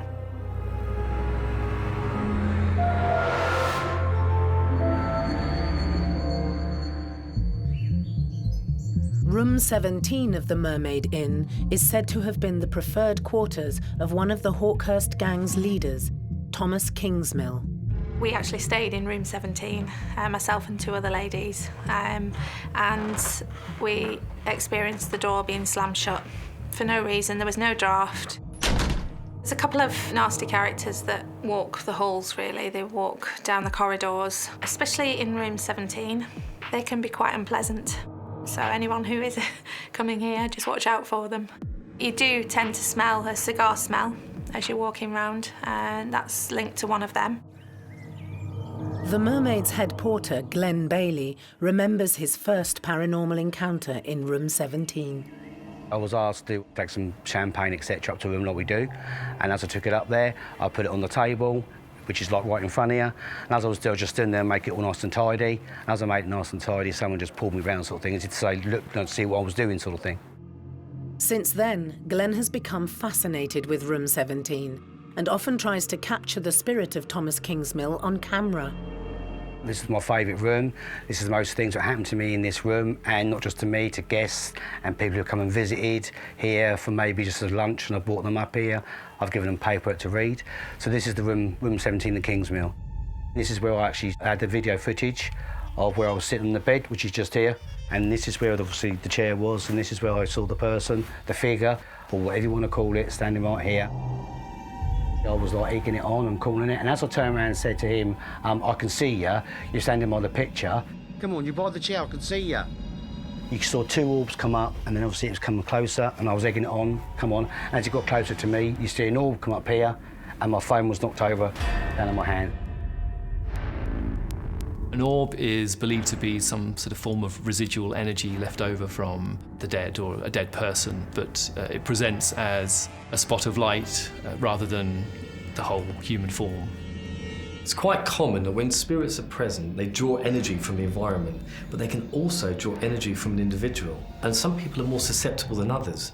So when these spirits are present, they can often make you physically feel a sensation of sickness, dizziness, or that kind of feeling of the hair standing up at the back of your neck. So they can interact with us physically as well as emotionally, and sometimes on a psychological basis as well. Glenn is certain that he was shoved to the ground by a brutish smuggler who was executed over 250 years ago. I personally think it was Kingsmill. He was obviously one of the people who's in charge of the Hawkhurst gang. And this is the bed, which I was telling you about, where the people always sit on this side, where they've had their legs pulled or been pulled at the bed, and this is the where people have said that where things have happened in here. And it's not just Glenn who has experienced the strange occurrences in the room. I walked in there once showing some people around and the ceiling fell down right in front of me. And I've never had that ever in the 34 years I've been here. That was a bit embarrassing. There's one item of furniture in the Kingsmill room that particularly terrifies visitors.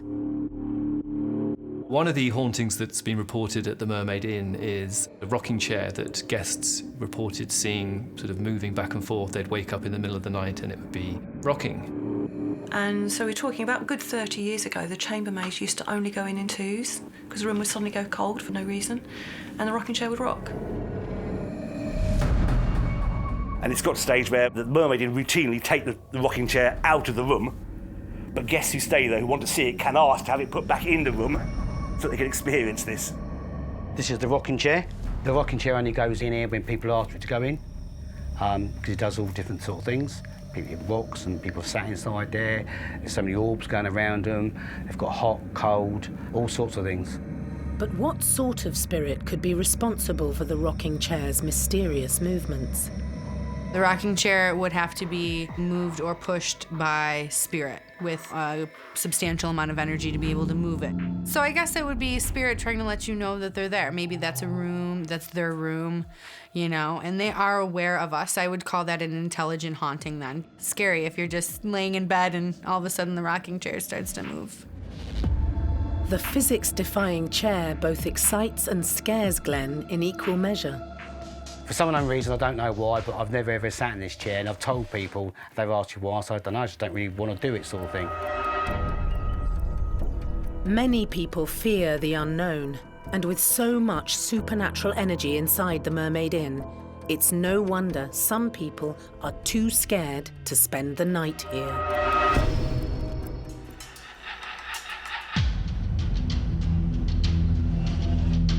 The Mermaid Inn is one of the world's most haunted hotels. Ghosts reside in the rooms of Rye's historic medieval building, and the stories of these spirits have become folklore. The idea of the haunted building is very popular in the kind of stories of hauntings in general, because there's this sort of feeling that if something terrible had happened inside, the building in a way incubates that event, and it continues to exist somehow locked inside the building. And we, of course, will always associate that space with the terrible things that have happened inside. The Mermaid Inn will forever be linked with the illicit activity of smuggling. One person who was killed at the hands of the notorious Hawkhurst gang is still known to roam the corridors to this day. Another reported sighting of a ghost at the Mermaid Inn is that of a maid that's been seen moving around the rooms. And it's thought that she was a girlfriend of one of the smugglers who frequented the Mermaid Inn back in the 18th century. But unfortunately, she gossiped a little bit too much about their activity, so they ended up cutting out her tongue and then killing her. But she still haunts rooms 1 and 5, trying to find her smuggler lover. The hotel's owner, Judith Blinko, knows all too well about the spectral lady in white. So we're in one of the oldest sections of the hotel. I came along here thinking about something completely different. So we're standing outside room 1. There was a lady walking along here, long flowy hair, long flowy dress. And I turned around and she'd gone. And there was nowhere she could have gone. There were no rooms let in that section.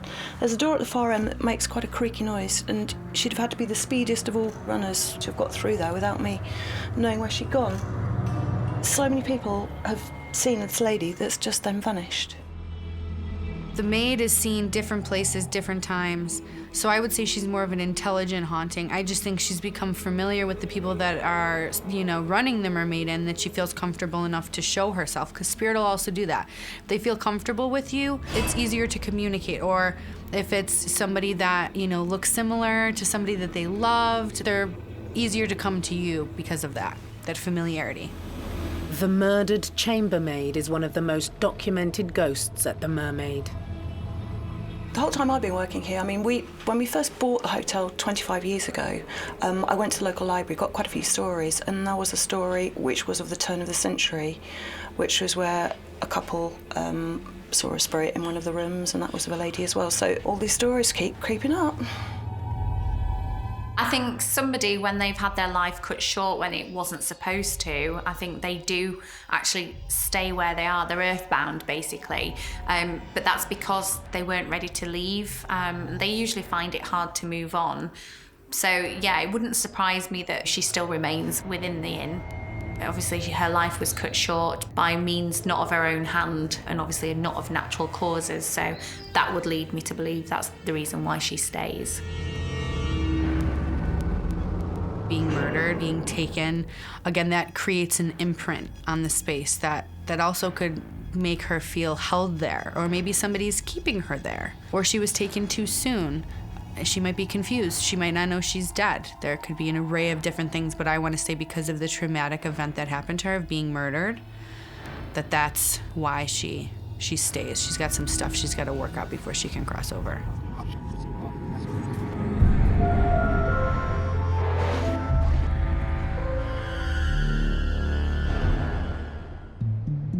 Although the focal point of paranormal activity in the area, the Mermaid Inn is not the only mysterious place in the southeast coast town of Rye. There are supposed to be 72 active ghosts within the centre of Rye. It's a very haunted town, possibly because the town has hardly changed since the 18th century. The port declined rapidly from the middle of the 18th century, and from that point onwards there's no money to build new buildings in the town.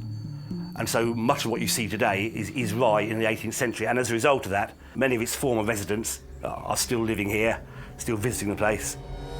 One such spirit is that of John Butcher Breeds, an infamous murderer from 1742 who is part of the local folklore. He attempted to murder the mayor of Rye. Mistaken identity, he murdered the deputy mayor by mistake. He was caught, but the mayor was actually his judge. He ordered him to be hanged, and then his body was kept in a gibbet cage in the marsh for over 50 years, until all that's left of it was the top of his skull, which is still kept in the attic of the town hall to this day. And he is seen in the churchyard. People walking through the churchyard at night have actually seen John Breeds lurking, ready to strike his fatal blow. Somebody who did the ghost walk about 2 years ago, as they passed the spot where John Breeds appeared, they felt a sudden awful blow in their ribs. And it frightened them so much, they actually came down to Heritage Centre the next morning and said, "John Breeds punched me."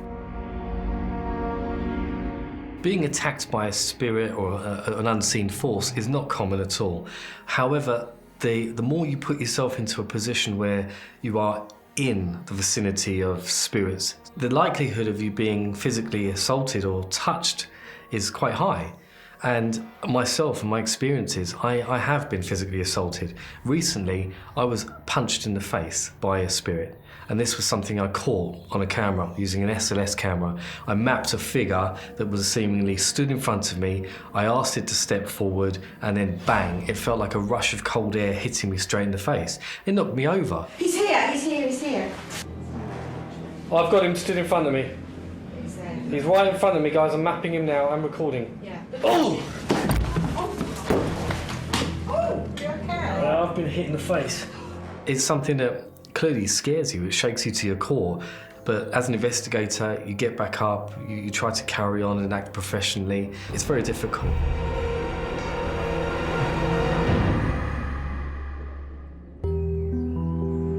Another of the haunted rooms at the Mermaid Inn is room 16, also known as the Elizabethan bedchamber. People who stayed there have reported waking up in the night to find a duel being fought in the room. Two guys, Tudor clothing, with swords, fighting each other. After a few seconds, one of the guys kills the other guy and throws it down a secret passage, which does actually exist, behind Elizabeth's room before they disappear.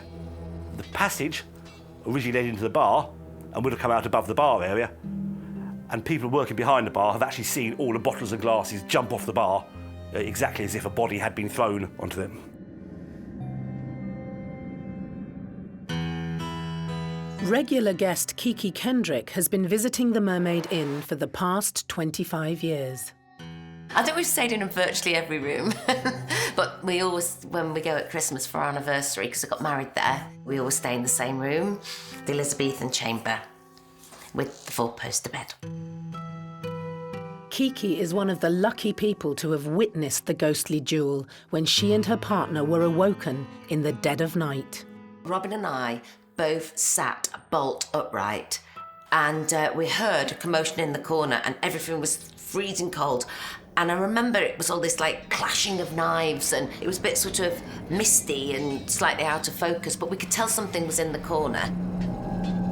It sounded like a fight. We figured, well, afterwards, the next day when we were talking, that somebody must have had a fight and one killed the other, because then we heard this, ah! As if they'd fallen down, and then it was silent, but deathly silent, and still stony cold. It was like I was in another time. And I think it was because it was stony cold. We both said it was like we were in a time warp. This kind of phenomena is simply amazing. Imagine waking up to see two people sword fighting in a bedroom and then disappearing out of view. The simple fact that these two spirits are fighting and are oblivious to their surroundings and to the people that are observing them indicates that they are residual in nature. They're not intelligent, they're almost being played back like an echo of the past. Experts believe there is a scientific theory behind the ghostly projections. Stone tape theory was an idea that became popular in the mid-20th century, and it's this notion that materials can withhold events, much like a tape would retain, audio. So as sort of time goes by, these events are played out again, much like you're playing back a tape. Because they are projections of their environment, residual hauntings can regularly be seen. We would probably say that if it happens, more than once a year or anything like that, it is a common occurrence. Usually on battlefields, anything like that holds residual energy, you'll probably see it on once a year when that battle actually took place. You'd hear the clanging of the swords, you would hear them shouting, you'd actually probably see them, but you wouldn't be able to interact with them. You probably wouldn't want to walk through them because most people are actually scared, or the brain actually doesn't recognise that what they're actually seeing is real.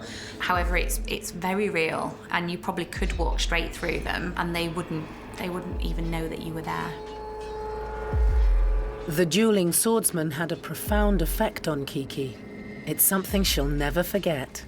It's usually one person seeing something, but we both saw it, and we both saw it, felt it, heard it. It was quite scary. If I'd been on my own, I think I probably would have been even more scared. With nearly 1,000 years of history, it's no surprise that spirits within the Mermaid Inn continue to terrify and intrigue guests to this day.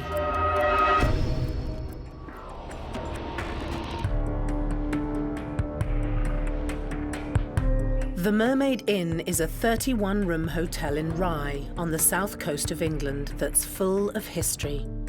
If you look up at the ceilings, you'll see how owners, new and old, have tried to protect the building from evil for hundreds of years. A funny early Victorian custom, this part of England was quite heavily into white witchcraft. So every room downstairs at the Mermaid has got a witch's ball on the ceiling. And the idea is if a witch walked past the window and put an evil spell on the room, it reflects back on her, so it brings you good luck, it wards off evil spirits. And that's one of the reasons we put balls on a Christmas tree, to ward off evil spirits, bring us good luck. Many people that believe they live in a haunted home often have certain idiosyncrasies or rituals that they do, and it's a way of either protecting themselves or protecting those that are in the property and appeasing the spirits to some extent. And some of these rituals are things like placing a certain object in an area of the house and not moving it or not allowing people to touch it, or putting salt around door frames or windows, using crucifixes, holy water, all of these kind of things to almost ritualize the fact that they're living in a haunted property and they don't want anything to attack them. There are other balls of light that have been captured on camera in the hotel, but these ones aren't attached to the ceilings. In the paranormal community, orbs are considered to be a kind of manifestation of some sort of movement of energy, of an entity, of something that we can't see with the naked eye, but can sometimes be captured in photography. So these spirits are drawing energy from the ambient environment and they're trying to show themselves as light forms, and these often appear as balls of light, and they can be picked up on cameras or be seen with the naked eye. This photo, taken by a tourist, shows an orb floating around the halls of the Mermaid. It's claimed that in this picture there is an orb. You can see the sort of fine bit of light in the centre of the corridor, and then just behind to the back there's also what looks like the outline of a figure. I say that it's an orb because it appears very, very bright. Usually dust and stuff like that will rise up and you'll see a lot of it, not just one. So that's what makes me believe that it's an orb. And then there's a white, sort of wispy figure in the back, far away. I believe that's how spirit manifests and forms, and whether it's a wisp, whether it's a shadow, whether it's an orb. So I definitely think that there was energy captured there. The Mermaid has a huge history. It's come through stages of, years and years and years of harrowing events, such as murders, fights and things like that. So a bit like the stone tape theory again, where energy is housed within the building. However, there are some intelligent beings within the Mermaid that would potentially be the subject of a full-bodied apparition. Now, if that's the case, then the light anomalies could well be the first stage of a manifestation. You go in as an investigator to disprove everything that is being said, to find a rational explanation, and that is where we've very much come up with the unexplainable things that we say are paranormal, because there's no way to explain that. Like, how did that light glitch get in there? Some would say a camera flare. But if you were there and you saw that there was nothing there and nothing's wrong with your camera, your best ghost hunting tool is your body and what you're seeing and what you're feeling when you're there. And you'll be able to figure it out from that point. But definitely, you gotta disprove it, and then it becomes supernatural, unexplainable.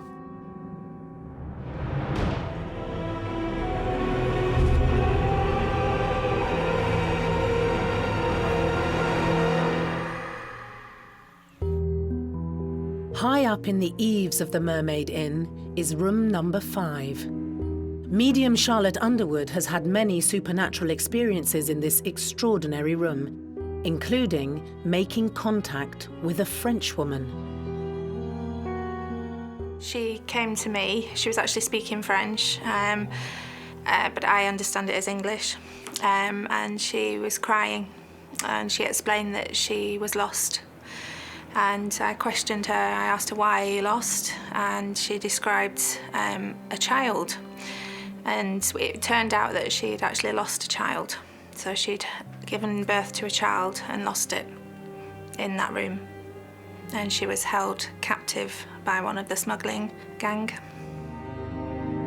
Fascinated, Charlotte held a séance in room number 5, using a special tool to try and make contact with any spirits trapped there.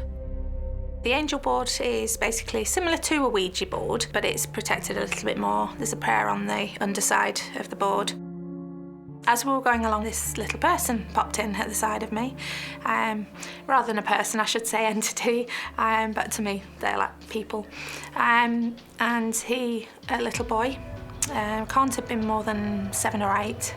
And he had blonde hair, and he just looked so beautiful. The colour around him was yellows, it was golds, it was so bright. And he just popped his head in, and he looked round like this, and then in that time he'd gone. So it was very, very quick, but it gave me a sense of peace, actually. It was lovely. Angel boards, spirit boards, anything like that, you're opening a portal to the other side. What you actually get out of that, regardless of whether it's an angel board or a spirit board, is down to what you invite in.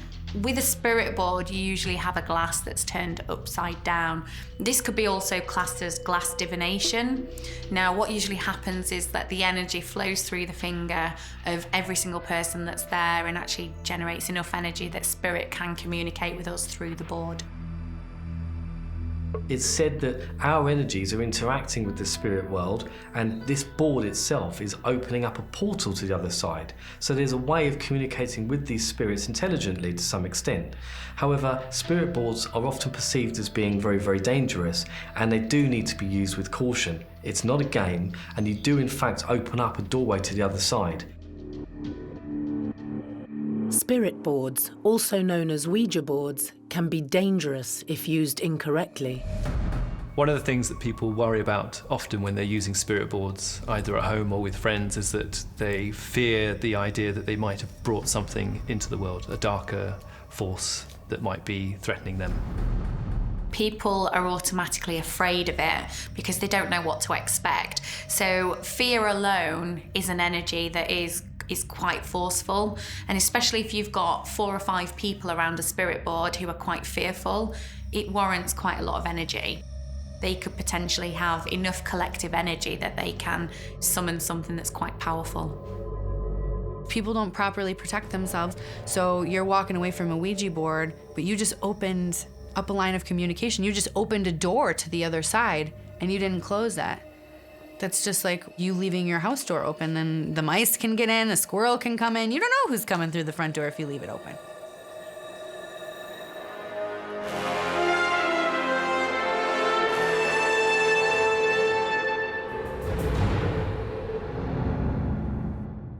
The Mermaid Inn fascinates and excites tourists and ghost hunters from around the world, all hoping to catch a glimpse of one of the many spirits who continue to reside in the 12th century hotel. It's a very, very old building. It's got a very, very long history. They are 850 years of there being a building on this spot, and the existing building has been here, sort of 600-700 years. And of course, then you've got the smuggling connection, which was very dangerous, very edgy, but also a little bit romantic as well. And so you've got all these associations, all of which have left their mark on the structure of this building. All these important events that have happened here, all the emotions that have been expressed here, all of which sort of left its mark on the atmosphere of this place. I would say it's exciting for a paranormal investigator to go there because of all of the activity. A lot of places that have such vast history and have so much attached to it. I mean, just saying murder and mystery alone. You're going in there and you know you're going to come into contact with something supernatural. Spirit doesn't just go on command. So you're going to a haunted location with so many different kinds of spirits, so many different kinds of energies. You're walking in there as an investigator knowing that you're going to come up with some kind of evidence or experience something, and that is exciting. It's definitely one of the most active places that I've been to, if not the most active. I would say it's one of the most haunted places in the world. Judith still hopes that one day she'll find something special at the Mermaid Inn, a bounty left behind by the Hawkhurst gang. My most important thing is I know somewhere here is buried a huge treasure chest, and it's full of pieces of 8 and gold doubloons, and they're mine, and I will, before I die, find them here. And hopefully maybe a spirit here that'll tell me where they are.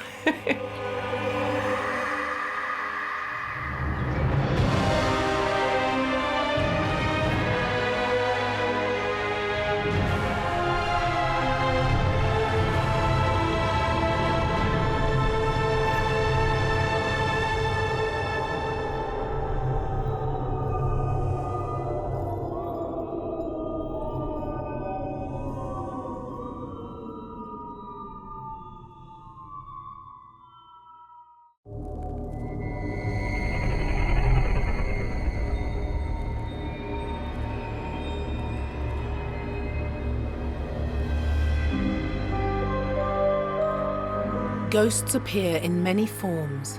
We can see them. What was that? We can hear them. I am not afraid. And sometimes we can even feel them. We've gone around the globe in search of the most terrifying spirits and supernatural beings who continue to live on long after their deaths. On World's Scariest Hauntings, anything can happen. Because you never know who's watching when the lights go out. What the hell was that? In this episode, nestled deep in the Essex countryside, is one of the UK government's best-kept secrets.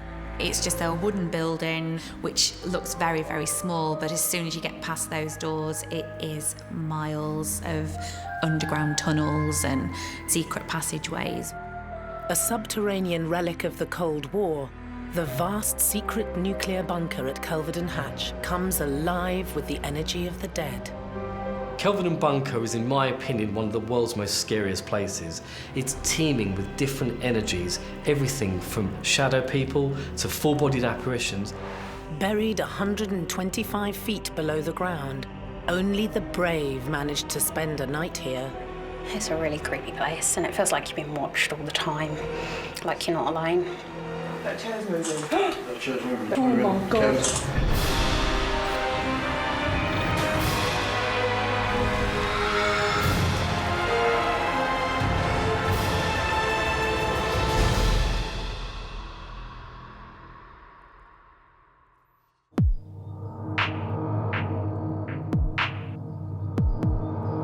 In the small village of Kelvedon Hatch in Essex, a quaint, unassuming cabin sits in the woods. But this is not an idyllic British cottage. Deep below the foundations lies one of the UK's best-kept secrets.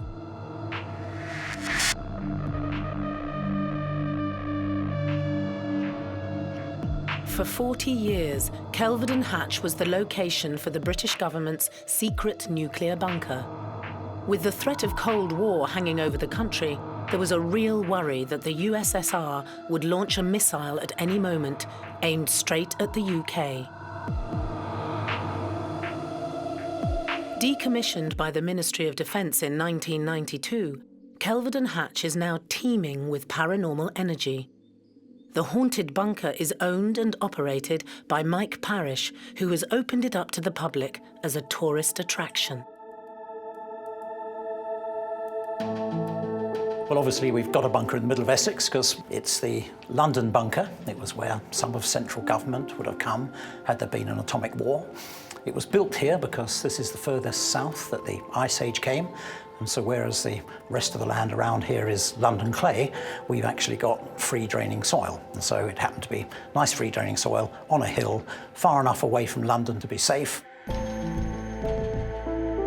Originally built as an RAF defence base in 1952, as the Cold War heated up throughout the 60s, 70s and 80s, it became the unofficial safe house for the British government. It took them a mere 7 months to build it, from start to finish, which was quite remarkable. It would take you that long now to get planning permission. But obviously there was a bit of a panic going on.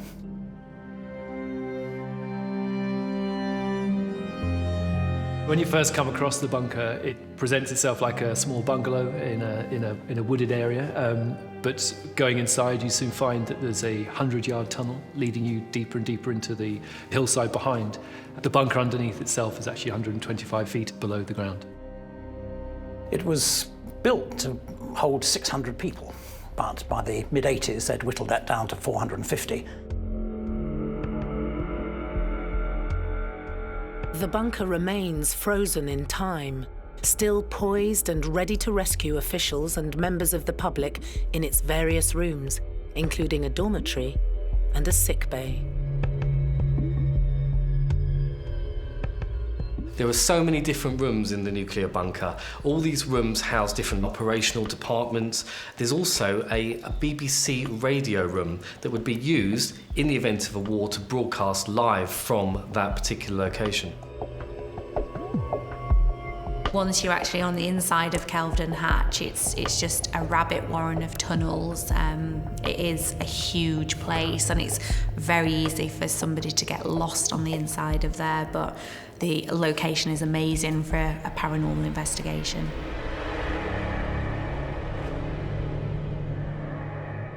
The bunker has fascinated paranormal experts for years, with reports of it being home to a whole host of spirits. One of the explanations as to why the bunker might be haunted is that a burial ground was disturbed when they constructed it. And it's a very common sort of cultural trope that if anybody's body is not correctly buried or has been disturbed after it was buried, then it leads to a discomfort in later life. They unearthed human remains. I would say that that is probably why they're experiencing the paranormal activity that they are. When you disrupt a gravesite, ancient or not, it's gonna riff the spirits that you're unearthing. and especially how you're dealing with their remains, which they weren't dealt with in a respectful manner. So I'm assuming Spirit wouldn't be very happy with them. Kelvedon Hatch also has reports of various other entities and demonic spirits that manifest themselves here due to the fact that people have conjured these spirits and have done Ouija boards and seances over many, many years. I picked up on a number of people. There is a female there. She likes to sing and she likes to make herself known, and there's quite a lot of floral perfume as well that follows this lady about. I've never myself experienced it. No ghost has looked me in the eye. So, no, I haven't seen them. But lots of people who've come down here are quite genuine when they say they have seen something. And it's not for me to dispute that. It's just that I'm not on the same wavelength, obviously, or not prepared to admit them into my mind, but others perhaps are.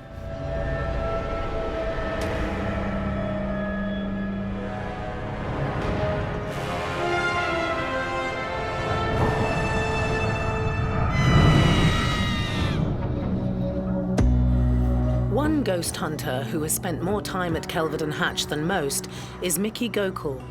He stumbled upon the paranormal secrets of the Cold War relic completely by accident.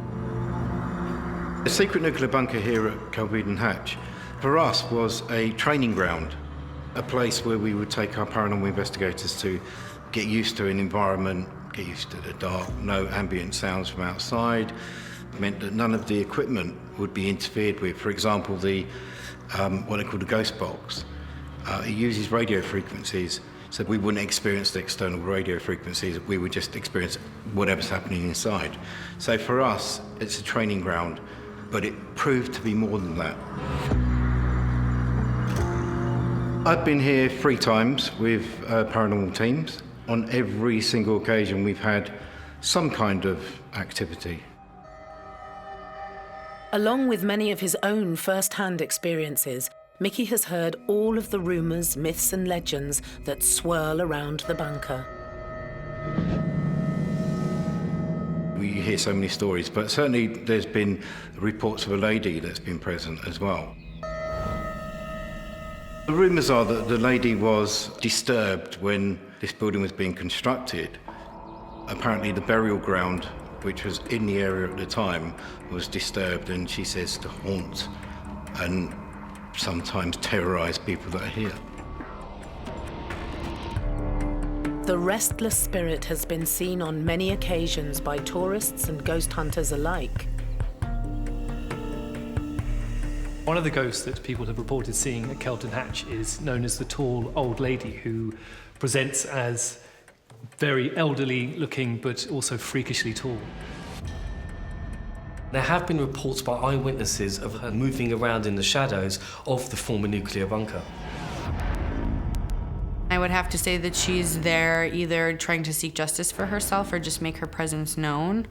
Once you unearth human remains, and if you don't lay them properly to rest and have respect, because things do happen, some graves are unmarked, so on and so forth, spirit is affected by that. Just because you can't see things doesn't mean that they're not affected.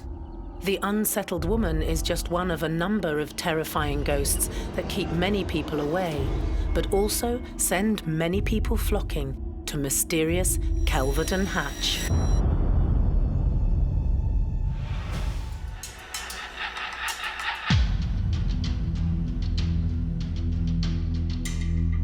In the village of Kelvedon Hatch in Essex, a clandestine bunker is hidden below the ground. The unused atomic fallout shelter now plays host to a bevy of spirits. But you'd never know it by looking at the unassuming entrance. It's just a wooden building which looks very, very small, but as soon as you get past those doors, it is miles of underground tunnels and secret passageways. You will get lost inside there. The entrance tunnel that leads down to the main bunker is haunted by one of the most often seen ghosts of Kelvedon. There have been reports by many visitors to Kelvedon Bunker of seeing a woman in full military uniform, often as real as you and I. This female officer has also allegedly been telling people to get out, and she speaks to these people as clearly as we are now. Many people who visit Kelvedon don't even get as far as the bunker, chased away by this fearsome woman. Keen ghost hunter Sadie Forth has first-hand experience of this. We started off the night's investigation down here in the tunnel, and we walked up to the bottom of the tunnel behind me. It was me and my two lady friends, and we were the only people here in the bunker all night long.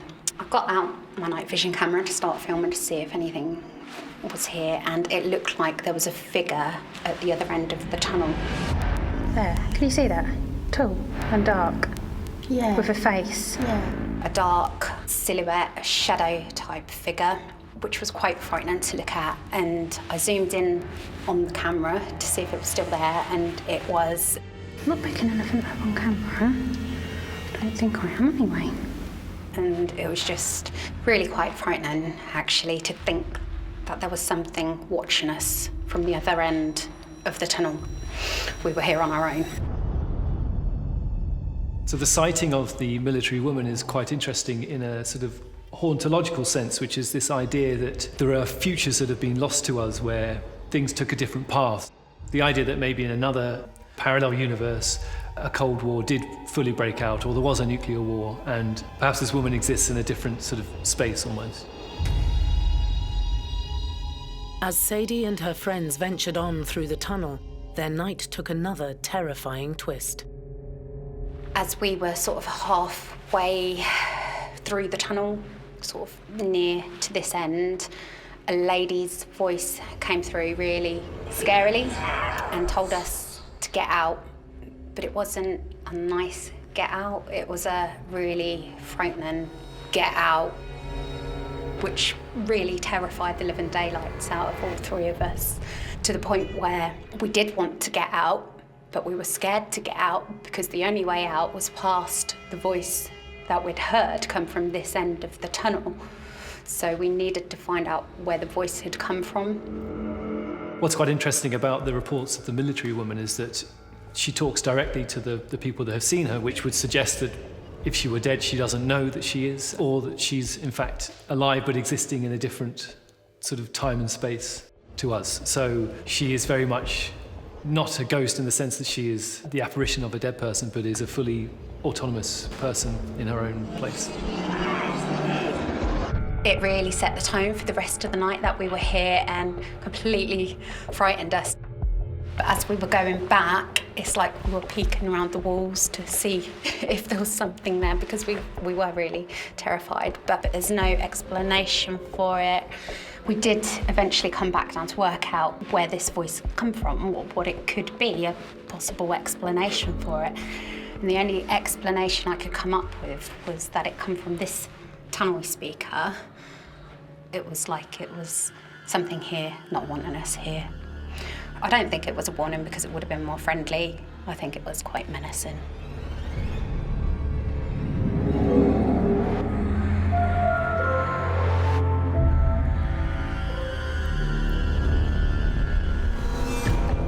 Deep down inside the vast nuclear bunker at Kelvedon Hatch, you'll find some of the most unnerving spirits. So one of the types of apparition that have been reported at Kelvedon Hatch are shadow people, which are frequently occurring dark shadowy shapes that are seen at the periphery of people's vision. Seeing shadow figures at Kelvedon Hatch is probably the most common phenomenon reported there. And I think the reason for that is because this place is so very dark and it's underground, and the fact that it might well have been built on a burial site gives rise to the many different spirit forms that may well dwell still at this property. Some say they're time travelers, some say they're evil spirits. I've come into contact with shadow figures that haven't scared me. I believe it's very much when you're investigating or you're in a haunted space, you use your body as a tool. So it's how the shadow person makes you feel. Obviously, you're going to be unnerved because there's a shadow figure standing in front of you. And your initial thing is it's black, it's dark, it's going to be scary. Ghost hunters come from all around the world to hunt down the ominous shadow people. Paranormal investigator Alan Robson recalls his first visit to the bunker. We walked through the door, and the first thing I felt when I come down here, you weren't allowed to come in here. And it was that eeriness which you get, which you think someone's watching you and saying, look, you're not allowed in here, get out. When we started walking around here, it just got more weird feeling. It felt like you're being watched and no one wants you in here. It's private, you're not supposed to know about this place. Alan and his fellow paranormal team members focused their search for the shadow people on the communications room. Well, in this room, we came in far end down there. So we decided to set a couple of cameras up down there. We put some detector lights on these tables here. When we were down there with the cameras doing a bit of an investigation, we had these lights go off on these tables here.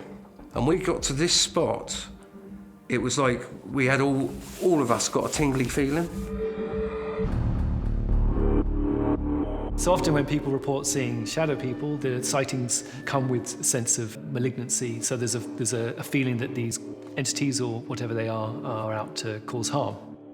They feel dizzy, they get headaches, they feel tingly. I would say that that's caused from the energy that they're experiencing from being around certain spirits.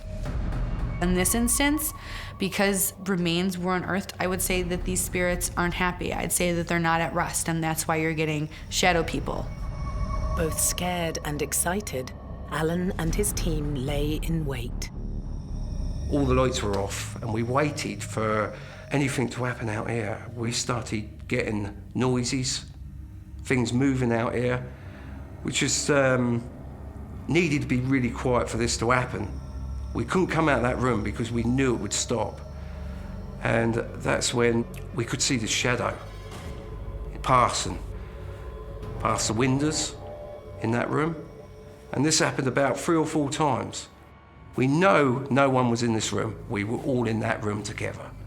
So whatever the person was that was walking around here, it wasn't alive. Paranormal expert Becca has experienced it too. I've seen shadow pass through solid, like I didn't see face. It looked like a mask to me. Like, you know those old like Chinese masks where it's just like the face for the whole, and it was soft, I knew it was a woman, like full on wispy apparition. For somebody who's never experienced something and actually sees a shadow person or sees a full manifestation of a person, that would be quite scary. But sometimes when you see a manifestation, it's only for a split second. And then when you look back, there's nobody there. I think that's what scares people even more. Intrigued to see whether the cameras had picked up any of the shadowy figures, Alan and his team pressed play. When we went back on the footage of the camera that was set out here, we had the dark shadow walk past that camera twice, which to me looks like a woman. Military, I don't know, but definitely a woman. Looks like she's got her hair tied up or hat, and it looks like she's carrying something.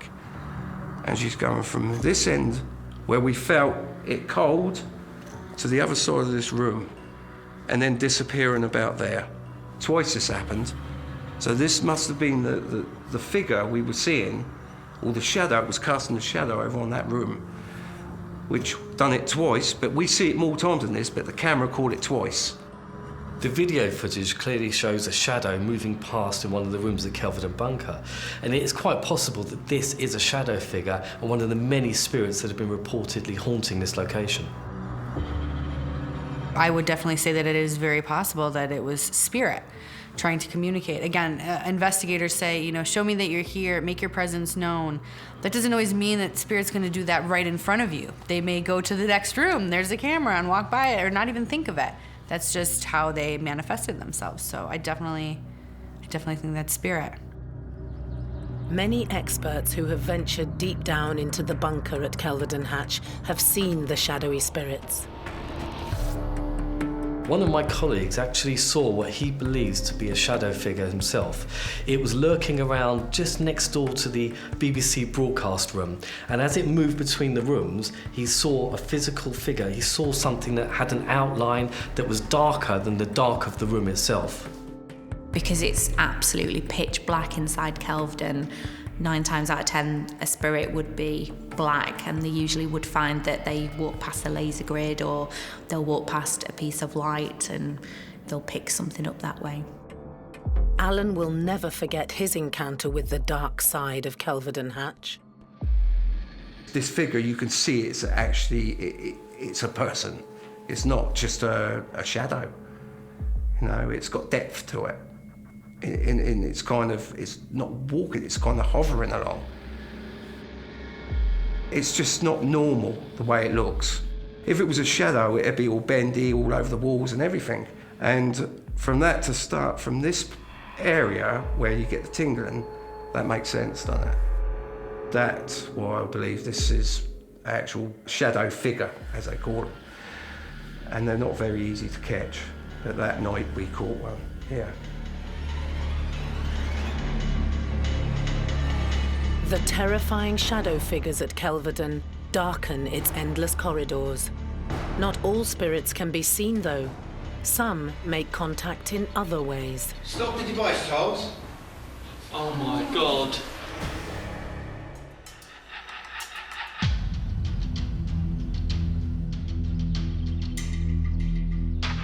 In the woods on the outskirts of a small village in Essex lies a secret nuclear bunker, an unused Cold War base concealed from the British public for 40 years. Kelvedon Hatch is hidden 125 feet below ground. From the front and the outside, it looks like a cottage, but actually, in the depths of this building are caverns of rooms and spiralling staircases that move throughout the vicinity. The seemingly endless corridors below are now home to numerous paranormal beings, one of which is known to defy physics. On my first visit to the bunker, we were very dubious about poltergeist activity. But on the second visit, we witnessed one of the dummies that are on the bunk bed. We witnessed one of those actually coming off, and we were unable to account for it. So yeah, I would say there is some poltergeist activity here. The word poltergeist is the German word for noisy ghost or noisy spirit. There are various different theories on poltergeist. Poltergeist is said to be active, intelligent, and generally mischievous spirit forms. They are able to throw objects, move objects, interact with the living, and will cause mayhem and distress anywhere that they're found. People who claim to have been haunted by poltergeists have reported being hit or scratched or have had things thrown at them. And some reports of poltergeists have been particularly dramatic. You know, they'll have beds or cabinets, quite heavy objects thrown about the house. Some poltergeists can even make a physical connection from the spiritual to the real world. I've known people who are hardened skeptics, have their own personal experiences of being touched, and I've also had people who are very, very open, who've experienced absolutely nothing. So it depends whether that spirit kind of takes a liking to you or not. I've had somebody follow me around a place and touch my leg and give me kisses, and that's quite unnerving when you actually have that, because it's kind of a little bit strange. I would say it would be energy from spirit. I'd say it'd be a spirit that's able to harness or manifest a lot of energy. To be able to move things or touch you, like I said, that takes a lot of energy. A low-level spirit isn't gonna come up to you and you wouldn't feel their poke or that they're even near you. High energy, you're gonna feel that dizziness, you're gonna feel that tingly, they're gonna affect you physically. The poltergeist activity at Kelvedon Hatch is believed to be down to one man in particular. So there is a story about the construction of the bunker which involves one of the workers. Apparently he'd been laying concrete at one of the lower floors. And so it was pumped into the walls. And it was a day and night job so that they didn't get a day break in the concrete that would then make it weak.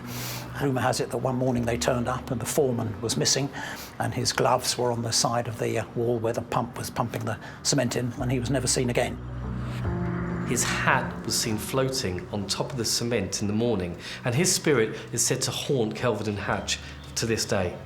The assumption being that he might be responsible for the poltergeist activity.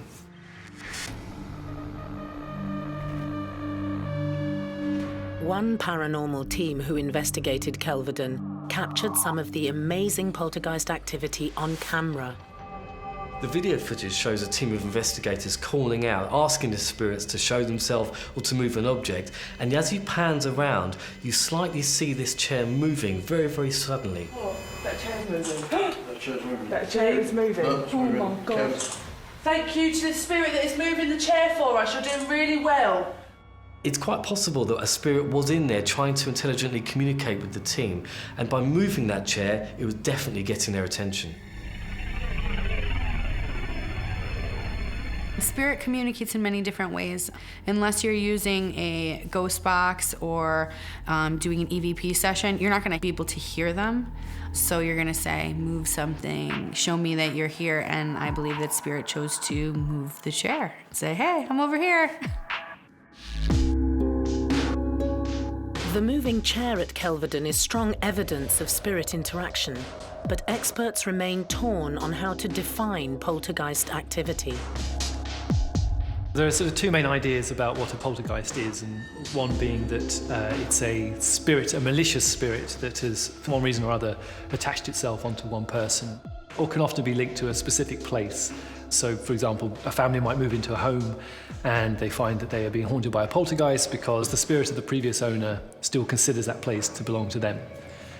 Another idea put forward as to what a poltergeist might be was devised in the mid-19th century, which was that it could be psychokinetic energy that has been projected from an individual. Be it spiritual or psychokinetic energy, also known as telekinesis, the footage is still thrilling for any paranormal enthusiast. That chair is moving. Oh my God. It's very much exciting because usually you ask Spirit, show me that you're here, let me know that you're here, whether it's a knock, whether it's, moving this. And they don't command. Like, you can't command Spirit to do what you want. They're not, a parlor trick. So when they do it, it's scary, and then you get the surge of adrenaline through your body, like, oh my God, I just witnessed something supernatural.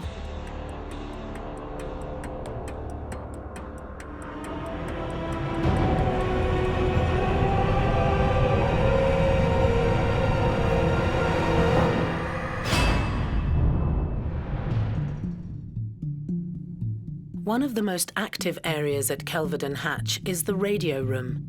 Mickey Gokul has been investigating the nuclear bunker for 5 years and experienced one of his most unexplainable happenings here. Well, this is the communications room here at the secret nuclear bunker. My team arrived into this room and we felt a presence. We felt as if there was energy here that we couldn't explain.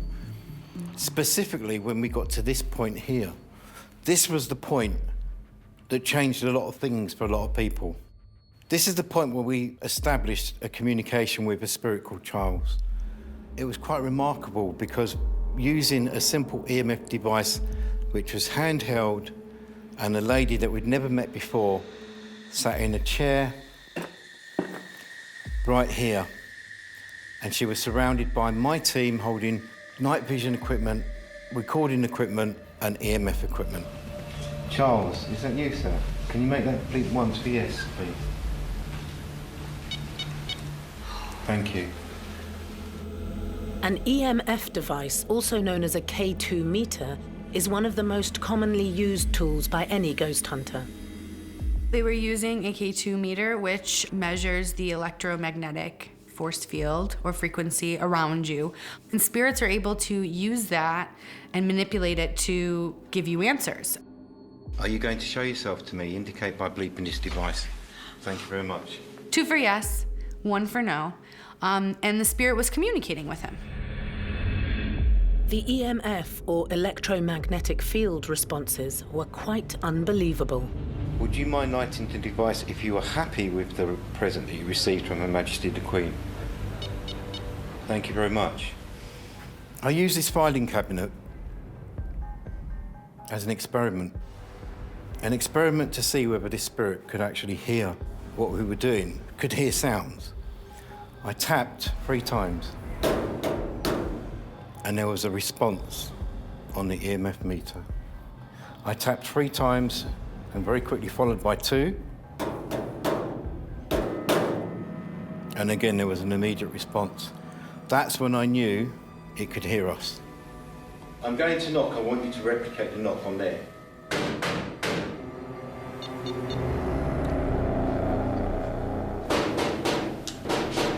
2, 3, 4, 5. Oh, that is good. There was the delay in your knock as well. Yeah, there was. 3. Oh, yeah. And this is where I felt the most energy. I felt, standing in this spot here, there was an energy, but I couldn't tell what type of energy it was. I didn't know if it was a male or female, but then it dawned on me we were making contact with someone or something using the EMF device. So I asked the question, "Are you here?" And the EMF device started bleeping. Is this where you are? I asked, "Would you make the EMF device bleep faster?" And it did. Bearing in mind the EMF device was 20 feet away, it was bleeping faster and faster and faster until I said stop, and it stopped on demand. Stop the device, Charles. Oh my God. I knew that this was the spot where Charles was. I would say it's a mischievous spirit. How you are in life is very well how you are in death. And, you know, you might have a spirit that just likes to be a trickster or is reacting to the things that are being asked by the paranormal team. Are you here? Show me you're here. Like I said, they just don't do things on command. If your name is Charles, please activate this device and make it go. Just come closer to me, sir. Is your name Charles? Thank you very much. By speaking to Charles through the EMF device, Mickey was able to find out much more about this enigmatic spirit. I could feel him. I couldn't see him, but I knew he was here. And through a series of questions, using the EMF device, we were able to ascertain that he worked here, that he wasn't an ancient spirit. He passed away at the age of 50 in 1992 or thereabouts. He also refused to give me his full name, but preferred me referring to him as Charles. This has really changed it for me. This location, this spot, and the spot we were just in with the chair has changed my life. The one reason why I believe communicating with spirit is important is to hear their story. As an investigator, and I'm sure as why you do what you do, documenting haunted locations is to get down to the bottom of the story. Why is this haunted? Why are we here? Why are these spirits here? That's very important, and you can only do that so much without communication with spirit. And there are so many more stories waiting to be heard. 125 feet under the ground at Kelvedon Hatch.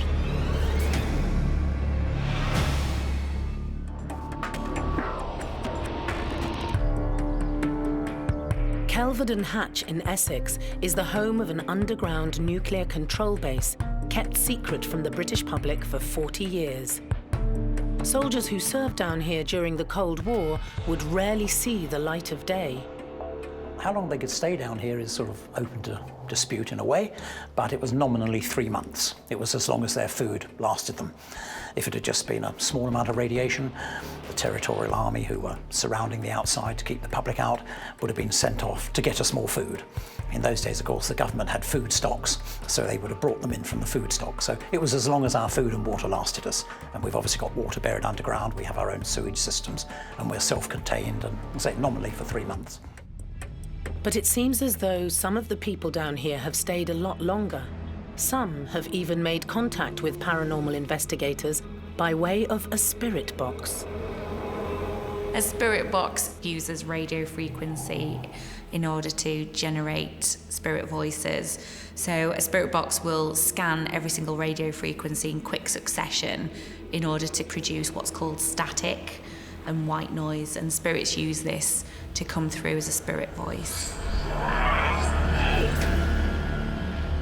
You can hear anything on a spirit box. It could be somebody's name, it could be how they passed away, it could be certain numbers of squadrons. It can be absolutely anything that they obviously want to communicate with you. Usual things that we've heard previously is people's names and intelligent answers if we've held up a torch or anything like that and we've asked the question, can you tell us what we've got in our hands, or anything like that. But usually you will find anything that comes through on a spirit box is usually intelligent, so they will answer questions for you. Ghost hunter Sadie Forth stayed overnight in Kelvedon with 2 of her fellow paranormal enthusiasts. Towards the end of their fright-filled visit, the team picked up the voice of a supernatural being when using their spirit box.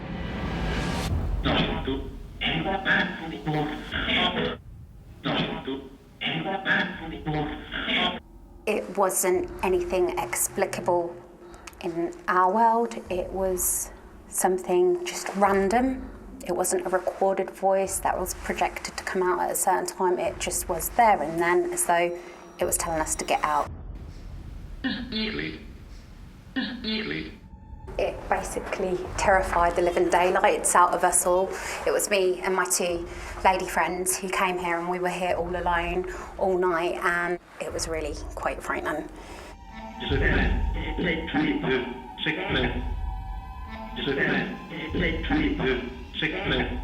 It's quite common for anyone to be scared during an investigation. I personally do feel fear in some of the places that I visit, but often you have to put that aside and carry on with the job at hand. It's very normal for investigators to feel fear during a paranormal investigation, and on several occasions I have had such a sense of fear and foreboding that I've had to leave the property.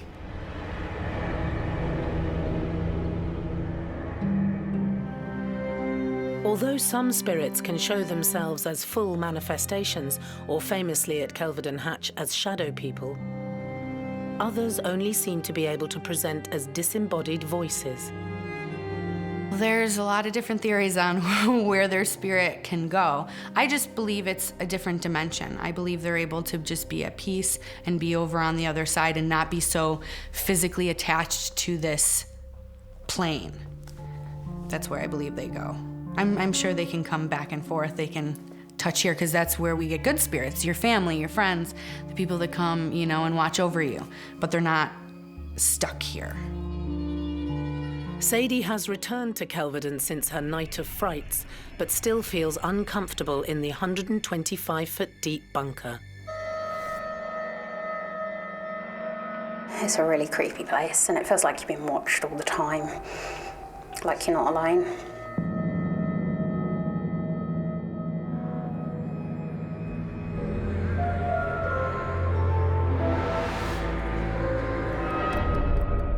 Some experts believe that the ghosts who haunt Kelvedon Hatch may not even be from our own space and time. It's interesting to think that there have been reports of sightings, ghost sightings at Kelvedon Hatch, considering that no one's actually lived and died in the building. But there's something incredibly powerful about the space, because the idea of a nuclear war for all of us is sort of one of the most terrifying concepts, and the way that the bunker is put together and how it still exists today, it's very easy to sense that something had taken place and that it had been in operation, and perhaps that in another time and place a nuclear war did occur. And so when you go into the bunker to see it laid out the way that it is, it almost feels like there's an alternative future somewhere where this place had actually been in operation. In a sense, when you're in the bunker, you can intuit the lives of the people that in another world might have lived down there. This is one of the reasons that paranormal teams still flock to Kelvedon Hatch, all trying to capture something remarkable in a place where they once weren't welcome. Well, obviously not when the government had it.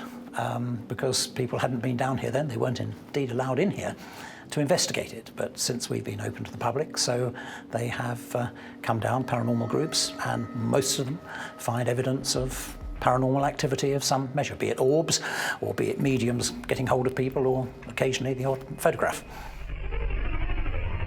During 2 nights of filming in the bunker, our crew experienced some strange anomalies.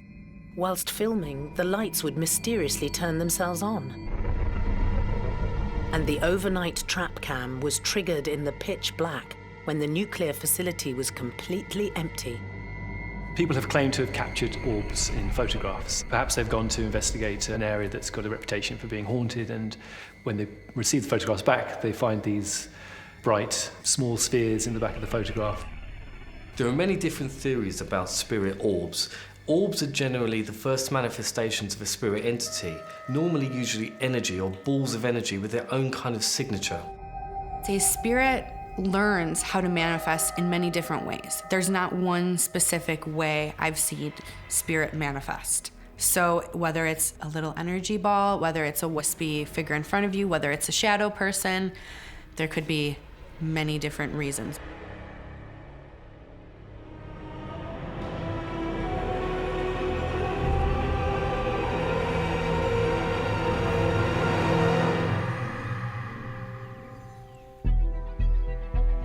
The secret nuclear bunker at Kelvedon Hatch may have been decommissioned in the early 90s, but it certainly seems that some of its residents are still at home, deep within the subterranean network. Kelvedon Hatch is one of the more interesting haunted locations in the United Kingdom, since it has never officially been lived in. It sort of retains a very unique atmosphere, unlike many other locations. Kelvedon Hatch has got activity there, and I would say that there is presences of numerous people there. I also think that there's a significance between the residual haunting and also the intelligent haunting. Anyone brave enough to explore down here had better come prepared for a fright. Kelvedon Bunker is, in my opinion, one of the world's most scariest places. It's teeming with different energies, everything from shadow people to full-bodied apparitions and possibly demonic entities.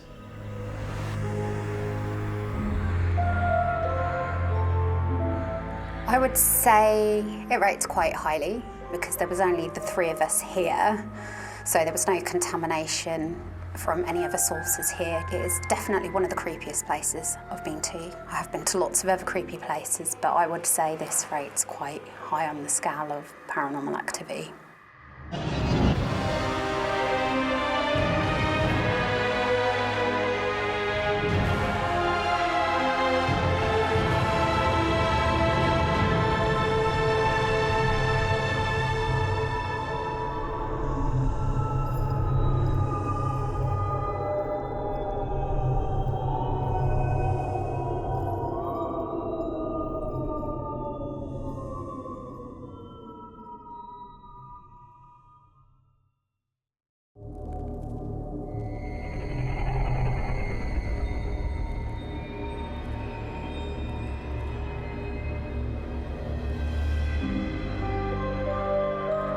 Ghosts appear in many forms.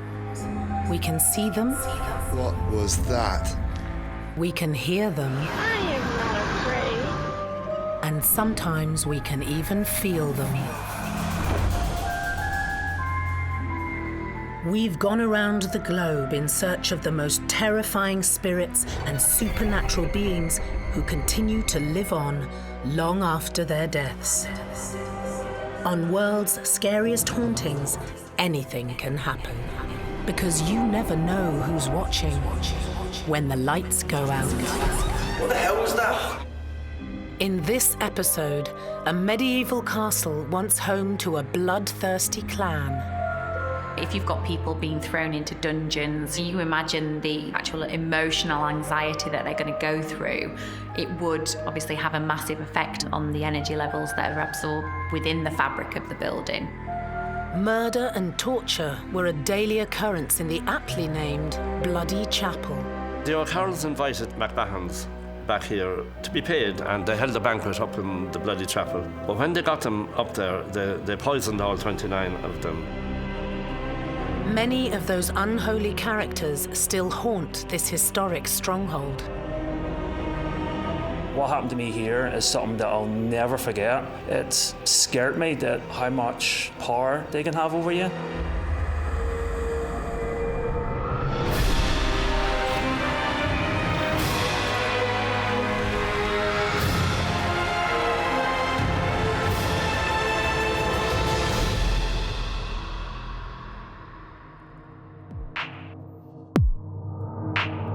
In the Irish county of Offaly stands an imperious fortress. Once home to a family of brutal warriors, the building is now inhabited by a bevy of terrifying ghosts.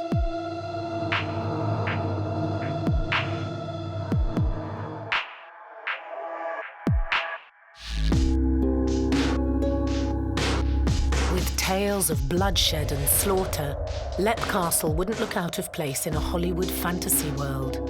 But the stories of death and torture here are very much real. Sean Ryan has owned this medieval stronghold for over 25 years.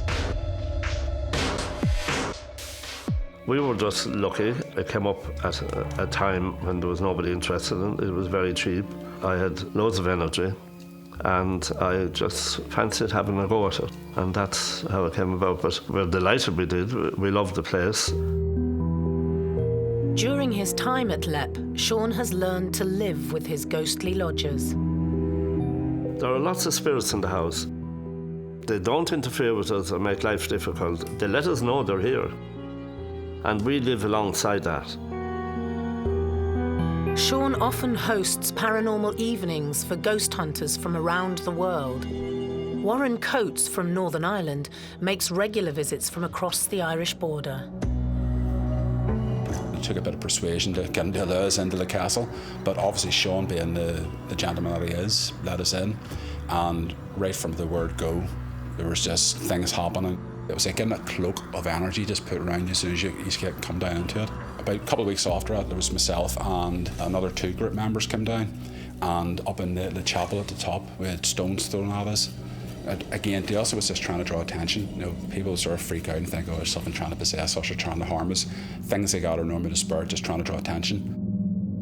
Warren works alongside fellow paranormal enthusiast Neil McMenamin. First time I was overwhelmed because it's such a big hype for this building and you're so excited and you're expecting so much. But it took 2 or 3 goes in this building before I got what I wanted, what I got out of it. Neil and Warren have captured many EVPs during their investigations at Leap Castle. EVP stands for electronic voice phenomena. It's a way of capturing ghost voices or disembodied voices, normally using a digital audio recorder or a cassette recorder. Please make a noise for us now. Oh, God. I've been to tons of locations and things happen. You hear noises, you hear bangs, doors close, multiple different things happen. This place affects you emotionally, so I don't know how to explain that. I can explain all the other ones, but here just messes with your brain. Please make a noise for us now. Oh, God. And I don't know how to stop it. I don't know how to protect myself from being that way, because it did scare me.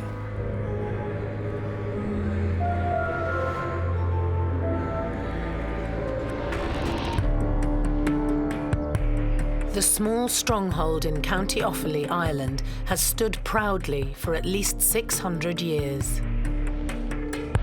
Leap Castle is located right in the sort of heart of Ireland, the Irish countryside, and was apparently built sometime between the 13th and the 14th century. And quite early on had come into the ownership of the O'Carroll clan, who were a notorious clan of the area who supposedly had kept a very sort of bloodthirsty reign of power over the castle. They didn't emerge down here really as a clan. They did so up where the border now is with the north. But way back in the 9th century, they were so troublesome, they were driven out and they moved down through Ireland Eventually came on this country, which was ruled by a clan known as the O'Bannons. But the O'Carrolls very quickly took over, and the O'Bannons became like a sub-tribe of theirs and lived back on the Slievelone Mountains.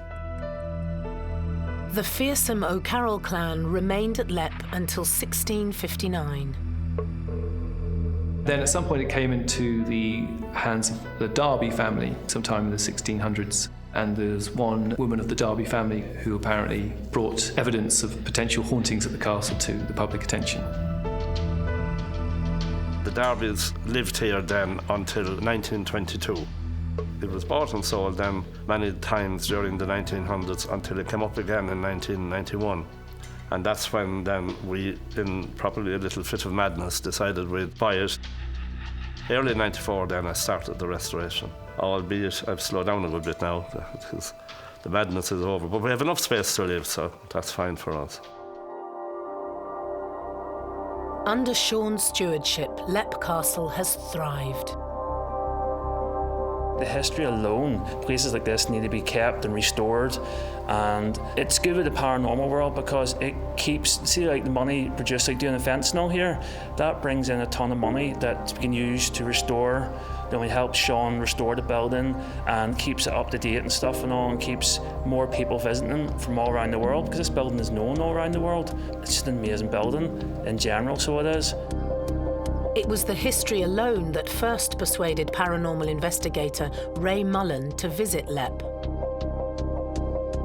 The very first time I came here, we actually came on a day trip. You know, we just came to have a look at the castle, and we actually were staying in a near castle, Kinnity Castle, and we were really intrigued by it. There was like a feeling as you walk in that door. And we decided we'd like to stay the night here, you know. So we had the group set up at that stage. So we said, okay, we'll give it a go and see what it's like. And the very first time we stayed here, we were scared because we'd heard so much about the castle. There was a few things happened that we couldn't explain, noises and stuff that we were amazed by. Certainly we have had smells up in the gallery room upstairs where a real strong sort of disgusting smell would have wafted across, and then a split second later the smell's gone. You know, and you also get that drop in temperature. Many believe that activity like this is all down to an unworldly inhabitant of Lepp Castle.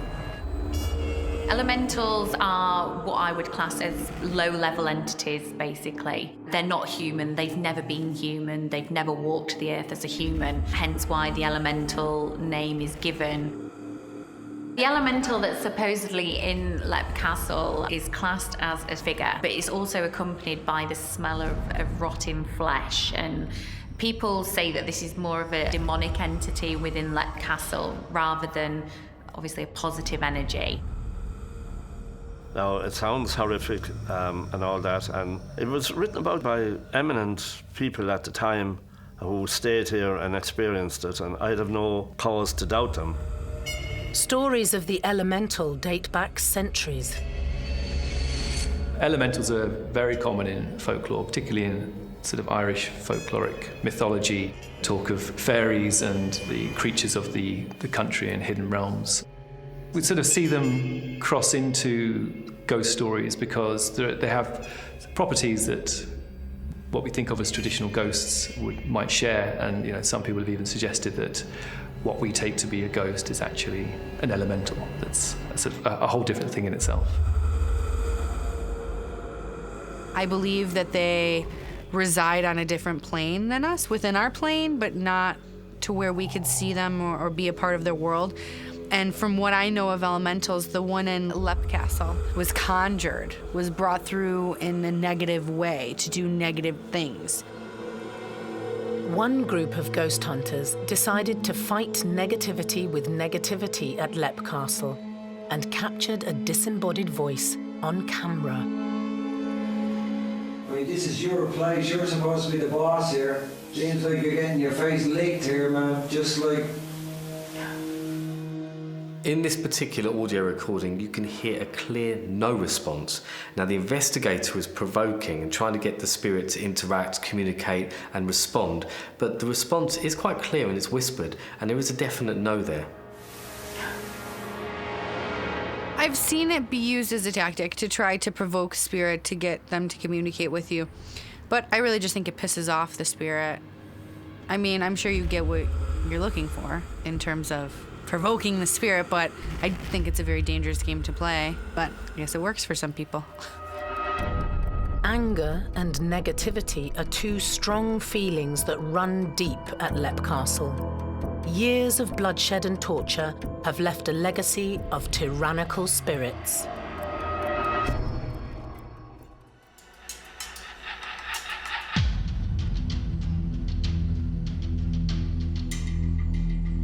Leap Castle in the rural Irish county of Offaly has dominated the picturesque landscape for 600 years. The family most synonymous with this stronghold is the brutish O'Carroll clan, who defended the land around them by any means necessary throughout the 16th century. One particular story from 1592 reads like a plotline from a Hollywood fantasy drama. The O'Carrolls hired a neighbouring tribe, the McMahons, to act as mercenaries for them. After helping the O'Carrolls train for battle, a feast was planned to celebrate. So they invited McMahons back here to be paid, and they held a banquet up in the bloody chapel for them. But when they got them up there, they poisoned all 29 of them. They poisoned their wine. The experts would say the only reason is they didn't want to pay them. There is an account written by a Father Gleeson saying that on the night then they went crazy because they started cutting the heads off the McMahons and they kicked them out the windows of the top and made footballs out of them around the barn. The bloody chapel has been known to leave a lasting impression on visiting ghost hunters. I've been here 4 times, so I have, and it's an amazing location, so it is. It affects your emotions, something shocking. It is a total different feeling. It's hard to explain, but it wipes you, it exhausts you, it's tiring. It's enjoyable, it's an amazing location. It's only when you're here on your own, at night time, when things generally happen. Some people say it's ridiculous. It only happens at night time. It's just I think the reason for that is because you're on your own. There's not many distractions going on. Warren Coates remembers spending the night in the chapel. We walked into the chapel, and over at the far side, just when you turn, you walk into the actual chapel itself. There's a doorway at the left-hand side of it. And I was aware of a figure standing in the doorway, but I suppose in my naivety, I thought it was like a dummy or something that had Sean had set up just for added sort of fear factor. We walked into the room, sat the stuff down, I looked over and the figure was gone. And I never said anything until one of the other group members. I could have sworn there was somebody standing, there was a man standing over there. And we thought it was Sean's wife or his daughter, and then we found out there was nobody down here. We actually went into that room and there was nobody at all there. But I say, you'll be standing here and you hear the noises, you hear the doors rattling, you hear the chairs rattling on the stone flagons, and you hear the footsteps up above as well. Warren's fellow paranormal team member, Neil McMenamin, had a terrifying experience in the unholy chapel. I don't know why I went off my own, but I just went off for a wee walk. So I just had a wee look around and I worked my way up the bloody chapel, and everyone's downstairs having fun, eating, all chilling out. And I got upstairs and I came in here, and I remember I think it was nearly an hour went by and no one came looking for me. Didn't even notice I was gone, and it was just getting dark, so it was. I was just standing and just looking about, and there was black shadows floating about here and there, kept outside my eyes, kept catching them. So I did, and I was calling out. Something overcame me. I sort of worked my way towards the window. Something was telling me, I'll be okay if I jump. I'll be okay. I know it sounds a bit crazy, so it does, but I must have been standing there for a good 20 minutes, looking, thinking I could squeeze through that window and looking down at the forest below. Someone was telling me, you'll be fine. You're not going to get hurt. You're going to jump. It'll be 100% fine. Nothing's going to happen to you. And lucky enough, one of the other staff members came up the stairs and called me, and I just snapped out of it. So I did whatever I was in, and it sort of freaked me out. It's terrified me of this bloody chapel because I don't really want to stand around here on my own. Do you know, if I'm ever up here again, I'll be up here with people. So occasionally we might hear of a ghost sighting or an interaction with a ghost that involves the sensation of having been taken over by the spirit, or, you know, in a way possessed by the apparent spirit. And it's certainly not restricted to Leap Castle. It could be that something in all the history and the sort of the drama and emotion of these stories, and then being at the location, I think can sometimes sort of people can maybe embody something of that through the atmosphere of the building and the history. I think if you're up here on your own, there's a good chance that you could have something that pushes you to do things you don't want to do. Paranormal expert Jo Lockwood was also affected by something in the Bloody Chapel when she paid a visit to Leap Castle. It's a gravel floor. You've got to really be careful where you're standing, because one failed move, you would be out the window. And all of a sudden I felt a wave of emotion come over me, and it was like I was spinning on the inside of what I would perceive to be a vortex or a portal. And I felt like I was spinning round. And as I came to, I was stood right near the window, and one of the people who I was with actually said to me, "You need to come away from the window." So that leads me to then think maybe there was something there that was asking me to do something and I wasn't aware of it. It's a strange occurrence. It's not something that I want to repeat again, if I'm honest. Lots of people are susceptible to spirits, and that means that they're able to be taken over by them, especially mediums or those with clairvoyant gifts. So sometimes mediums can channel spirits, but it's very rare for a person that doesn't practice that kind of spirituality to be taken over by a spirit. But when this happens, it's a sometimes scary and very, very dangerous thing. Going into haunted locations, you come into contact with very powerful spirits that can make you feel the way that they're feeling. We're such sad spirits that make you feel the way that they're feeling. And there have been accounts of people being taken over by spirit. It's not a common thing, but I think it's more common to have a spirit project onto you what they're feeling. It makes more sense than being possessed. And being in such a place of such destruction and terror and torment and torture, definitely makes sense that you'd walk in there and you would feel everything that those people felt going through what they did at that building and that location. Neil will never forget the power of the spirit in the Bloody Chapel. Scary how spirits can actually control you and do stuff to you that you don't think. I thought I was no way in hell. I think I'm stronger than them. Do you know what I mean? I never thought they would have as much power on me.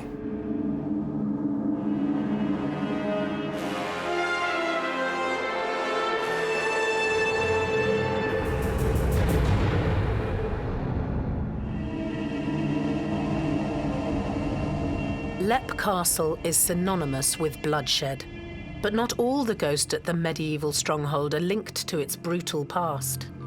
Emily and Charlotte are two child spirits that are often seen and heard playing at Leap Castle. Both their spirits have been seen playing on the staircase, and it's reported that Emily's scream has been heard as she's fallen from the battlements. Paranormal investigators believe that Emily fell to her death around the turn of the 17th century. Lots of people will see a rope ladder because where she got up to fall, she had to go up on a rope ladder. And quite a lot of people who are touched with things see that rope ladder. Now, what we experience is we hear a scream. We think it could be the scream of her falling. We're not sure. I mean, we can't be 100% sure. But it's the only thing that raises the goosebumps, you know, when we hear that scream. And it's really short. It cuts off like a knife. Although Emily can be heard falling, it's her companion Charlotte who appears to be suffering an injury. They're always together. And she has a very badly deformed right leg. It's almost completely turned backwards. and she hobbles around after Emily. So it makes sense that their spirits would still remain there, because if my brother or my sister, something bad happened to them and I couldn't find them on the other side and they were where they passed away, I would stay with them just to be together. Although not much is known about the history of the two children, it's not uncommon to have young spirits inhabiting a haunted building. There are so many reports from paranormal investigators and eyewitnesses of children being seen and heard playing in various locations across the world. It's common for spirits to stick around in their place of death because of the torture and the torment and the traumatic circumstances that these spirits would have died in. There's something uniquely tragic about the idea of a child having lost its life, even a child being murdered, and then this sort of sense of them being left alone to haunt a place and being trapped there. I think that plays on all of our emotions. Child spirits tend to be more mischievous, so you may tend to find that child spirits are more stuck in people's minds because they like to pull things, they like to mess with people's hair, they like to tap you, and things like that, which is intelligence, especially for a child spirit. Emily and Charlotte are often seen alongside another spirit known as the governess.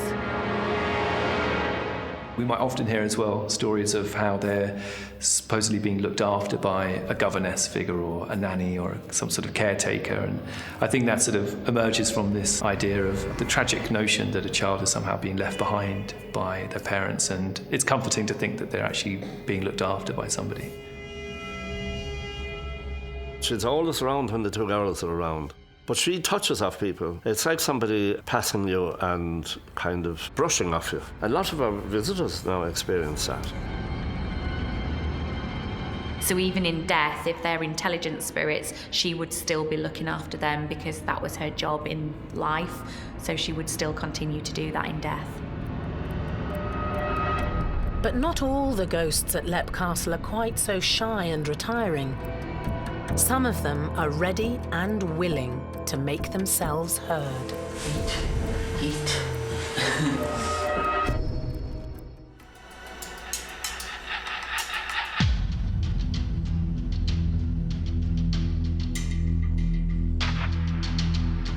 County Offaly in Ireland is home to one of the most haunted historic structures in the world, Leap Castle.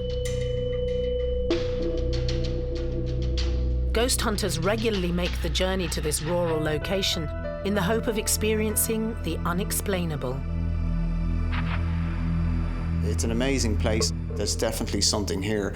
Because of the bad past that Leap would have had, maybe it's because so many people have died in Leap Castle that maybe that's the reason. But it's hard to really put your finger on it. A lot of stuff's happened here, a lot of history. Nearly every person that's came here has been affected in some sort of way. Ghost hunter Warren Coates has been passionate about the paranormal from a young age. So I've always had the interest, but I went, this is rubbish, you know, there's no such thing. Went out to try and disprove it wrong, and went to a couple of sort of local, supposedly haunted locations, and changed completely. Witnessed stuff that just could not put away as natural occurrences. Looked at all the possibilities and was left with one thing, it was the paranormal. So since that, I've been a believer. Eventually, Warren's curiosity led him to Leap. The first time I came here was around 20 years ago. Long before Leap Castle now is known as one of the most haunted castles in Europe. During one of his many visits, Warren captured something out of the ordinary. One of the photographs we have is actually a couple of group members were up in the room with the balconies in where the elementals are supposed to be seen. And one of the group members was actually looking in the mirror, and I was standing at the far side of the table and I took a photograph. A lot of people say that it looks like a face looking back at them. Could this be the face of one of the many men who lost their lives at Leap Castle? If you've got people being thrown into dungeons who are going to be left there, you imagine the actual emotional anxiety that they're going to go through, it would obviously have a massive effect on the energy levels that are absorbed within the fabric of the building. I would say that it's common for a spirit to stick around where they passed on due to it being so abrupt or so horrific that they don't know they're dead. They feel like they can't move on. It really goes back to the story of the spirit and what happened to them.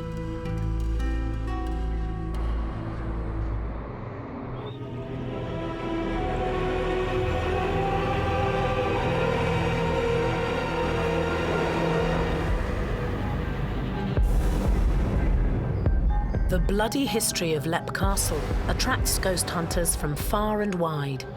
Ray Mullen and his paranormal team are based in Dublin, but they often travel the 90-mile journey just to carry out investigations here. We've come to Leap so many times. We've had voices on clips which you just can't explain. It just doesn't make sense. Ray works alongside his paranormal teammate, Derek Johnston. I think it's just the history of the bloody chapel that gives this place its reputation and tends all the groups need to come and visit. I just keep you drawn back to the place. Ray and Derek have perfected a way of capturing the spirits at Leap. What we do is we set up some cameras, we set up EVPs, and we just talk to see is there anything there and if we get any answers. Most of the time you'd be talking away, having a general chat, and you just hear a voice and maybe in the background when you're listening back. And it's when you least expect it. There's two of the lads out in the balcony where John grows the grapes, and we were setting up the cameras on the inside, and I was shouting out to Stephen, who's there with us as well, how to hire and lower the cameras. And then we got this EVP that's something said, it, and then a laugh, or it could be eat, and a laugh. Eat. Derek would listen to a lot of footage. He spends so many hours. It takes a lot of dedication.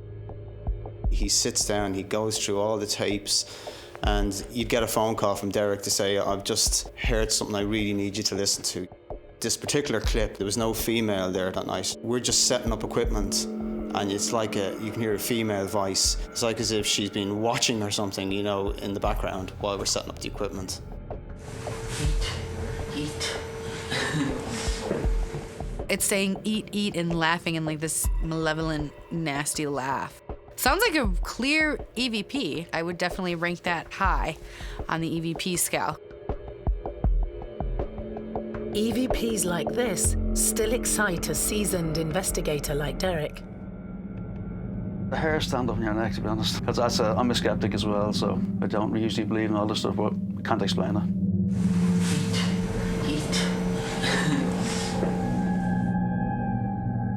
Not all spirits know we're here.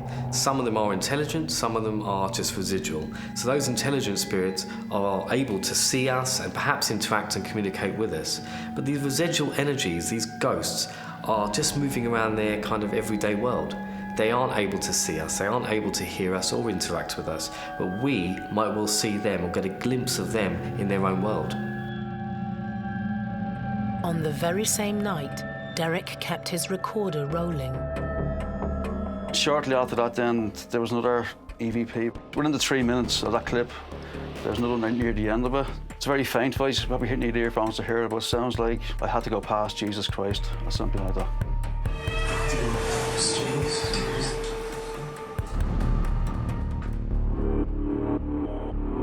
In this audio recording, you can hear what sounds like a male voice, and it says something like, I had to go past Jesus Christ. It's definitely a sentence, it's definitely a male voice that's speaking just as the door is squeaking open. Sometimes you get something that you're like, what was that? I'm gonna have to break that down and, amplify that so I can hear it. And then you have EVPs that are clear as day as this one, that you can hear exactly what they're saying, and I say that's a damn good EVP.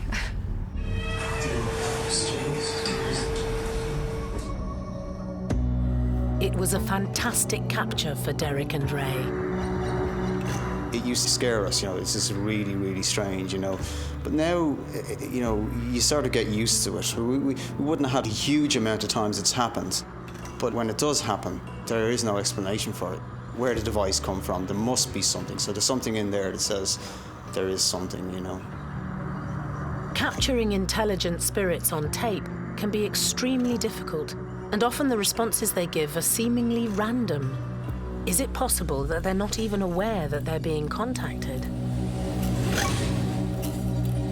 I don't think it's that they don't know. I think it's that they don't care to know. I believe the afterlife is very much what you perceive it to be, what you want it to be. But as I've come to know is they're aware of time, but they're in a timeless place. So how aware of time can they be? So they know that we're there and that we're, still living and on the other side, but I don't think they're like, oh, it's 4 o'clock Eastern Standard Time.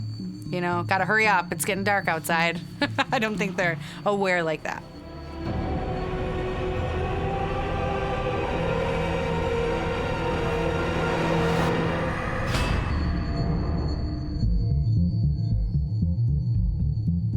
Leap Castle has stood in the Irish countryside for almost 600 years, so it's no surprise that there are numerous stories of paranormal occurrences within. There are reports of an old man seen sat in the fireplace at Leap Castle, but only the top portion of his body is seen.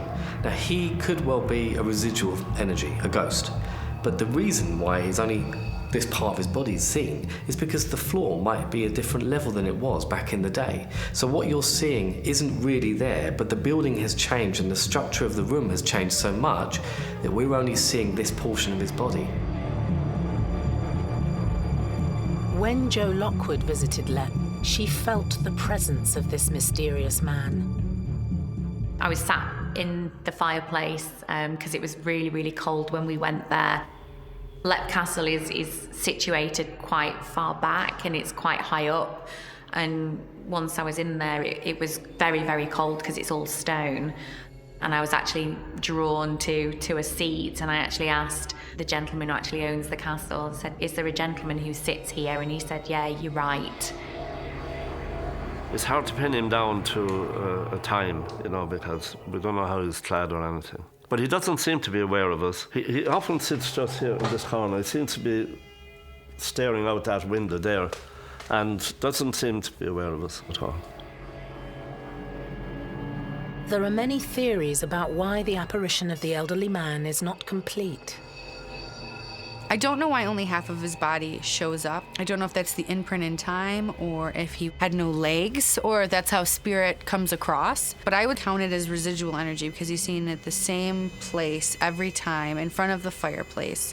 He really doesn't try to communicate with anybody. He really doesn't say anything. He's just seen. So I would say he's residual energy. That was a prominent place, an important place to this gentleman. That was his time in front of his fireplace.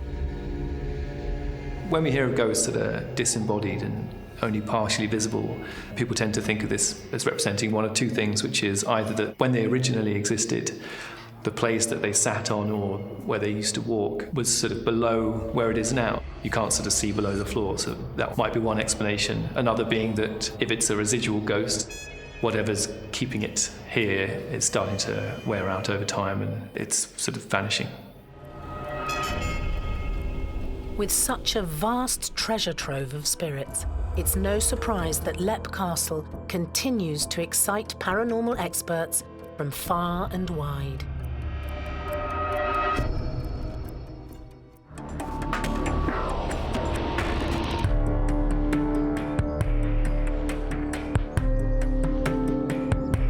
Leap Castle is one of the most haunted locations in Ireland. A history of bloodshed and torture has left a whole host of paranormal energy within the building. I suppose we kind of want to associate spirits with places like Leap Castle because of their sort of quite dark and mysterious and sort of traumatic history. It sort of really captures the imagination of what we associate the haunted place to be. In the castle's most notorious room, the Bloody Chapel, the apparition of Father Thaddeus O'Carroll has been seen on many occasions. It's quite common for the spirit of monks or priests to be seen haunting locations. In this particular case at Leap Castle, the priest was murdered by his own brother in the Bloody Chapel. Thaddeus was one of the members of the barbaric O'Carroll clan who once ruled over Leap Castle. Unlike in so many tribes, the leadership did not pass down to the son of the chieftain. Instead, the elders would select a shortlist of candidates and decide between them.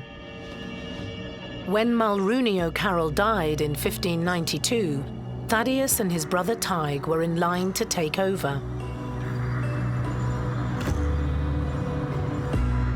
Two of them were up for chieftaincy at the time, and one of them, Thaddeus, was a priest. Tig was the other one. Thaddeus started a mass one Sunday before Tig arrived, and Tig reckoned it was the worst insult ever paid him, and he killed him. But of course he was getting rid of the opposition, and he did, and he became chieftain. Paranormal experts believe that Thaddeus still roams the chapel in search of revenge. As in Japanese folklore, the sort of spirit is known as a reikon, and you can actually get a very specific ghost called a yurei. So a yurei is a ghost made specifically because the spirit was created through a violent act. And so in that moment of violence or heightened emotion, the spirit transforms into a ghost called a yurei, which then will come back to haunt whoever they consider responsible for their death or creating that moment. But with Thaddeus being a holy man, it's possible that he's not out for vengeance and perhaps just wanders through the chapel he once called home. So his ghost still remains there, which makes sense because he might be protecting it.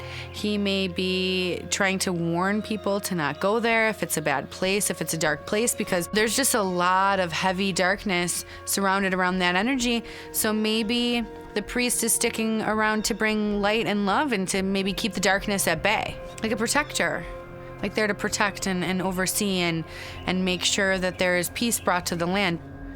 I don't think he's stuck. I think he's there at his own will to do good. While searching for Thaddeus, paranormal investigator Warren Coates saw the apparition of another religious figure in the chapel. There was one, there's an oldish man. We've seen a couple of caves up there. It looks like a stereotypical monk that walks about, but he would sort of hide. If you're over at the far side where Liblade is, he sort of hides over in the background, and he would sort of stay there.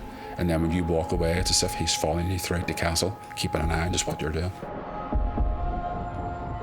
We tend to hear a lot of stories about religious ghosts, or particularly in the United Kingdom and Ireland, ghosts of the Christian faith. We frequently hear of monks being sighted near religious locations or places that have been sanctified. And I guess the reason for this is that the association with the ascension to heaven, but only being possible once you've had a proper burial. So for any religious figure to have not been buried properly or to have been murdered, to have been killed unlawfully, would somehow disturb their spirit, and therefore that's why we might see them still hanging around these buildings. Religious ghosts are actually quite common, and it might well be because they've died perhaps in such traumatic circumstances that there is this kind of comparison to their good, fulfilling life and the way they actually perished. So their spirits are trapped in this ether, in this plane. You don't even have to be inside the bloody chapel to experience the ghosts within. Across the valley, and they've rung us to say there's a light in the chapel again, but by the time we get the call and get up, it's gone, So we actually haven't seen it ourselves, but they do see it, and they ring us. I've actually seen those lights firsthand. I went to Let Castle back in June of 2016 and went along with two other paranormal investigators, and it was a little bit strange, to say the least. Light anomalies have been seen in the bloody chapel quite frequently. Now this is common because spirits use energy, including light energy, to try and manifest and show themselves. There was a massacre that took place in the bloody chapel, that these spirit energies are still residing there, and they are trying to form into something and give themselves some kind of body to show themselves, and that light anomaly is quite a common occurrence.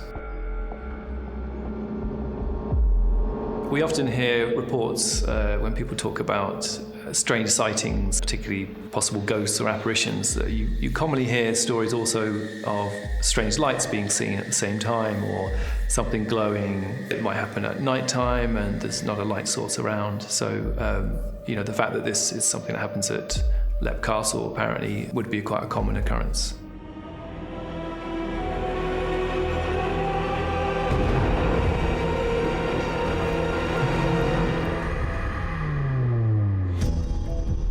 Lepp Castle is a fascinating place that constantly simmers with paranormal energy. It's no wonder that the people who visit feel so enchanted by the place. What happened to me here is something that I'll never forget, and it's something that I don't really talk about because it's a bit of a touchy subject sort of thing, and it scared me how much spirits can do, how much power they can have over you.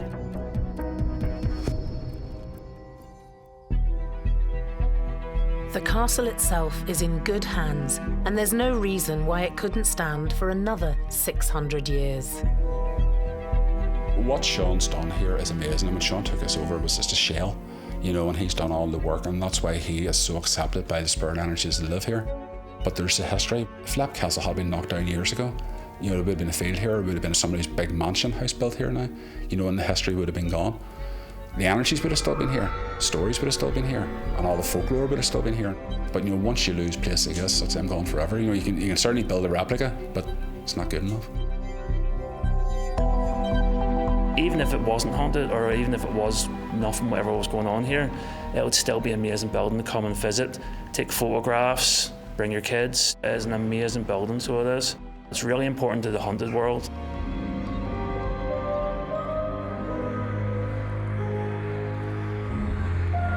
It continues to be a passion project for Sean, who is maintaining the legacy and the legend of Lepp Castle. I'd probably never finish it, unless I live till I'm 100 or something. That doesn't mean I won't stop. I've slowed down a good bit. The mad rush is over, but then we have enough space to live, and that's okay. But we're still working all the time at it.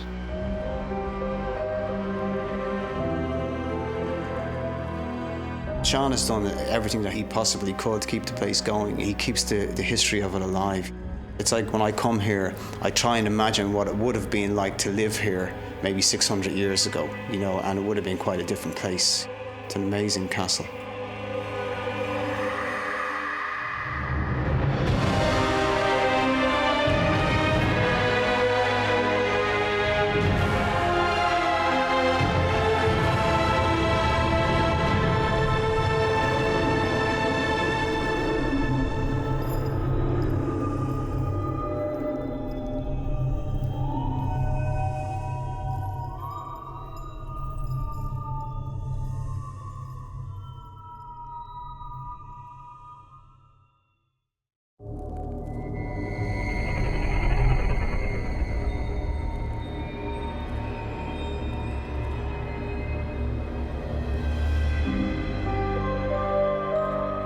Ghosts appear in many forms. We can see them. What was that? We can hear them. I am not afraid. And sometimes we can even feel them. We've gone around the globe in search of the most terrifying spirits and supernatural beings who continue to live on long after their deaths. On World's Scariest Hauntings, anything can happen. Because you never know who's watching when the lights go out. What the hell was that? In this episode, a medieval English house built on top of an ancient pagan burial site. I think if you unearth human remains, ancient or not, you're gonna get angry spirits. Devil-worshipping and human sacrifice have taken place within the four walls of this quaint-looking inn.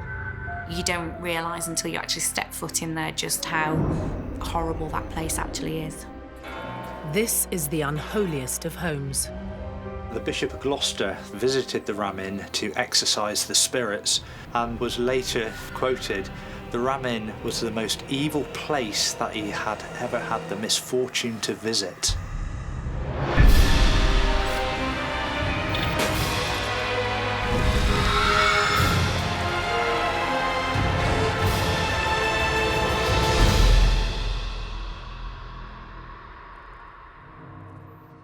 Gloucestershire, Britain.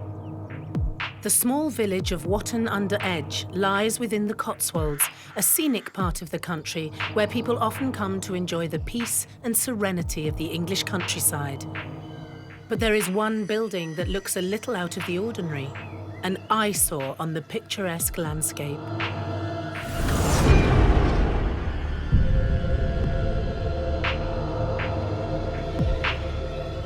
Experts believe devil worship was practiced here and that human sacrifices were made within these four walls. It's unsurprising the ancient ram is believed to be one of the most haunted buildings in Britain. The medieval inn has been in Caroline Humphrey's family for 50 years. These buildings could tell a story nobody else can. The youngsters today, they don't really know what history is until you walk into a building. You can smell it, you can feel it. It's so totally different to any normal house. When young people come in, they walk around with their chins on the ground, you know, they cannot believe it. Paranormal investigator Chris Howley has been studying the listed property for over a decade. I mean, as soon as you see the ancient ram inn, you can see how old the building is. So the energies that are within the building, you should be in for a good night, regardless of any activity. Just the feelings of the history of the building alone that are seeping through every pore of the brickwork just fill you with excitement, really. Fellow ghost hunter Phil Jones is also fascinated by the ram. I've probably been here somewhere in the region of 15 to 20 times. We went through a phase of, it was just, we had so much happening, so much unexplained stuff. We just loved the place, we just kept coming back.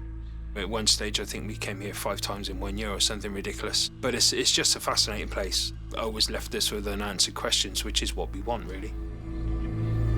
During a Ouija board session at the Ancient Ram, Phil and his fellow enthusiasts had a paranormal encounter, all captured on camera.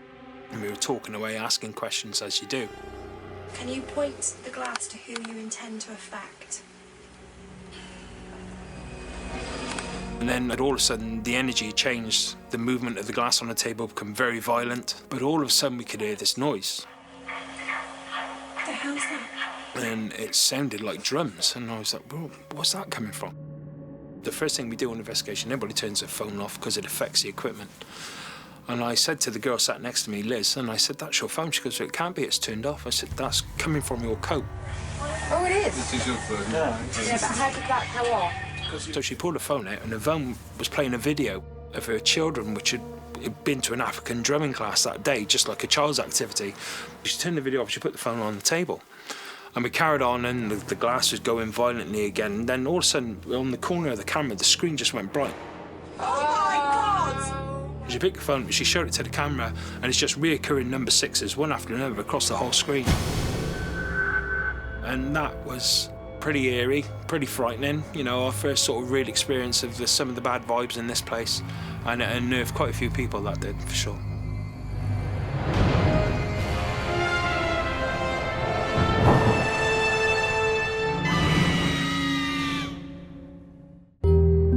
It's widely believed that the ancient ram is built on top of a pagan burial ground, which may explain the paranormal activity within. Historically, there was a lot of importance put on the type of burial you receive, and if you had not been buried correctly, it could possibly lead to somebody's spirit having to come back into the real world and not being able to settle in the afterlife. So to then disrupt a burial site after somebody had been correctly buried would bring them back from the dead, essentially.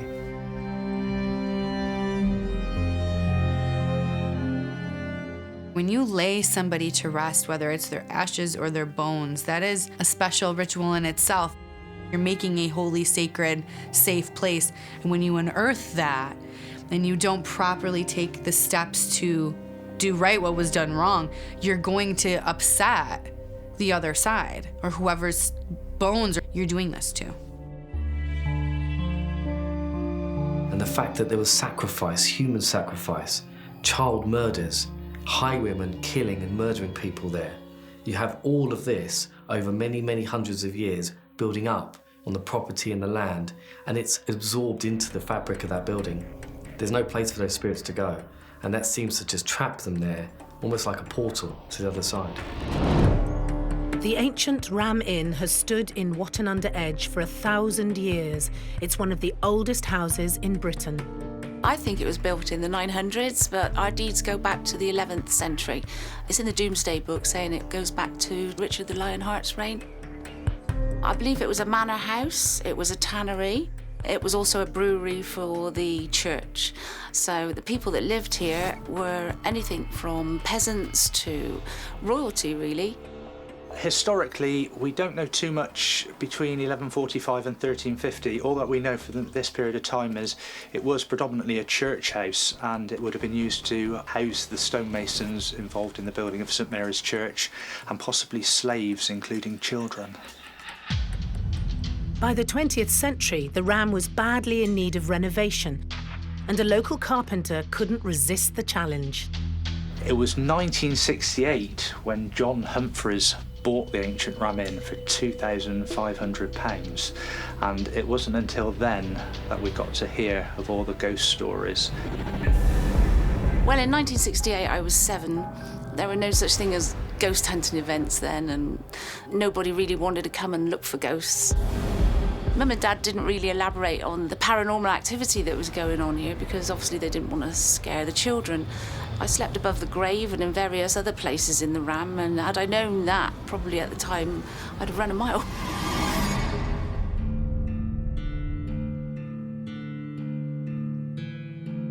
John lived amongst the spirits at the Ram for nearly 50 years until he sadly passed away in December 2017.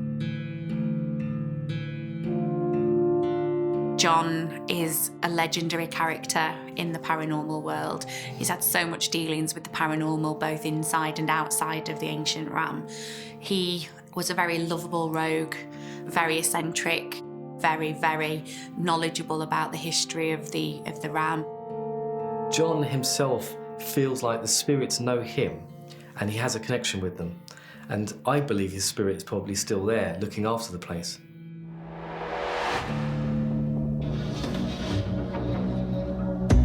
During John's time at the ancient Ram, he discovered many of the reasons behind the paranormal activity. We do know that the ancient Ram Inn is built on the intersection of 2 ley lines. Now, ley lines are said to be naturally occurring bands of energy that span the globe, and ancient monuments have been built along these lines. So it's said the energy from Stonehenge could be powering the building for all the spirits and ghosts that inhabit this place. Also, we know that water was redirected from 2 streams during the building of St Mary's Church, and it's also said that a dark portal of negative energy, demonic in nature, was opened up. So you've got a building here built on ley lines with a portal of demonic energies, and I'm just wondering in 1968 if John actually knew that when he bought the property.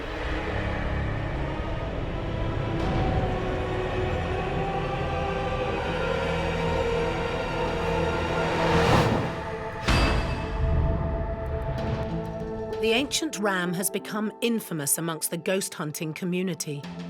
The building's been featured on television, and it's very well known in the paranormal community, and it is on the bucket list of every paranormal investigator to come and investigate here. So once you do walk in, it's quite dusty, it's quite old, it's quite dark and quite damp as well.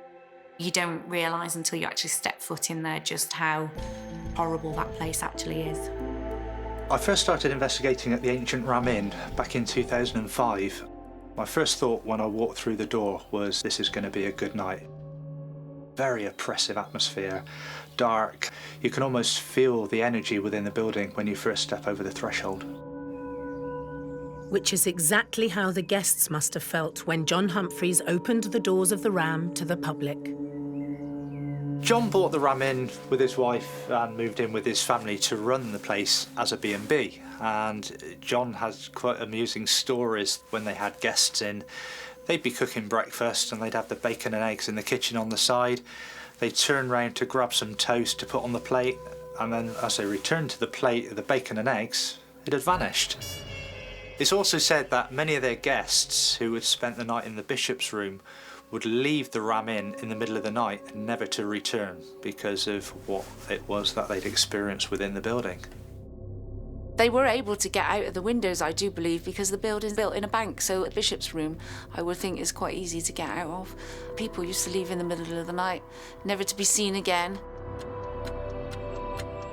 The sheer volume of spirits beneath the thatched roof of the Ram may keep some people away, but for a paranormal investigator, the medieval home is incredibly alluring. So the ancient Ram Inn, in my opinion, is teeming with spiritual energy. There are so many different levels of energy from different history and points of history. You have intelligent spirits there, and those are able to communicate intelligently with you. They're able to interact with you, move objects, leave messages on voice recorders. Residual energy, however, is more like your ghost. So you might get that impression of something forming in the room and then walking off and disappearing into a door or a wall. So residual energy is like a playback of past events, like echoes of the past. The oppressive atmosphere may make the ancient Ram feel uninhabitable for human life, but the dark, historic building is the perfect home for a whole host of paranormal beings.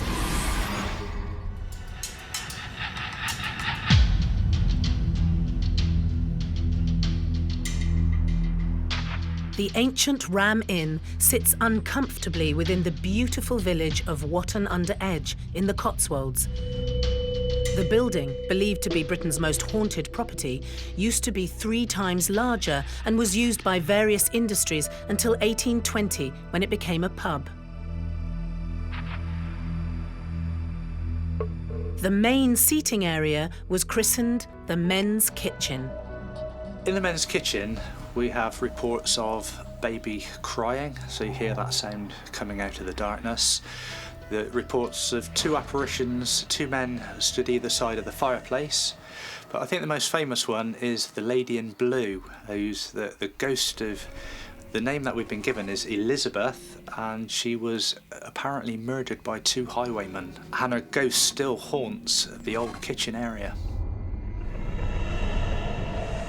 Fabrics of a building will always hold on to recordings, so what we would say aren't intelligent beings, but the fabric of the building, the stone, actually absorbs the energy, so it's more like a video replay. Energy can't be destroyed or created, so it's got nowhere to go.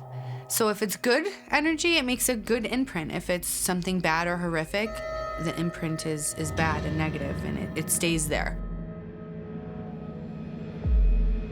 Ghost hunter Phil Jones was holding a spirit board session in the men's kitchen when one of the team members began to feel unwell.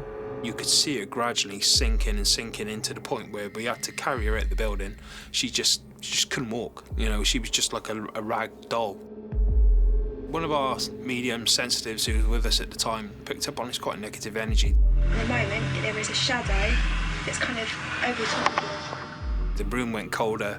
The feel completely changed. The atmosphere completely changed. People noticed it. Could it be that Phil and his team had contacted one of Elizabeth's murderers? The sensitive said there's a spirit here and he's called Michael, and he isn't a very nice guy. He said some horrible things about some of the things he had done or what he wanted to do, and the whole atmosphere changed. Some of our team become very sort of edgy and aggressive and not very like themselves, you know. I don't believe in demons, but I do believe in a saying, as above, so below. I mean, if you're not a very nice person in life, you're probably not going to be a very nice person in death.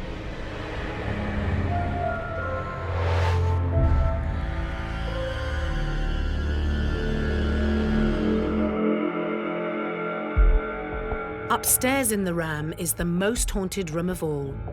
One that former owner John Humphreys treated with trepidation and respect.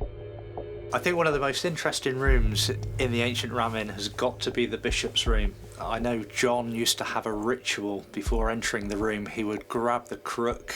I've got to give you permission to go in here. And rap on the door 3 times, calling out, "Is anybody here?" Is there anyone here? And making the sign of the cross, he would enter the room. Now, John says he used to do this because countless times when he was in his bed at night, fast asleep, he would be woken by the door of the bishop's room being rattled furiously and making quite a sound which echoed through the building. And so John said by performing this ceremony, it seemed to calm that activity down. I think the bishop very much appreciates that. Just him giving the common courtesy, I'm gonna knock 3 times before I come into the door. It's just like living with someone else, having spirit in your home. And spirit should also respect you too, and your boundaries that you have, because it is your home and you're coexisting together. The mood in the bishop's room is quite dark, especially at night when you've got the lights out. You've got 3 beds, which are commonly used by ghost hunters to sit on. Years ago, before ghost hunting was invented, Dad had a paranormal team. They ended up stabbing the beds because you get a very heavy weight on your chest when you're sleeping in there. Or even awake sometimes, you can feel the pressure on your chest. It affects your chest for some reason.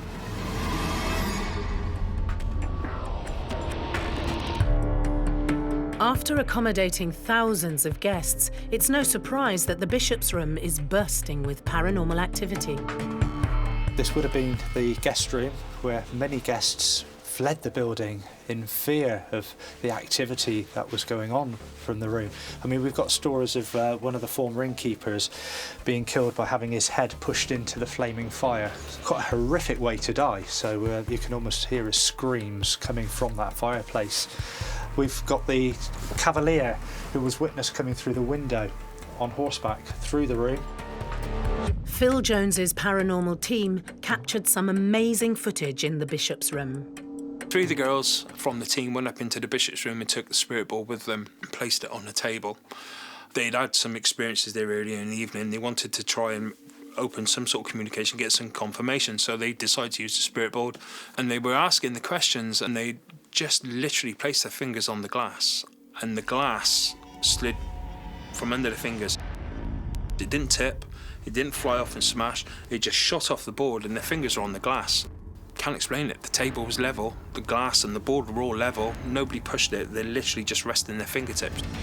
There was definitely some supernaturalness going on with the glass moving itself. That's definitely unexplained evidence right there that I would say is supernatural, for sure.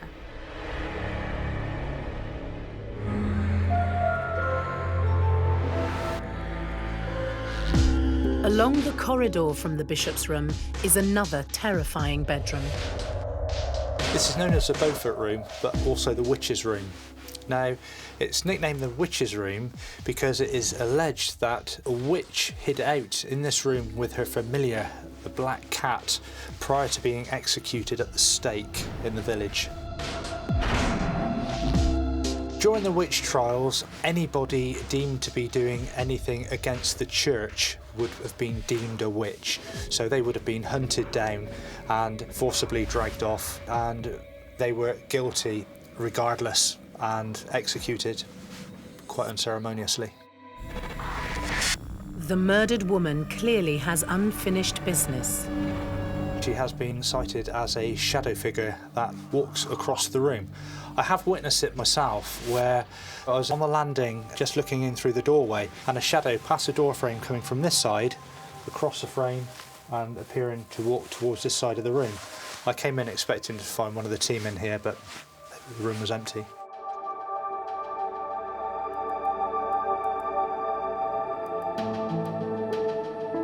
Paranormal expert Barry Guy also had a supernatural encounter in the witch's room. As we were sat in the room, we placed an object called a REM pod outside of the door. Now this device basically emits its own electromagnetic field, and if anything disturbs this field, the lights will flash and it will give off an audible alarm that you can hear. All of a sudden we heard the REM pod start going off. So we knew there was something outside interacting with the device or moving towards it. It started getting louder. It got louder and louder and louder. And then it was buzzing, almost as if A spirit was holding onto this device outside of the door. We waited with bated breath, and I decided, as the team leader, should I get up and open this door? And just before I lifted myself off the seat, there was the almighty crash and a bang on the wooden door of the witch's room. It shook. I mean, the whole room vibrated at the same time. We were all petrified. It was like pandemonium. It was such an intense experience because it happened quite quickly, but it was loud, and we knew we were the only people in the building. We had locked up, so who else could it have been? Why was the REM pod going off violently? It was almost as if something was gripping hold of the device to make it shriek and that alarm to go off. And where there's a witch, there's a cat. It was coming to the end of one of our sessions one night. I put the camera down on the floor, actually, put the EVP recorder down on the floor as well, and we were all chatting away, and we all heard it as a disembodied voice, a cat meowing. What was that? That was meowing. We all sort of questioned if did anybody sort of flick a camera switch or anything that could remotely sound like a cat. What was that? And nobody had any equipment in their hands. We just sat down listening and doing the EVP session, and it definitely sounded like a meow. I'm pretty convinced it was a cat. Even the locals are scared of the witch's room. One of the other reports in this room is residents of Wootton Under Edge passing the ram have reported seeing a little girl, apparently crippled, just smiling at them throughout this window. Now, residents are aware of the legend of the Ram Inn, of all the ghosts here. Many of them will cross the road to avoid the Ram Inn and coming face to face with this soulless little girl just staring at them. On top of all the stories about the witch's room, some remarkable footage was also captured here. One night, a group of ghost hunters were investigating this room, and they actually sent me the footage that they caught. They were sat in this area, just doing normal calling out, is anybody here? And the locked off camera had in sight, on the floor just down here, a camera bag with the strap, which was up. When you watch back the footage, you can see that the strap actually moves quite forcibly downwards on its own.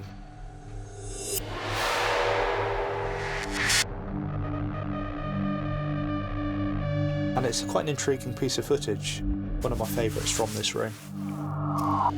In that particular clip, you seem to see a bag in the corner of the screen, and there's a handle that appears to get pulled, lifted, and drops back down. And that is a sign of an intelligent haunting, an intelligent spirit, something that's able to communicate physically with the living. Generally, I don't get scared, but the Ram Inn is, after 15 years of investigation, is one building I don't think I could pluck up the courage to stay alone in. It's the atmosphere. I'm used to ghost hunting, I'm quite rational, but this place is unique. The atmosphere is unique. It is so oppressive, I don't think I could spend the night here on my own. The energy running through the walls of the building makes the ancient ram an uncomfortable yet fascinating place to visit. It's little wonder that some spirits also find it's impossible to leave.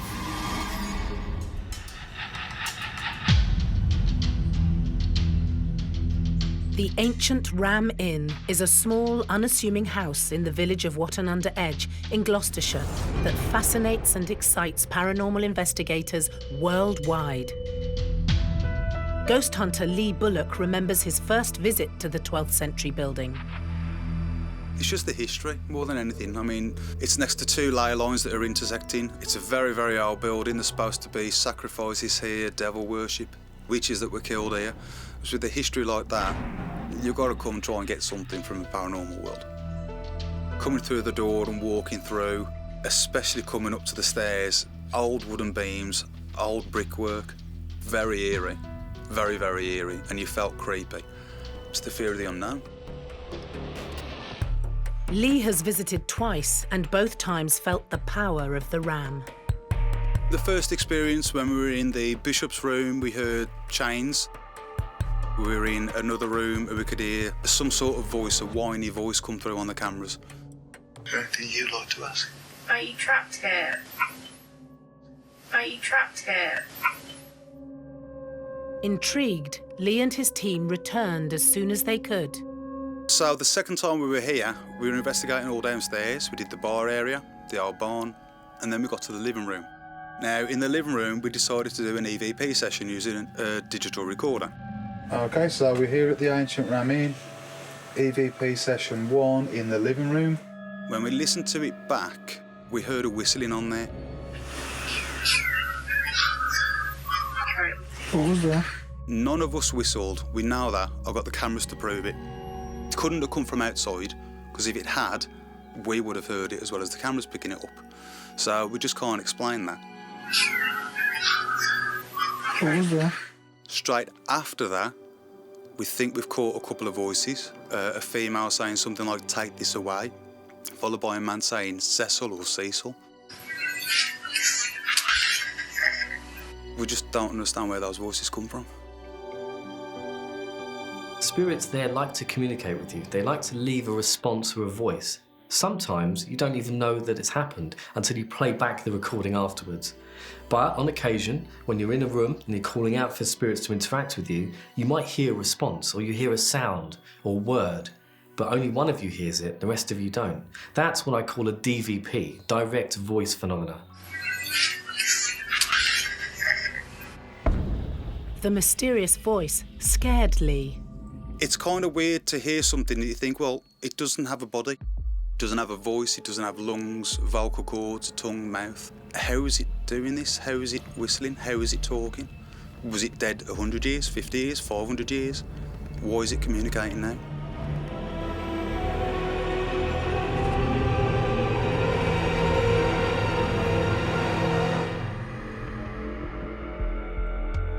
Caroline Humphreys was just 7 years old when her family moved into the Ram in 1968.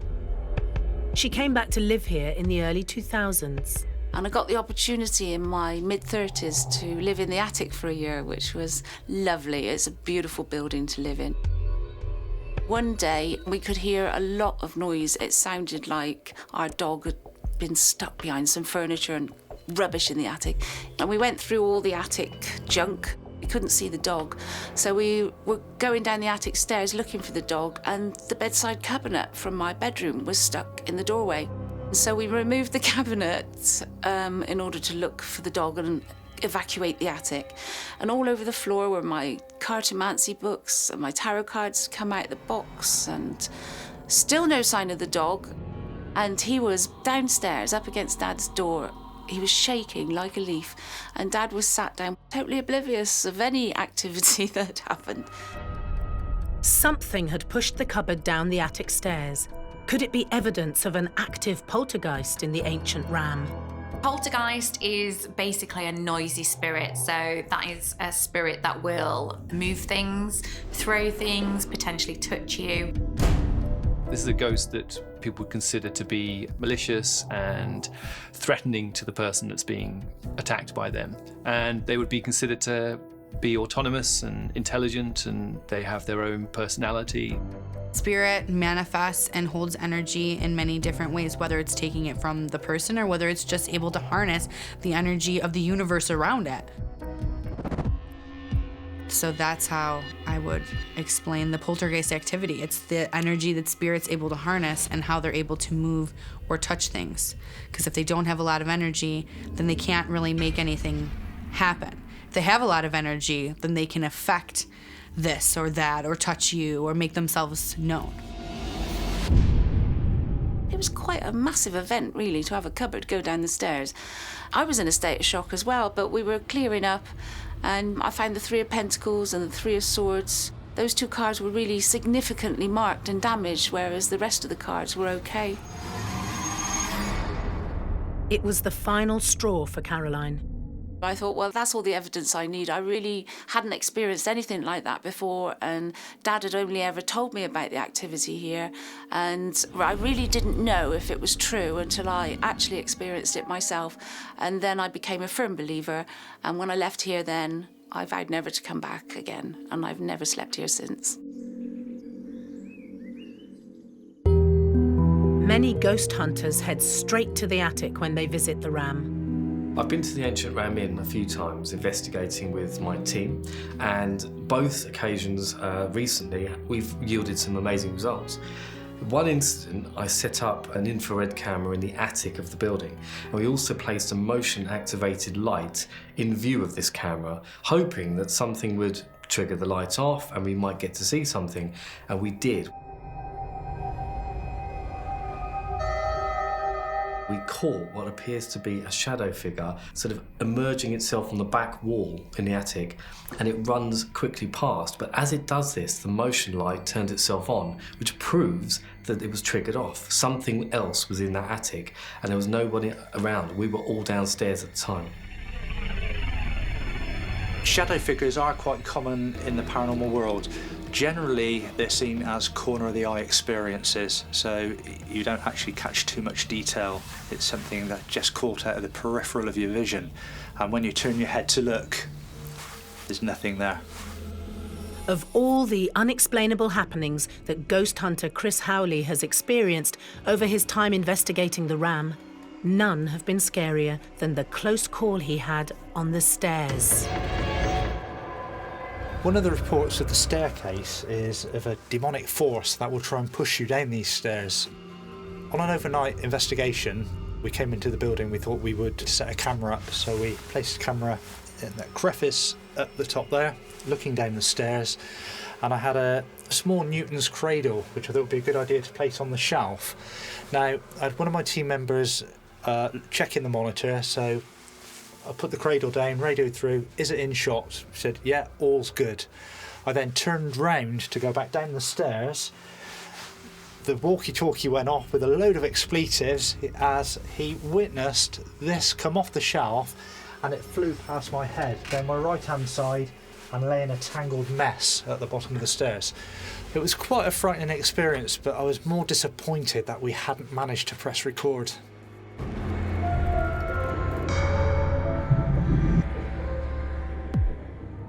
Experts believe that it's the powerful energy inside the ancient Ram that makes it such a supernatural hotspot. Energy's everything, really. Especially if you're like a sensitive, you know, that's the first thing you'll pick up on. But I mean, even normal people will walk into a building, particularly here, and you'll feel, you know, the hairs on your neck will go up. You'll feel uncomfortable, and you'll feel, you know, all these sort of emotions you wouldn't expect to feel walking into a building. I mean, this building is on 2 ley lines as well. So the energy here is probably pretty pumping, because I think that sort of feeds the activity, you know, definitely. All the energy generated by the building leads to a real mix of spirits. So there have been lots of different reported hauntings taking place at the ancient Ram, with some being malicious and some being benign. It's quite a common thing that you see with a building so old as this. So many people have come through over the years that there'll be lots of different characteristics of the ghosts. There are some spirits in here which are light-hearted, I think, because I remember one of our sessions, a couple of the people just started giggling like children. Just completely out of the blue, and this laughing went on for about 20 minutes. It's a good sign, though. That means we've got some energies going on. Obviously, because of the ambience of the place, it was a bar, you know, it's full of people having a good time. Those energies are going to be residual and imprinted in the fabric of the building, and people latch onto those. Pretty sure there are some sort of nice guys rather than all doom and gloom, but there are some proper ones you wouldn't want to mess with here for sure. It's just like people in the real world. You're around a negative, nasty person, and they hear laughing, and they see smiling, and, you know, have somebody be nice to them, and they're just like, ugh, I don't know, get me away from that.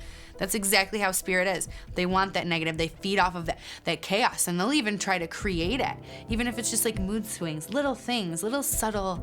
Spirit's very subtle. That's why they don't just come out and say, hey, I'm here, bang, boom, because they're very, very subtle. But not all the spirits at the ancient Ram are subtle. An evil spirit that inhabits the barn is known to terrify anyone who goes inside.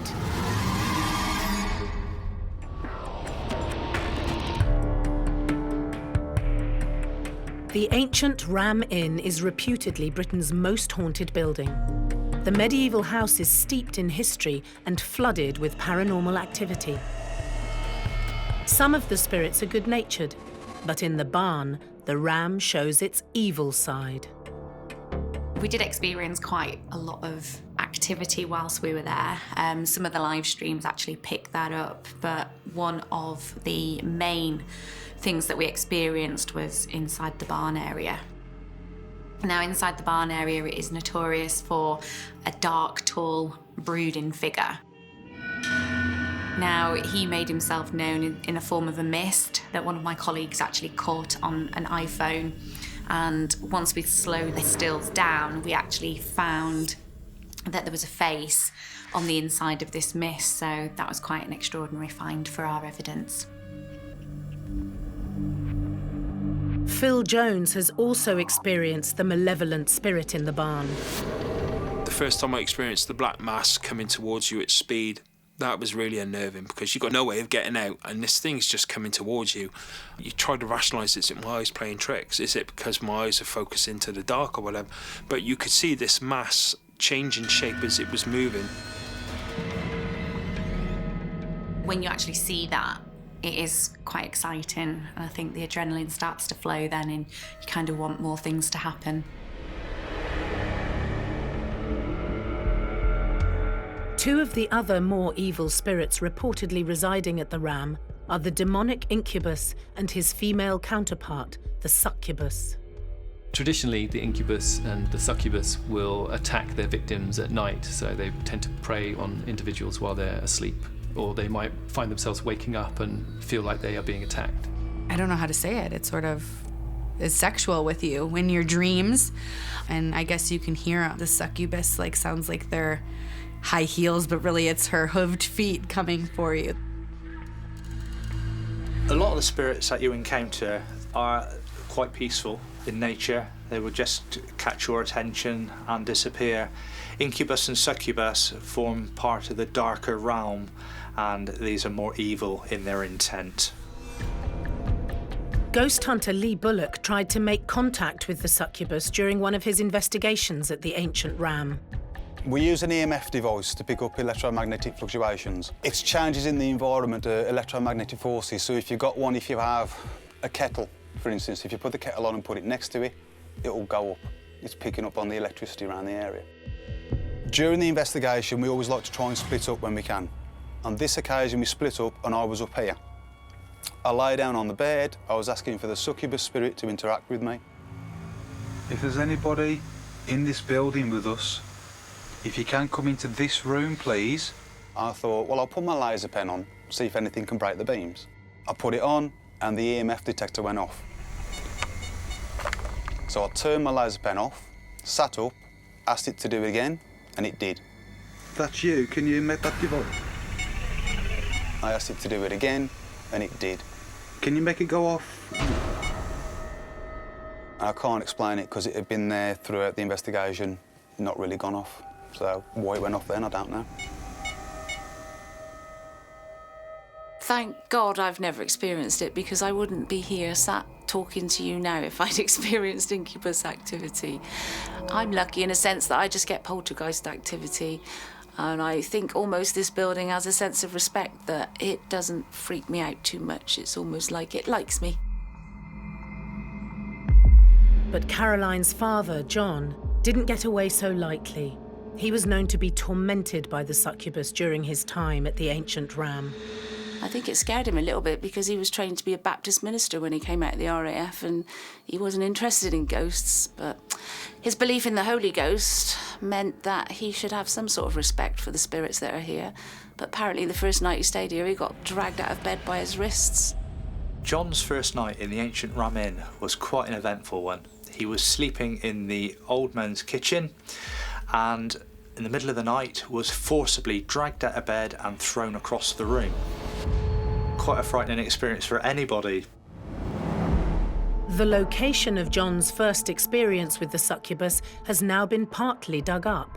So here we have the spot where John spent his first night in the Ram Inn before being violently dragged out of his bed. As you can see, it's now an open grave. It was the Swindon ghost hunters in 1999 who encouraged John to have this excavated.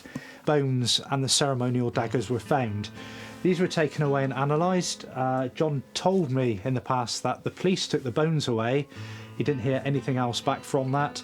The daggers were examined by a university in Bristol, and were verified as ancient ceremonial daggers. So were they used in some ritualistic occultist sacrifice, or were they just part of the pagan burial ground and whatever went on in those dark days? I don't think we'll ever know. With a grave like this within the walls of the Ram Inn, it's no surprise that the building is so haunted.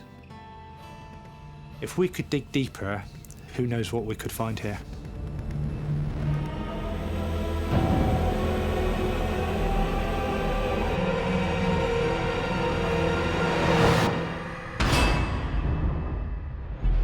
The ancient Ram Inn is as important to the paranormal community as it is to any historian.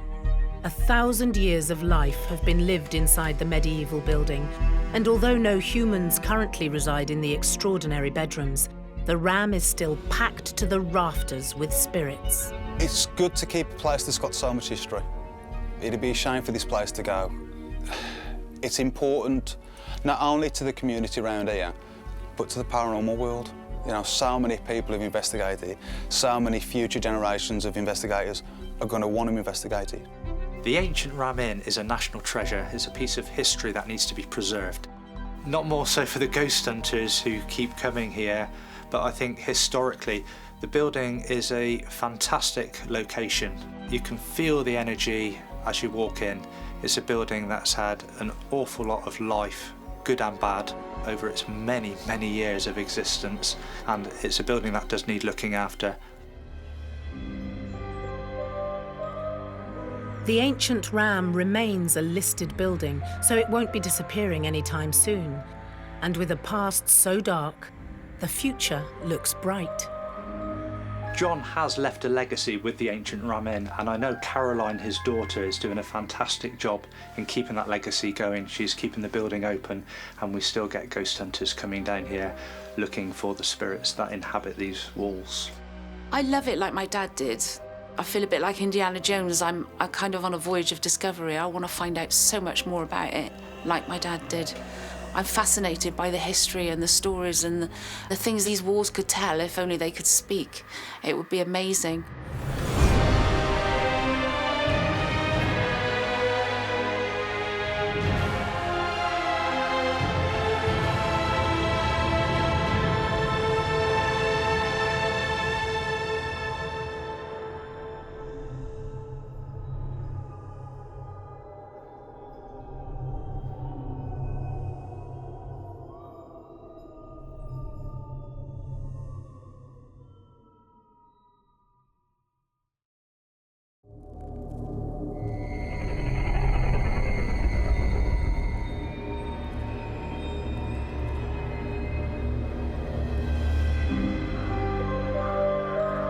Ghosts appear in many forms. We can see them. What was that? We can hear them. I am not afraid. And sometimes we can even feel them. We've gone around the globe in search of the most terrifying spirits and supernatural beings who continue to live on long after their deaths. On World's Scariest Hauntings, anything can happen.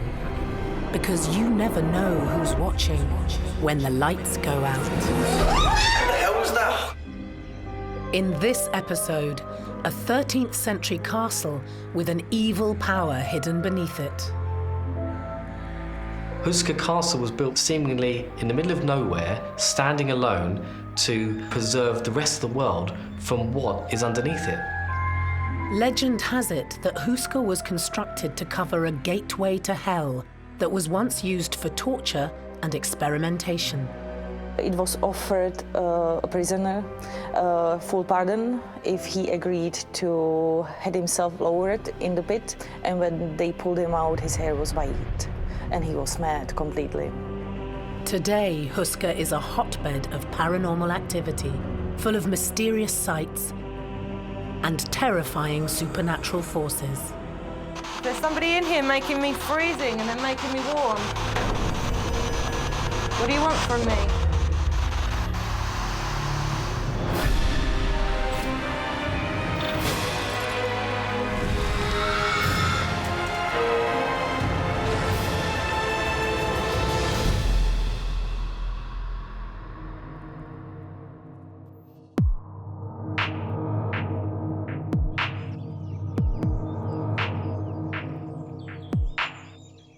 30 miles north of Prague, in the countryside of the Czech Republic, sits one of the most mysterious castles in the world.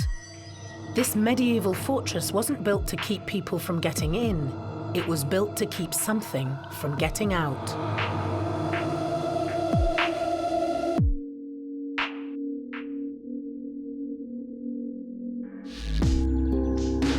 Houska Castle was constructed on top of a chasm in the Earth's surface, a bottomless pit that the locals call a gateway to hell. Zuzana Pavlik-Simonkova and her father Jaromir are the current owners of the 13th century stronghold. My great-grandfather bought Houska in 1924, and we have been the owners, with a short break, almost 50 years, nearly 100 years.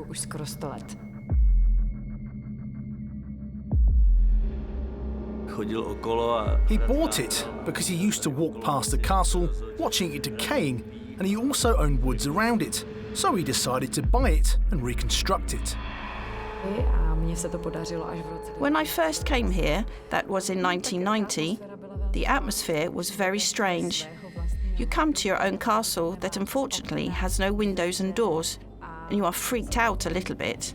It's a very strange feeling. The family have since renovated the castle, but that hasn't stopped the paranormal activity that Houska has become infamous for. There is always a weird atmosphere in the chapel. For instance, we hold wedding ceremonies here, and I'm not sure if it's thanks to the paranormal forces, but I have seen several people faint here.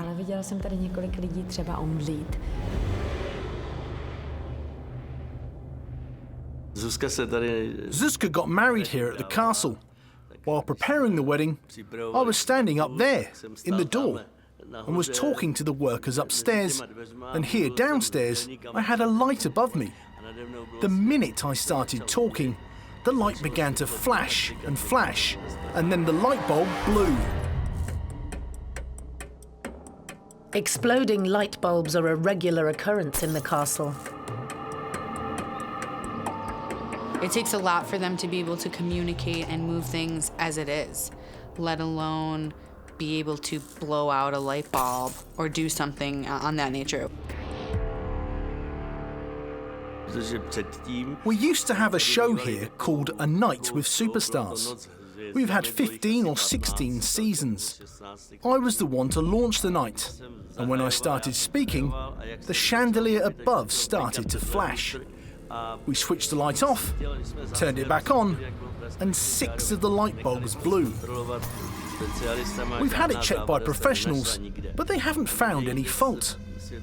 There were no other flashing lights, only this particular chandelier.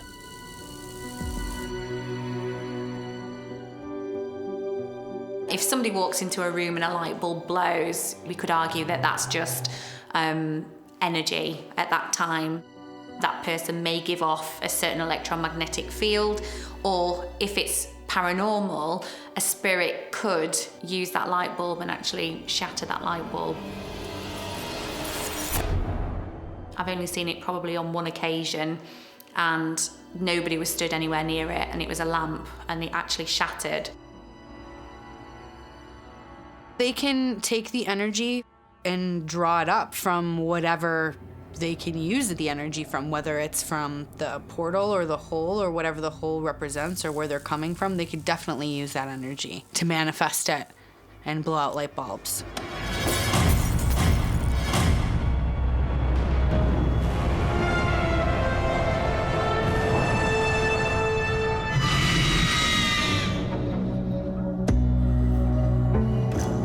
Houska Castle has become a popular attraction for history buffs and ghost hunters alike. Hannah McGee runs tours of the mysterious building. Well, if you look at the territory of the Czech Republic, each 20 kilometers you find a castle or a ruin. Also, many cities in the Czech Republic, they have an ancient character, especially Prague, and many other cities as well. All our history is full of disturbances, countless wars, executions, bloodsheds, repressions, religious or political. So all of that leaves traces of energies. We had Celtic tribes on this territory in the 6th century. Also Slavs migrated to this site. But the first record of a wooden structure goes back to the 9th century.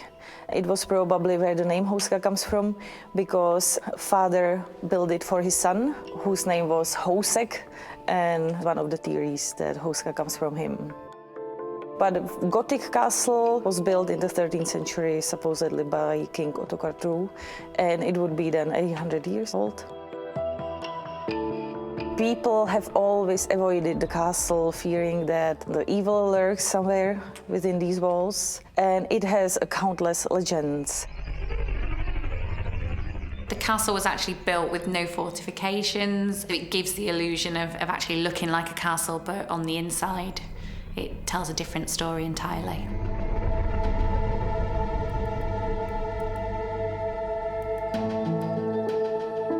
The current warden of Houska is Miroslav Konopasek. It does not seem to be at first glance, but what you are looking at now is the oldest castle in a far and wide area. Originally it used to be an unconquerable castle, and we are now standing on the first buried castle's moat. The most beautiful thing about Houska is the fact that no one can tell where the castle came from, how long it has been standing here, and what its purpose is. The castle was named as the most mysterious discovery in our country. Location is very unusual because the castle was built on the side of very deep forest, and the site was not suitable for hunting, and there wasn't a trade route nearby, so it's very unusual. And historians do not understand why. When it was built, everyone wondered why the walls were not defending from the enemy that was coming from the outside, but was built towards the courtyard as if they wanted to keep some evil powers inside from getting out.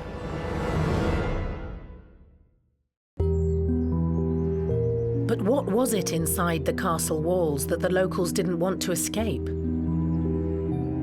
Victoria Burton has been running paranormal tours in the area for almost 5 years. This place is believed to be the gateway to hell. A long time ago, some 700 or so years, no one's really sure, a hole was discovered in the ground. Big, empty, deep, and they believed that this would probably be, because there was no bottom, on its way to hell.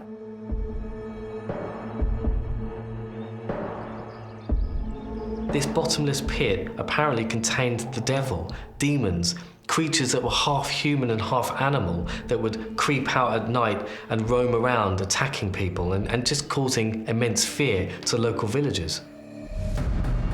These big creatures and winged beasts were coming out and terrifying people. We figured that this would be demons. So a chapel was built over the top, and then later we had to fortify it to stop these beasts from coming and getting us.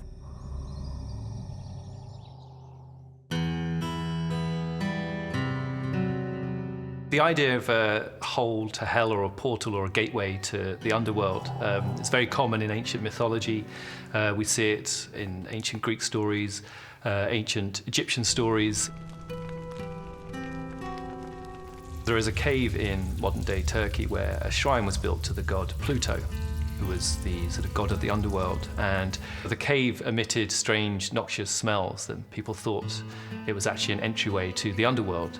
So they built this shrine to the god Pluto at the mouth of the cave, and it was part of a ritual of your entry to the underworld.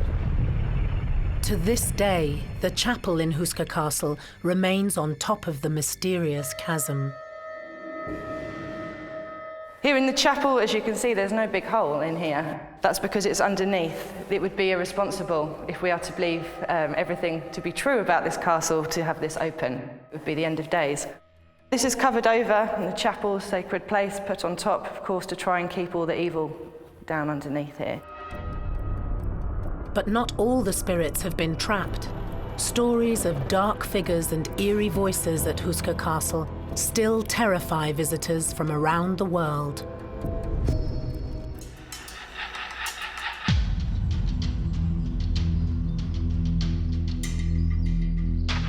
Just outside the town of Melnik in the Czech Republic stands one of the world's most haunted castles, Houska. The chapel in the foundations of the mysterious stronghold covers what many believe to be a gateway to hell. Before Houska was built in the 13th century, the seemingly bottomless pit was used for torturous experiments. Houska would be considered one of many in a long line of places that are thought to be gateways to hell, but it's particularly interesting because it has a history that many of the others don't have, which is these stories of people being lowered into the pit and apparently coming back claiming to have seen monstrous, like Lovecraftian entities that were sort of half human, half beast. A prisoner was offered a full pardon if he agreed to have himself lowered in the pit, and later on if he reported what was happening there. So he agreed and he was dropped down on a rope. It was a silence, and silence was followed by a scream, and when they pulled him out, his hair was white and he was mad completely. Supposedly they repeated this experiment a few more times later on, and they always got the same result. Hall to Hell later on was sealed by a plate of stone, heavy plate of stone. It was during the construction of the Gothic-style castle to seal it, and the chapel was built over it to keep the negative powers down there. While our crew were filming at Houska, they left trap cams running overnight in an underground chamber, right next door to the chapel that conceals the Hole to Hell. These were triggered on numerous occasions. A strange mist was caught on one of the cameras. And another managed to capture a spectacular light show courtesy of some mysterious orbs. Genuine spirit orbs are said to be the first manifestation of a spirit entity. So these spirits are drawing energy from the ambient environment and they're trying to show themselves. And these often appear as balls of light, and they can be picked up on cameras or be seen with the naked eye. You can quite clearly see an orb. We usually collect orbs on images and things like that. Sometimes you're not aware of them, sometimes you're quite aware of them. I think that the more and more people use cameras these days, they use infrared technology and specialist cameras for ghost hunting, the likelihood is higher that you are going to get something, but it's still a rare phenomenon to catch on video.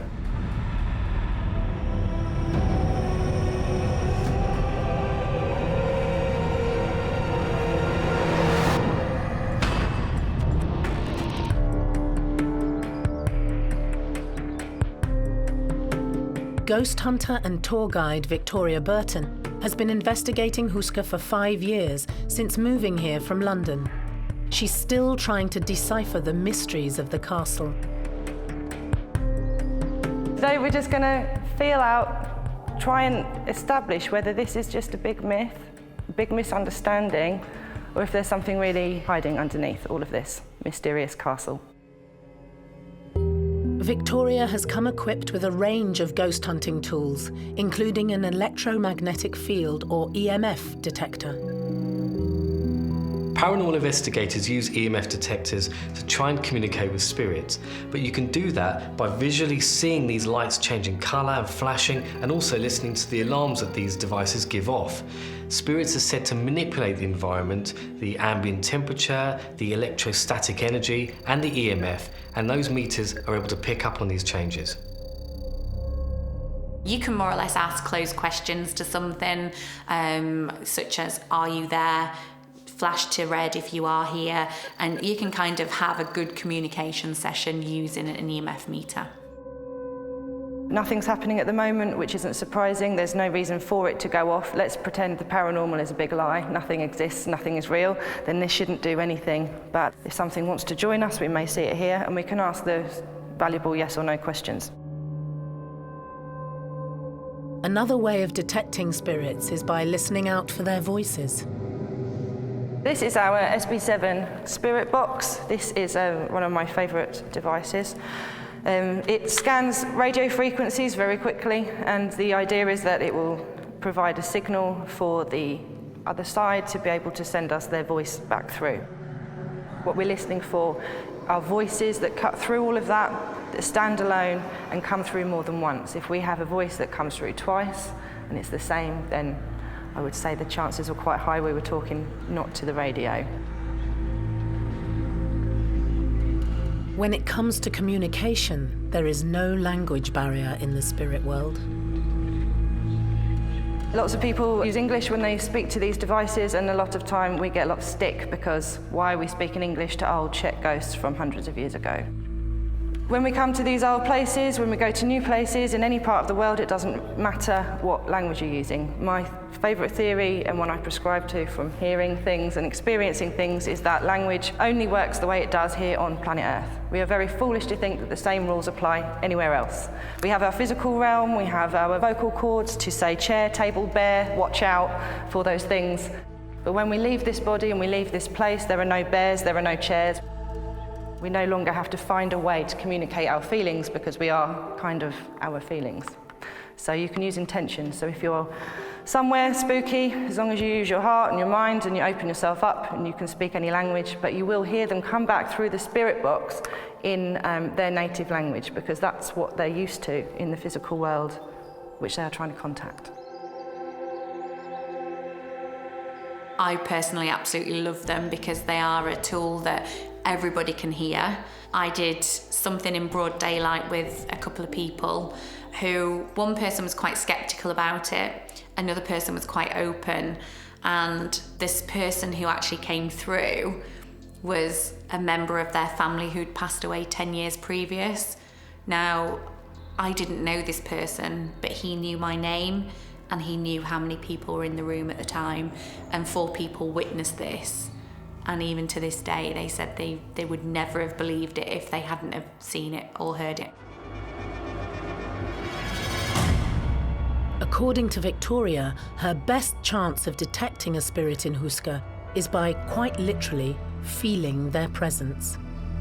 I also have one more. This is the thermometer. It's an infrared thermometer. And the idea is if anything crosses in the beam, not only we can see that disappear, but the temperature will change accordingly. The idea is that things draw the energy out of the air and make it colder so we can check. Also, you may feel suddenly very hot, I find. There are hot spots and cold spots.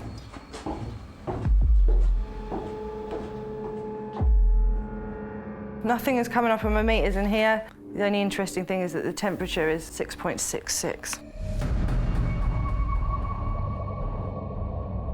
Yeah, let's keep heading down. Victoria enters the chamber next to the chapel that was built on top of Houska's infamous Hold to Hell, the same room where our trap cameras picked up some incredible paranormal activity. The temperature right here was 4 degrees a moment ago, and then it was 3, and now it is going down. It was 2.6, 2.5. Come on, more. Can we make this more? If you really don't like me being in here, you'd better make it so cold that I leave. 2.5. Can we get it any colder? 2.4, 2.3. Come on, let's get colder. It's really strange. It was 4 degrees right here, and now there are significantly more bodies in here, so it should be a little bit warmer, if anything. That is odd.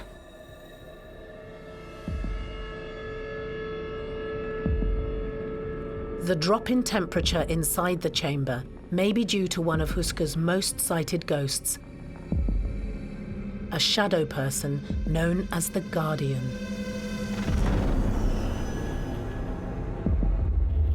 The guardian shadow figure. It makes sense in terms of the hole or the portal or the vortex, or however you would like to classify the gaping hole underneath Houska. But it makes sense because people state that he was guarding something, he was protecting something.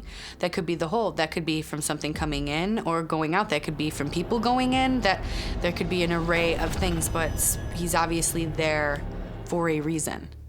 And he makes that known to people, that he doesn't even have to say anything, and his presence alone makes them feel like he's guarding or protecting something, because he probably is. Can we bring this back up to warm? If there's anybody in here, changing the temperature. Do you need help? Chceš pomoc? Suddenly, Victoria begins to feel hot. It's like a feeling that I'm not choosing, if that makes sense. And this is all very exhilarating, but it's like an excitement feeling that's not mine. I don't know, maybe it's something in here and I'm not cold. I'm not cold at all. Right now, I'm not cold at all. It feels like it's in my body. 3.6, 3.5. Are you on me? Okay, I'm going to use the spirit box because I'm hot. I'm actually starting to sweat a little bit. Down in the underground and most places where I go where they're haunted, if I suddenly get warm, then there's a good chance there's someone around. It's a good sign. If there's somebody in here making me freezing and then making me warm, what do you want from me?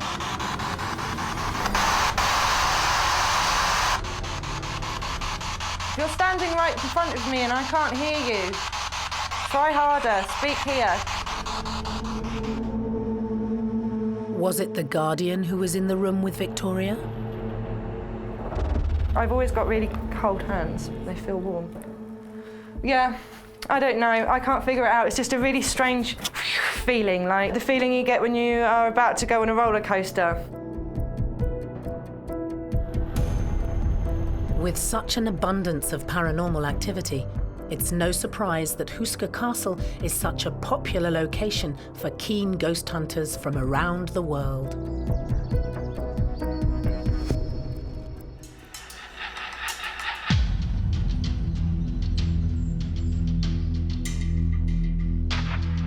Houska Castle in the Czech Republic has become a tourist hotspot for paranormal enthusiasts. But between 1939 and 1945, the then Czechoslovakia was occupied by the Nazis, who attempted to harness the mystical power deep inside the 13th century castle. It's documented that Hitler stayed in the Melnik region a couple of times. Our people had to leave during the war.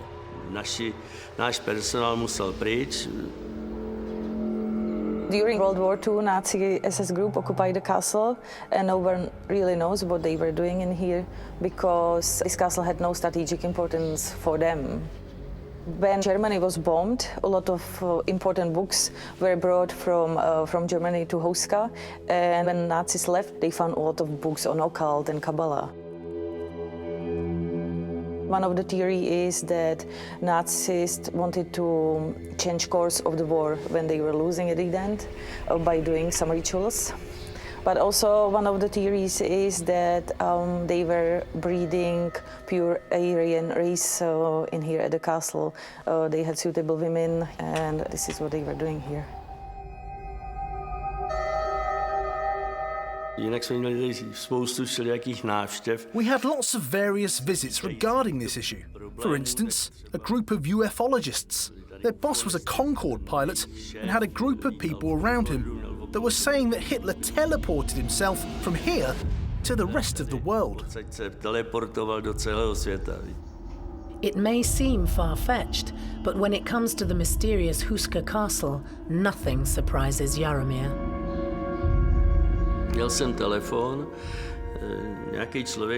I had a phone call. A person wanted to meet me up at Café Slavia and tell me something about game rules on Houska. I went with my wife. The person waiting for us was very strange. He looked strange. He didn't like the fact that I hadn't arrived on my own.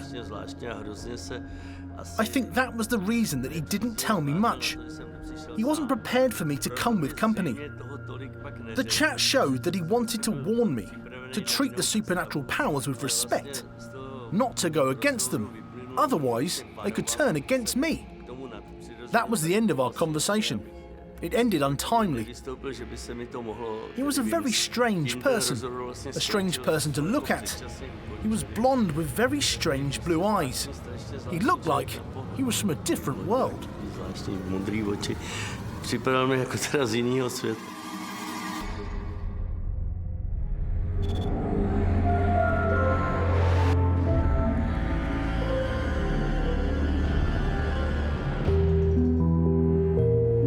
not all the activity at Houska takes place down in the castle's underbelly.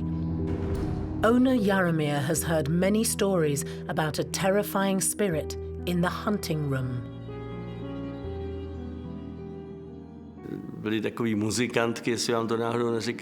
We had two female musicians here, a grandma and her granddaughter. One played keys and the other one some sort of a flute. They used to sleep over here in the hunting room on Saturdays and Sundays. They once brought along a friend who was supposedly a more sensitive medium. Horrible things happened that night. Stamping and wheezing. Mira told me that they were out of there by 7 in the morning, and they never came back. They haven't played here since.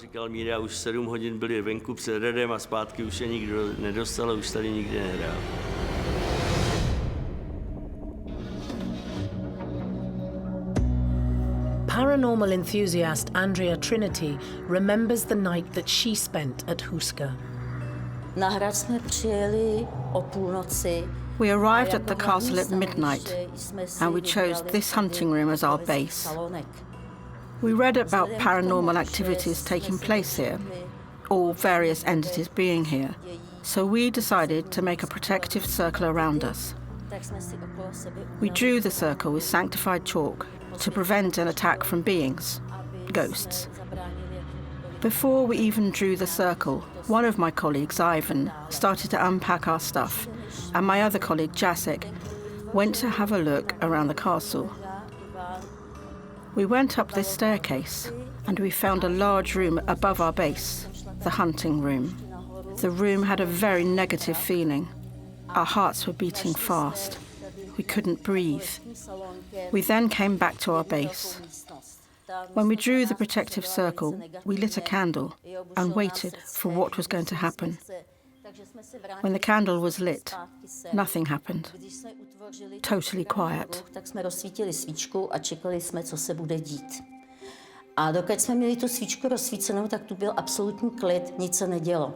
Andrea decided to see what would happen with the lights out. We blew the candle and waited. After a while, we heard steps coming down the stairs toward our circle. At first, we thought that the wooden floorboards were moving. But suddenly, we heard heavy steps approaching our circle. Then, a minute of silence, followed by a loud bang coming from the ceiling, as if somebody dropped a barrel or a very heavy object to the floor. We all freaked out and lit the candle again. When the candle was burning, everything went quiet. Nothing was happening at all.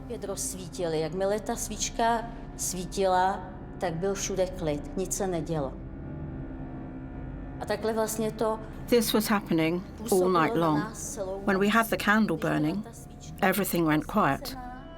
We blew it out, and paranormal activities started to take place. We cannot say why this was happening. Somebody wanted us to step outside the circle to hurt us, or just wanted us to leave. We don't know. We cannot explain this. At dawn, we heard steps in this place, where the niche is. When the sun came up, I saw a black figure walk past from behind this wardrobe.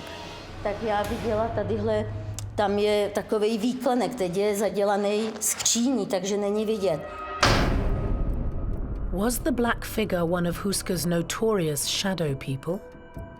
It's claimed that shadow people have been seen a lot around Houska Castle. So these are sort of shadowy entities that people catch on the periphery of their vision, and they're thought to be malignant and have been associated with the demonic. And I think when people have seen them, they've often reported feeling very terrorized and scared and nervous. I admit that I was freaked out and scared, the most I've ever been in my whole life. I held hands with my colleague until the morning. I think anyone would have been scared. It was a very strong feeling, and we were looking forward to the sunrise so that we could leave the circle and get out of there.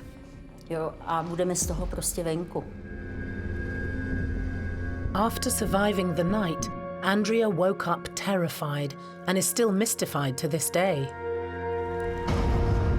A když se úplně rozednilo, tak jsme prošli tady celý hrad. We searched the entire castle at sunrise. Mrs. Rampuchova kindly lent us the keys to the castle so we could walk around. We went through the whole castle to explore what it could have been that caused the bangs. Maybe a loose shutter, open door, draft. What could cause this? We couldn't find anything like it. I have unrepeatable memories of Houska Castle that I will remember for the rest of my life. Na ten hrad na Housku mám neopakovatelné zážitky, kterou si budu pamatovat do konce života. And it's not just visitors who are scared of the castle. Even the current owner has been frightened. Je pravda, že jednou jsem se tady teda bál, byl jsem tady sám. It is true that I was once scared. I was here on my own. This is 25 or 30 years ago. Due to some funding, I had to photograph some things. I was unusually feeling very uneasy and couldn't wait to get out. It was a feeling like someone was here with me. I do believe that something between sky and earth exists. If it's connected to the hole into hell, I guess you know the legend. Smoke coming up from the ground, and nobody can block it. It may be too scary for some people to visit, but many others cannot wait to come and sample the devilish delights of Houska Castle.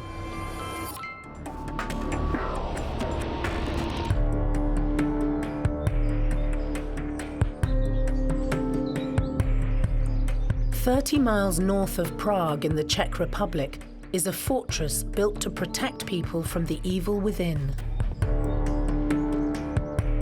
Local journalist Jitka Lenakova knows all about the secrets of the enigmatic Houska Castle. They say that the castle was built to guard a secret, which is located in the depths of the earth, a so-called hole to hell. It is said the chapel was built over this hole, which is meant to be the central point of the castle. The walls of the chapel and the neighbouring Green Chamber were painted with religious imagery in the early 1400s to protect the castle from what lies beneath.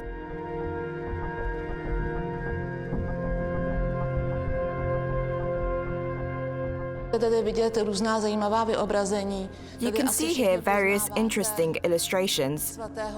You will probably recognize St. George killing the dragon. The interesting fact is that on St. George's Day, the first ray of sunlight after sunrise comes through the window to the spear and moves downwards towards the dragon's muzzle during the day until sunset.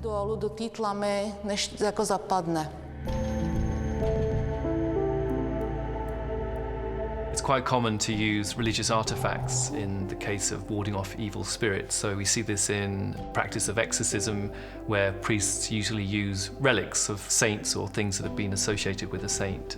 We see the same at Houska Castle in the depiction of saints on the fresco.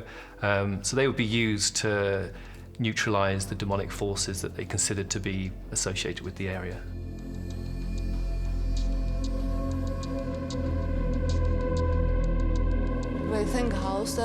This is St. Michael, who weighs the souls, comparing their guilt or their sins.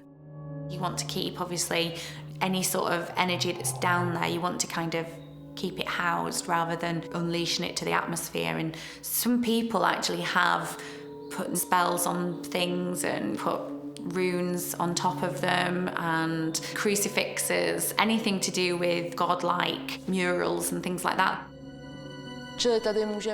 We are looking at the most remarkable painting from the entire castle. It is a left-handed female archer who is evidently trying to destroy a form of evil, some evil being, which she is pointing at with her arrow.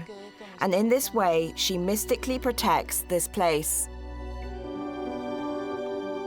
We all can see it as all these drawings are preserving this place. because this is the most evil place on the castle.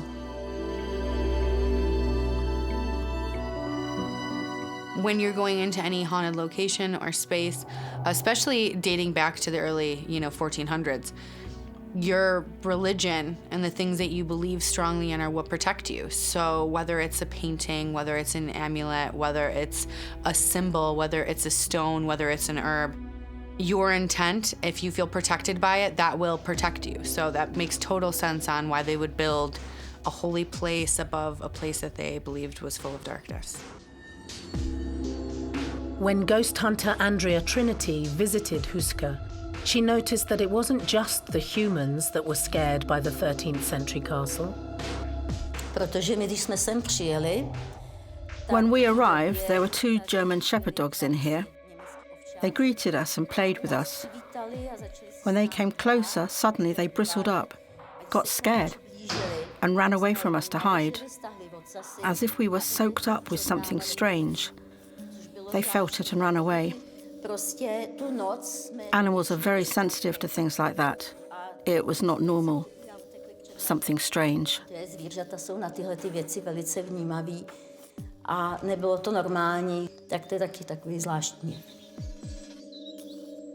I believe animals can definitely sense and see spirit, 100%. So they won't enter into a place, or they'll react off of what they're seeing or feeling in a space. We could put this down to the fact that certain animals have more heightened senses than we do. If there were to be something there that would be oppressive or disturbing, then they would likely be more receptive to it than we would be. Animals like domestic pets, cats and dogs, for example, have a sixth sense that's very, very heightened. They're able to see and hear spirits, and their hearing is so much stronger than ours and better than ours, they can hear at different frequency ranges. It's not surprising that dogs, for example, are terrified to enter Houska Castle, or they act erratically, running off, barking and not listening to the commands of their owners. This is a common phenomenon, and dogs make brilliant investigators during paranormal investigations.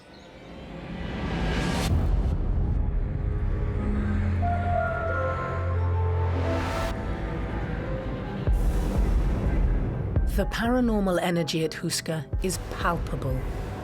Castle owner Jaromir has learned to live alongside it. We hold a ball here every year. I usually hang around in our private space at the back. We call it a club. Lots of my friends were sitting there, and they called me over to tell them something about the mysteries. I came over with my glass of wine.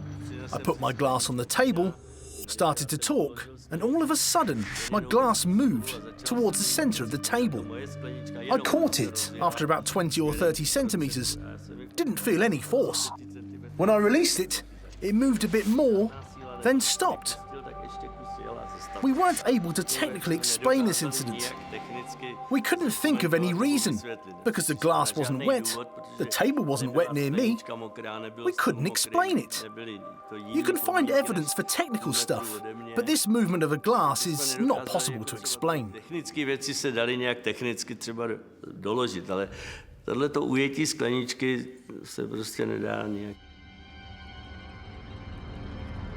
There are reports at Houska Castle of glasses levitating or moving. Now, the spirits responsible for this type of phenomena are either poltergeists or intelligent spirits that are able to physically interact with those objects. People would consider a poltergeist to be a spirit that can interact with our real material world. So there'd be a sense that they're autonomous and are aware of themselves and aware that we are there too. Commonly, poltergeists are considered to be malicious spirits or malignant entities. It's an amazing phenomena, and obviously shows that these spirits are able to interact physically and are able to use that energy in such a way as to move an object. Tour guide Hannah McGee believes that the negative energy at the castle can affect people even after leaving. I was here almost 10 years ago. I felt a bit uneasy when I was entering the courtyard, but I had my dog at that time. He was sniffing around, and then he started to bark, and there was nothing except for walls around him, so there was no reason why he was getting so excited. But it wasn't major. When we returned back to Prague, I parked my car in the city center, and when I returned back 4 hours later, the car was gone. It was found by police later on, trashed, stripped off all the valuables. But it is said that some people, after they left Houska, they were followed by bad luck. So I don't know if it was coincidence or just bad luck.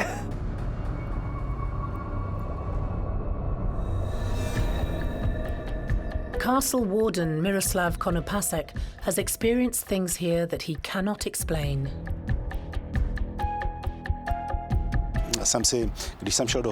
When I entered the castle, there was always something behind my back. It was an unpleasant feeling. So I went to the castle one night on my own, and whatever it was, I seriously told it off. Nothing has happened since then. It looks like we respect each other. Despite all the paranormal activity, owner Zuzana and her father Jaromir wouldn't trade Houska for anywhere in the world. I would like to say that it is sometimes difficult to own a castle, but I am happy that the castle is alive and as a whole lives with me, with us. But do they believe that Houska is haunted? I hope it is, and I also hope that the forces are only good.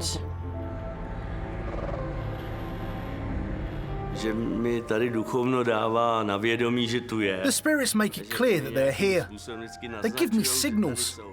I'm polite to them, and they're polite to me. Nobody has punished us so far, and I hope that we'll be able to live with them in future.